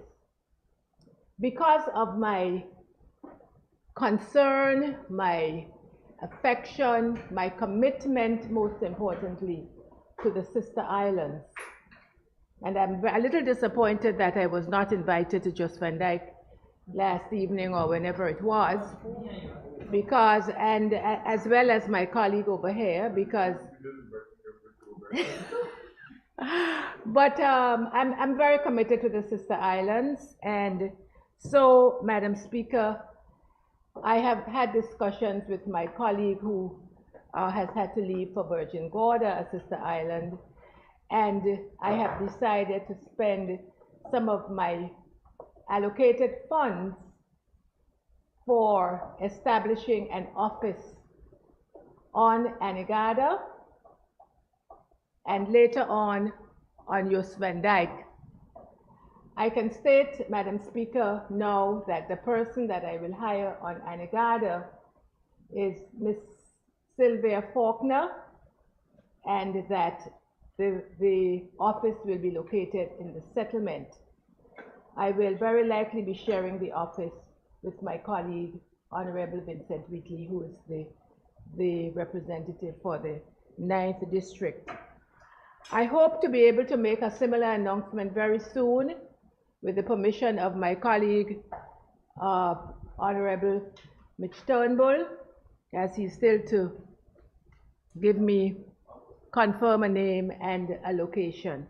But I'm very glad to offer, and you might ask me, what are you going to do with this office? Well, I am honored that the people of Anegada, Jos Van Dyke and Virgin Gorda, and you notice I didn't say Virgin Gorda because they have a building. But the people, they call me directly. I also hold office hours there on all of the islands. I'm honored that they call me as their representative as well, and I fully understand what an at-large representative is expected to do, and I respond to them. I don't always get back to them in a timely manner. In fact, to be honest, sometimes it might slip me to respond. That person, I did ask the Leader of the Opposition's permission if I could use eyes and ears. That person will be my eyes and ears on Jos Van Dyke and on Anegada, and will speak with me. I will hire the person for 3 days a week, 3 hours, 3 hours a day, daily, and that person will be in touch with me regularly so that when I can't get over there or when I can't respond immediately, that person can speak with me directly. In addition, as the Minister for Financial Services, Labor and Trade, there are various application forms for work permits and trade licenses and the like. Yes, those are kept at the government's offices, but the person that will be representing me will be making sure that those forms, together with any other forms, I will never forget Mr. Ralph O'Neill of blessed memory and the Virgin Guardians whom he represented. They were always given first priority, even though he was premier. So while I can't get over to the sister islands, that person or those persons will represent me to the extent that they can. Of course, not taking over from the district representatives, but I think that there is a role for both of us. And so it is my pleasure to announce that this evening and to say finally, again, why? Because even when I was campaigning, I said I didn't like the Sister Islands phrase, concept. I would like to see one Virgin Islands. And knowing and experiencing the difficulty that people from the Sister Islands live with every day, I hope that this would help to bring them closer to the center of being one Virgin Islands. Thank you very much, Madam Speaker. Thank you, Honorable. I now recognize the Deputy Speaker, Honorable Mitha. Thank you, Madam Speaker. Just three quick things. Madam Speaker, the honorable member for the 2nd District has stated repeatedly in this sitting that we attended a community meeting on Just Van Dyke last night. I have not had the opportunity to speak with the Minister of Communications and Works, but I do remember during standing finance, I remember the question of when we spoke to the Director of Water and Sewage, whether or not there was a backhoe on that island. And last night I was told, and you know, I take what people say to be serious when they can give you times and figures and they can tell you a timeline. And what I was told is that that community has not had a backhoe for 13 years, Madam Speaker. And that, you know, 13 years ago, Public Works and Water and Sewage would share equipment. So on an island right now where they have issues with power, where they have issues with water, if there is a burst pipe somewhere, they know the pipe is there, they know they need to get to it, Madam Speaker, but they don't have any way of getting to it unless they're going to use pickaxes and shovels. So I implore the Minister, I implore the Premier, as an at-large representative like the Deputy Speaker, the Deputy Premier said, we take our job quite seriously. And I would like to echo the request from the people of the 2nd District and Just Van Dyke in particular. Madam Speaker, I said there were three things. So I'll take the lighter one and then move to the one that is perturbing me. Madam Speaker, I too, as an at-large representative, take my role very seriously. So I will announce in the House that next week, Tuesday, I will be traveling to Virgin Gorda with my colleague, the representative for the 9th District, to move around to the community as well, because I believe that my wards, when I set them on this side of the aisle, that I want to work with those on that side of the aisle, I will give examples of where I am extending that olive branch, and this is one of them. Now, lastly, Madam Speaker, we are here tonight, and it's been a very lengthy night. And we're asking questions that dated back to November, I think it was the 21st. And while it is important to ask these questions for the members of the public, because the public needs to know this, and as an elected official, I have to ask these questions so that I can get answers, so that I can understand.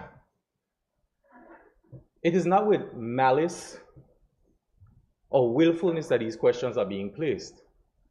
But I want to go on record, Madam Speaker, that while we as the opposition have that tool, we must also be mindful not to abuse it.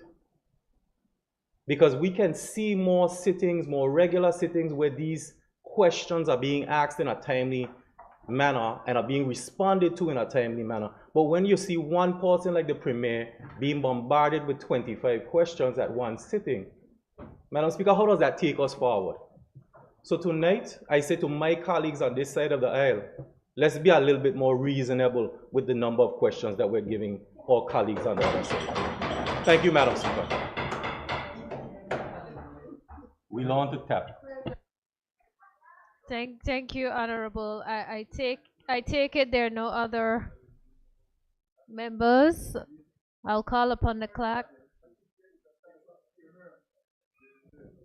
Item number 11. Oh, I see. I call on the member for the 2nd District, Honorable Melvin Turnbull.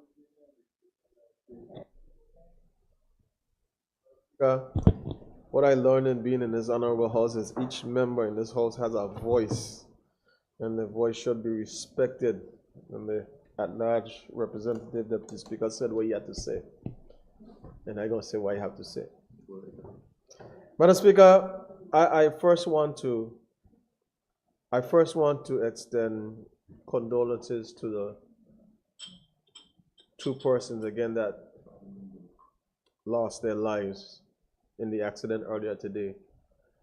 And January seems to be just like last year, a month that started out with a number of deaths. I remember last year in my district, between New Year, Christmas Eve, and the 7th of January, I would have lost 7 persons from my district. And this year, from Christmas Day to last week, we had 4 persons from the 2nd District community. But overall, in the Virgin Islands, we are losing lives of our loved ones. So I want to extend sincere condolences to all persons of the territory who are facing this difficult time. I know on last occasion, I didn't get to recognize the late Buchi Robney, who I didn't get to serve with in the House, but he was very instrumental when I was elected. To whenever I would see him give me pointers and encouragement and just understanding the processes, as he would say, roughing it smoothly. Madam Speaker, on last Saturday gone, I had the opportunity to eulogize a musical icon in the person of Jean Clifton Lloyd, better known as DJ Lloyd or DJ Love. 10-4, when last, and all the other sayings that he would say. And I shared with me the Honorable Minister Carl Darson, who officiated that ceremony. And Madam Speaker, I highlight that funeral because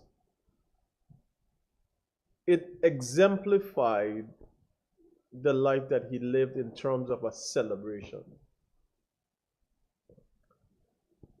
And even looking at where we are in this territory, even with the loss of our dearly departed colleague and comrade, not only do you think on your own life, but I think you are even more encouraged to do more with the time that you have and make it more intentional. Because you don't get that time back. All you have is the time that you were given. So, she calls me Uncle Mitch, my cousin who lost the father of her children.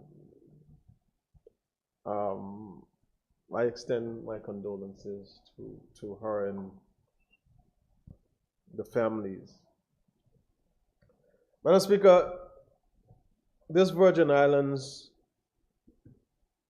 continue to be in a state that we have opportunities after opportunities to grow. We have opportunities after opportunities to develop and improve our situation and our circumstance. And just to highlight, my two honorable colleagues on my right, highlighted some of the areas of the meeting last night in Jos Van Dyke. And it's not just Jos Van Dyke. That was the first of my community meetings for 2024. After this week, the following week of February, I'll be having community meetings on the island of Tortola, in Mayors, for the Spooners, Mayors, Spooners, and the hill areas, King Garden Bay, as well as Bruce Bay. So those announcements will be coming out shortly. And it is not meetings, Madam Speaker, as persons may think, It is not meetings geared at trying to raise havoc, but it's just made to highlight and bring to the attention of me as representative, and even for me to bring to the attention of the ministers and the government of the day the issues and concerns facing them. But I know it's not just the second district. That's what I am responsible for, Madam Speaker. But the cries are throughout the territory, even on the government side. You are hearing members stating that they are having challenges and difficulties. So we must find, Madam Speaker, an approach that deals with the areas of concern and difficulty most pressing on the hearts and the minds and the lives of the people of this territory to make their lives a little bit better. And I think there is more that we can do, and we have to be more aggressive and assertive in ensuring that it's done, and not continue to let our excuses and reasons and all the different things that we hear continue to delay the time that we are advancing the cause of the people of the BVI. Madam Speaker, within my community, water, road, light, electricity, the cost of rent, food, insurance, are all concerns for the people that I'm responsible for. And in certain areas, Madam Speaker, there seems to be this contentment or satisfaction by some persons who are in positions of power in different departments and bodies within a system that feel that they could take advantage of people because they have a position. Madam Speaker, I'm going to raise something here that persons within my community, Just Van Dyke, King Garden Bay, not so much so Bruce Bay, with the Moran Balls. Madam Speaker, I'm trying to understand how is it that persons are being charged and asked to pay monies, else they will have their Moran Balls removed for the time that this country was shut down during COVID. You want me to pay for why I had no revenue coming in? The country was shut down for specific periods. And Premier, you know I brought this up when we were in a unity government, and it is now persistent even for this. Something I know is not just in my community, because the honorable member for the 9th District and Minister of Health raised the same concerns with me.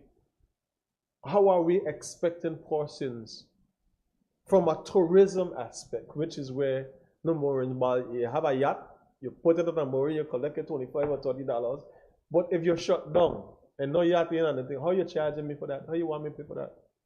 And telling people that you ain't concerned about that, you have to earn your revenue. Madam Speaker, we have to be a little bit more caring, understanding, and use not just discretion, but get back to who we are as a people. Madam Speaker, I am not ever going to stop fighting for the people that sent me here. I'm never going to stop fighting for a Virgin Islands agenda. I'm never going to stop fighting for the people of the Virgin Islands. Not that I am putting aside or disliking anybody else, because I welcome and love everybody else. But if we are not careful to set certain things and precedents and privileges in place for Virgin Islanders, we are going to find ourselves to the point where we continue to welcome and welcome and welcome and embrace and lose the very identity of who we are, because we're not promoting it, we're not protecting it. to those that come to live among us. Madam Speaker, I will end, and hopefully there will be some time to develop some information shared from the position taken by the former governor in terms of seeking more powers, and my comments regarding the remarks from Martin Luther King Jr. and Malcolm X, that back in 1958 and 1964, people of our that look like us were experiencing certain oppressive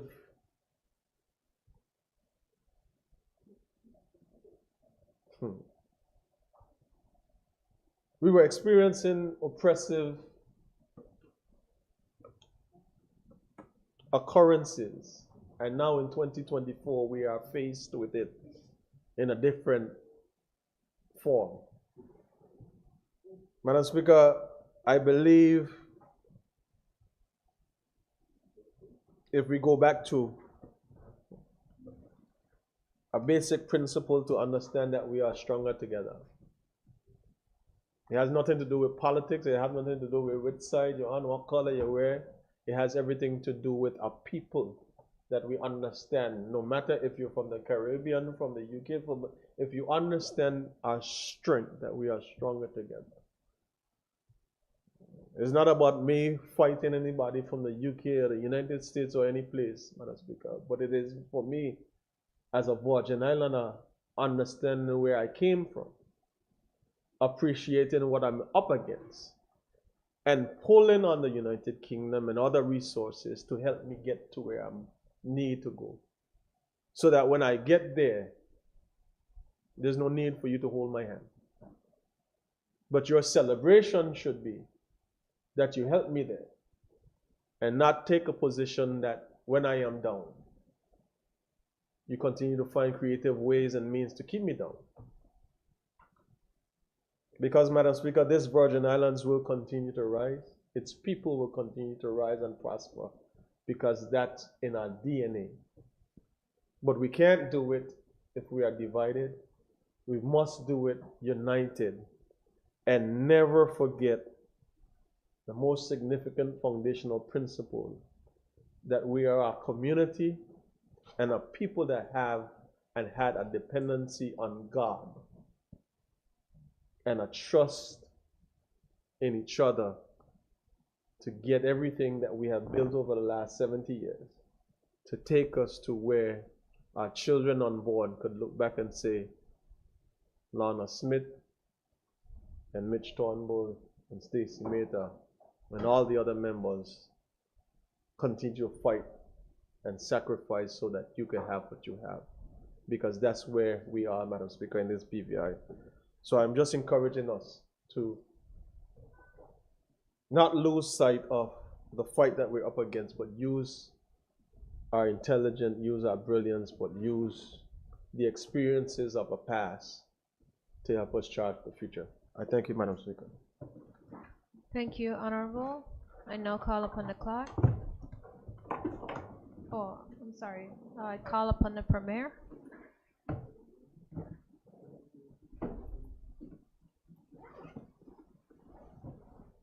Madam Speaker, thank you for the opportunity. I'll be short as well, as the night is fast spent and we're back in here tomorrow.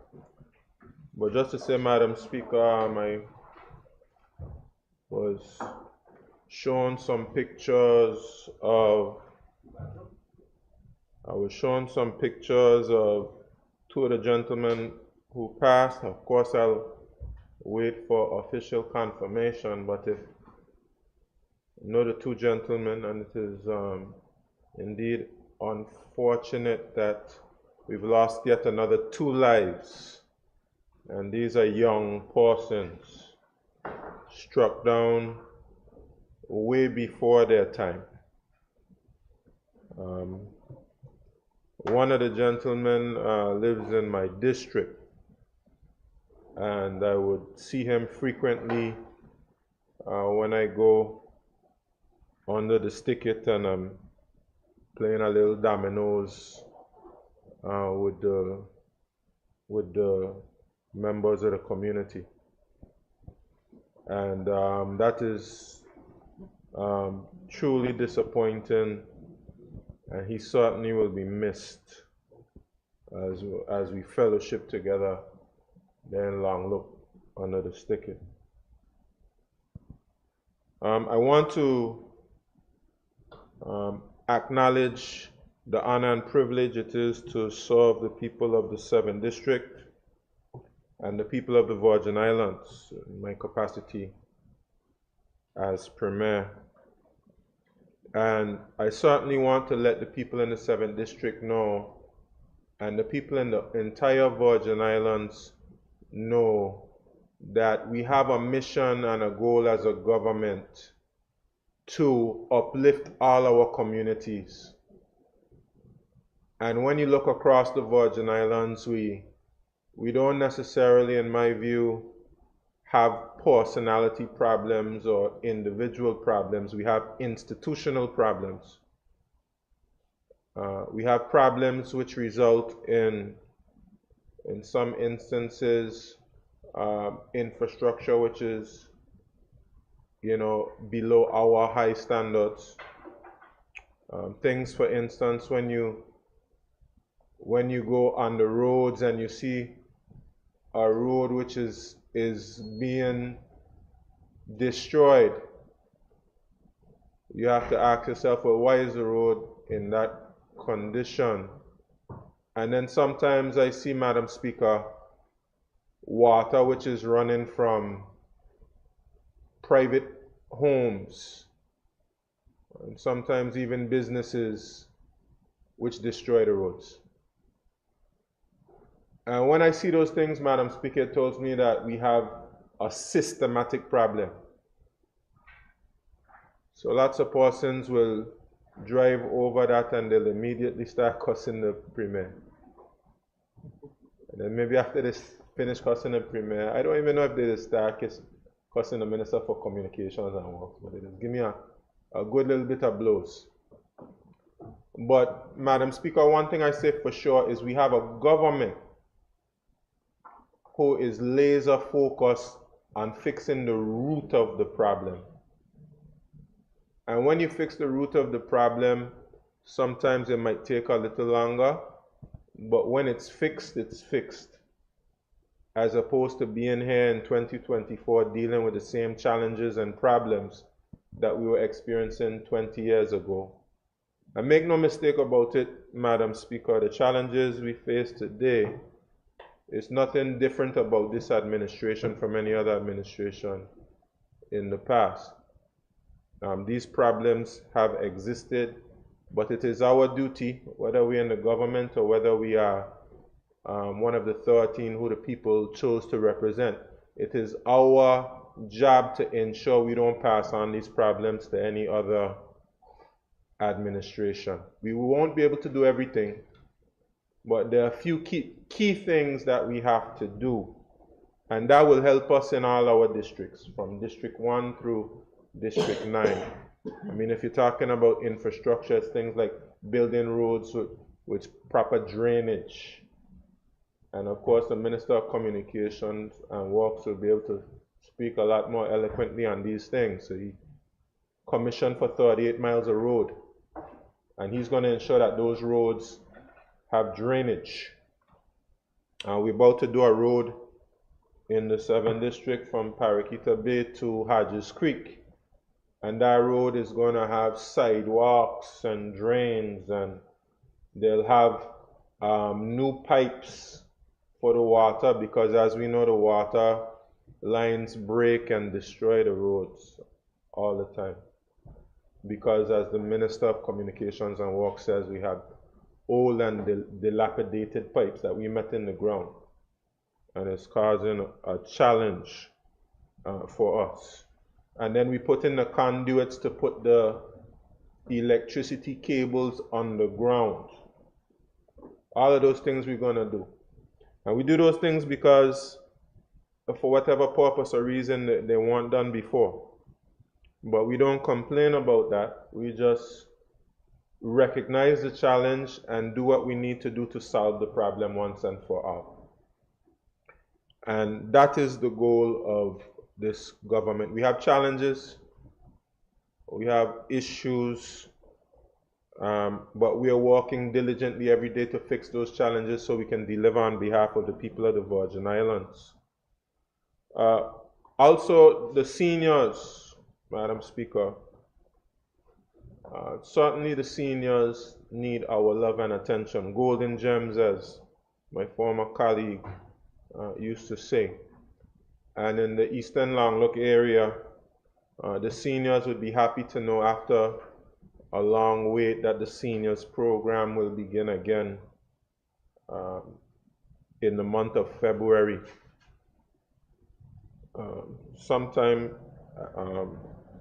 at the beginning, between the beginning and mid-month of February, the seniors program will begin.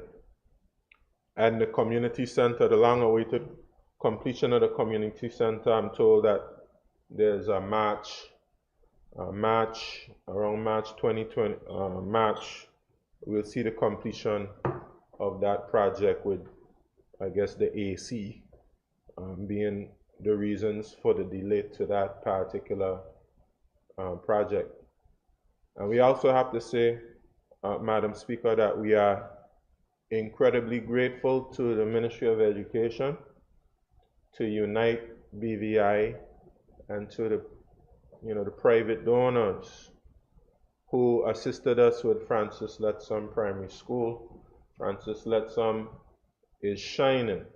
It's looking great. In addition to the refurbished classrooms and the courtyard, we have a nice basketball court and a playground there. And very soon I'll be coming to Francis Lettsome and challenging the young people there to a little shootout. So I could show them all the skills I have still. And so Francis Lettsome is looking very good, and we know that we have plans for, recently announced plans for Willard Wheatley and Alta Scatliff. And those projects are going to be getting off the ground, and we're grateful for them. Madam Speaker, of course, employment is an area of concern in the 7th District and other districts. We have gotten the rated program off the ground, and I have to say to those individuals who have not yet been paid, that you should be paid in the next few days. Obviously, of course, that is something I've been getting calls about, and we're going to put measures in place to ensure that the payment is more efficient and effective. But in addition to that, we would have been on the verge of hiring some consultants to flesh out some of the other areas of the program, workshops, and consultants who will be working with the unemployed persons and helping them to develop their skills so that they can become more employable. And of course, we're working as well with H. Labadee Stoutt Community College and making sure that they're able to acquire the knowledge and skills necessary to make them more employable. And we'll be working with other institutions with the workforce development of the Labor Department. We've had some discussions with HLSCC about ramping up hospitality training, because we have a lot of properties which will be built over the next few years. Prospect Reef coming, Norman Island coming, Blunder Bay coming. We have Long Bay, Lambert being developed. We have the O'Neills doing something by Port Purcell. We have Naniki expanding. So we have lots of things coming, and it's gonna require employees. And rather than individuals sitting down and saying that they don't have any jobs, there's no work for them, persons must consider working in the hospitality industry. Because the hospitality industry is generating jobs non-stop. And all of these persons are coming in, most of them on work permit to work in the hospitality industry. So we need our people who have gone to school in the BVI to be able to get some of that employment which is being generated. And we want HLSCC to be a part of that. But we're going to further flesh out some of the employment challenges, the rated program and other programs to address some of the employment challenges we face in the 7th District and other places. Obviously, I'm very happy that we're doing social protection policy that the Minister of Health and Social Development is working on, because we know we have a lot of single mothers, we have a lot of persons who are unemployed, we have persons who suffer from mental illness, persons who suffer from drug and alcohol addiction, and we must do more as a territory and a community for those individuals. So with that social protection policy, we're looking forward to that. So that is a challenge that we experience in the 7th District. We would like to see some changes there. Madam Speaker, of course, we also have policies being worked on. The Minister of Communications and Works working on this, where we have a policy in terms of the projects which will be taking place in the districts. And this is incredibly important as we are able to clarify and implement in policy or establish in policy, what type of assistance persons can get as it pertains to protecting their property and also protecting the public roads. This is incredibly important. This is a part of the work which is being done for COI reform, but also important to help individuals who have challenges, who have concerns. Their property is being undermined. They don't have the money to be able to solve the challenge. They need help with a wall, etc. A clear, transparent process where those persons can get assistance. I know I get calls from persons in my district who find themselves in that type of problem. Persons who have challenges with the road that's leading to their home, even though that road might be in a private estate.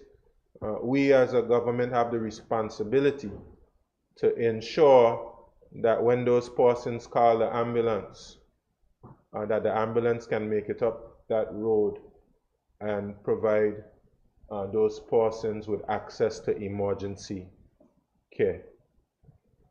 So we have quite a number of challenges that we are wrestling with, but to God be the glory. We have the opportunity to be able to make things better through our own efforts, through our own ingenuity, through our own industriousness, and through our own actions. And as the night is fast spent, Madam Speaker, I'll just end with this, but just to say, I want to thank those persons who are continually praying for me. We had a service of unity and a service of thanksgiving at the QE2 Park last week, and it was an excellent service. And we recognize and acknowledge the power of prayer. That prayer can turn things around, Madam Speaker. And I know that there are persons, for whatever reason, who have they've decided that they're my enemy. And they wake up every day trying to figure out how they're going to how to see my downfall. But Madam Speaker, I pray a prayer of David in Psalms 27. It says, "The Lord is my light and my salvation. Whom shall I fear? The Lord is the stronghold of my life. Of whom shall I be afraid? When the wicked advance against me to devour me, it is my enemies and my foes who will stumble and fall. Though an army besiege me, my heart will not fear. Though war break out against me, even then I will be confident. One thing I ask from the Lord, this only do I seek, that I may dwell in the house of the Lord all the days in my life, to gaze on the beauty of the Lord and to seek him in his temple. For in the day of trouble he will keep me safe in his dwelling. He will hide me in the shelter of his sacred tent and set me high upon a rock. Then my head will be exalted above the enemies who surround me. At his sacred tent I will sacrifice with shouts of joy. I will sing and make music to the Lord. Hear my voice when I call, Lord, be merciful to me and answer me. My heart says of you, seek his face. Your face, Lord, I will seek. Do not hide your face from me. Do not turn your servant away in anger. You have been my helper. Do not reject me or forsake me. God, my Savior, though my father and mother forsake me, the Lord will receive me. Teach me your way, Lord.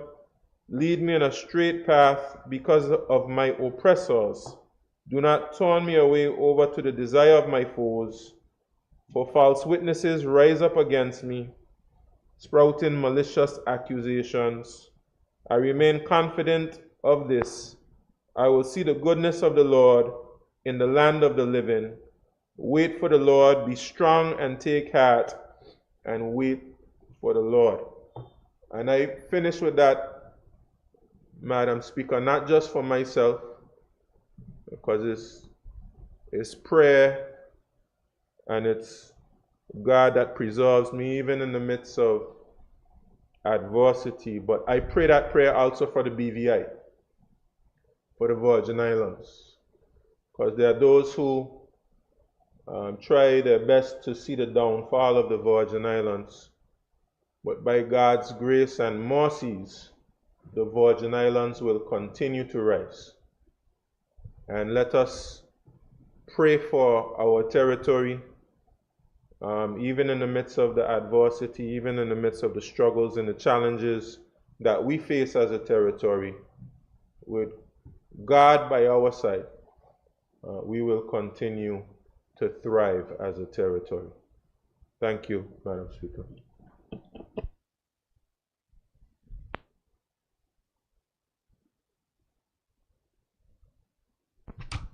Thank you, Honorable. I call upon the clerk. Item number 11, adjournment. I call on the Premier.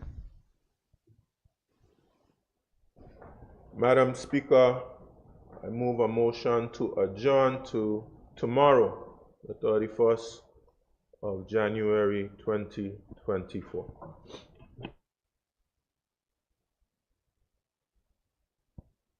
Madam Speaker, I rise to second the motion.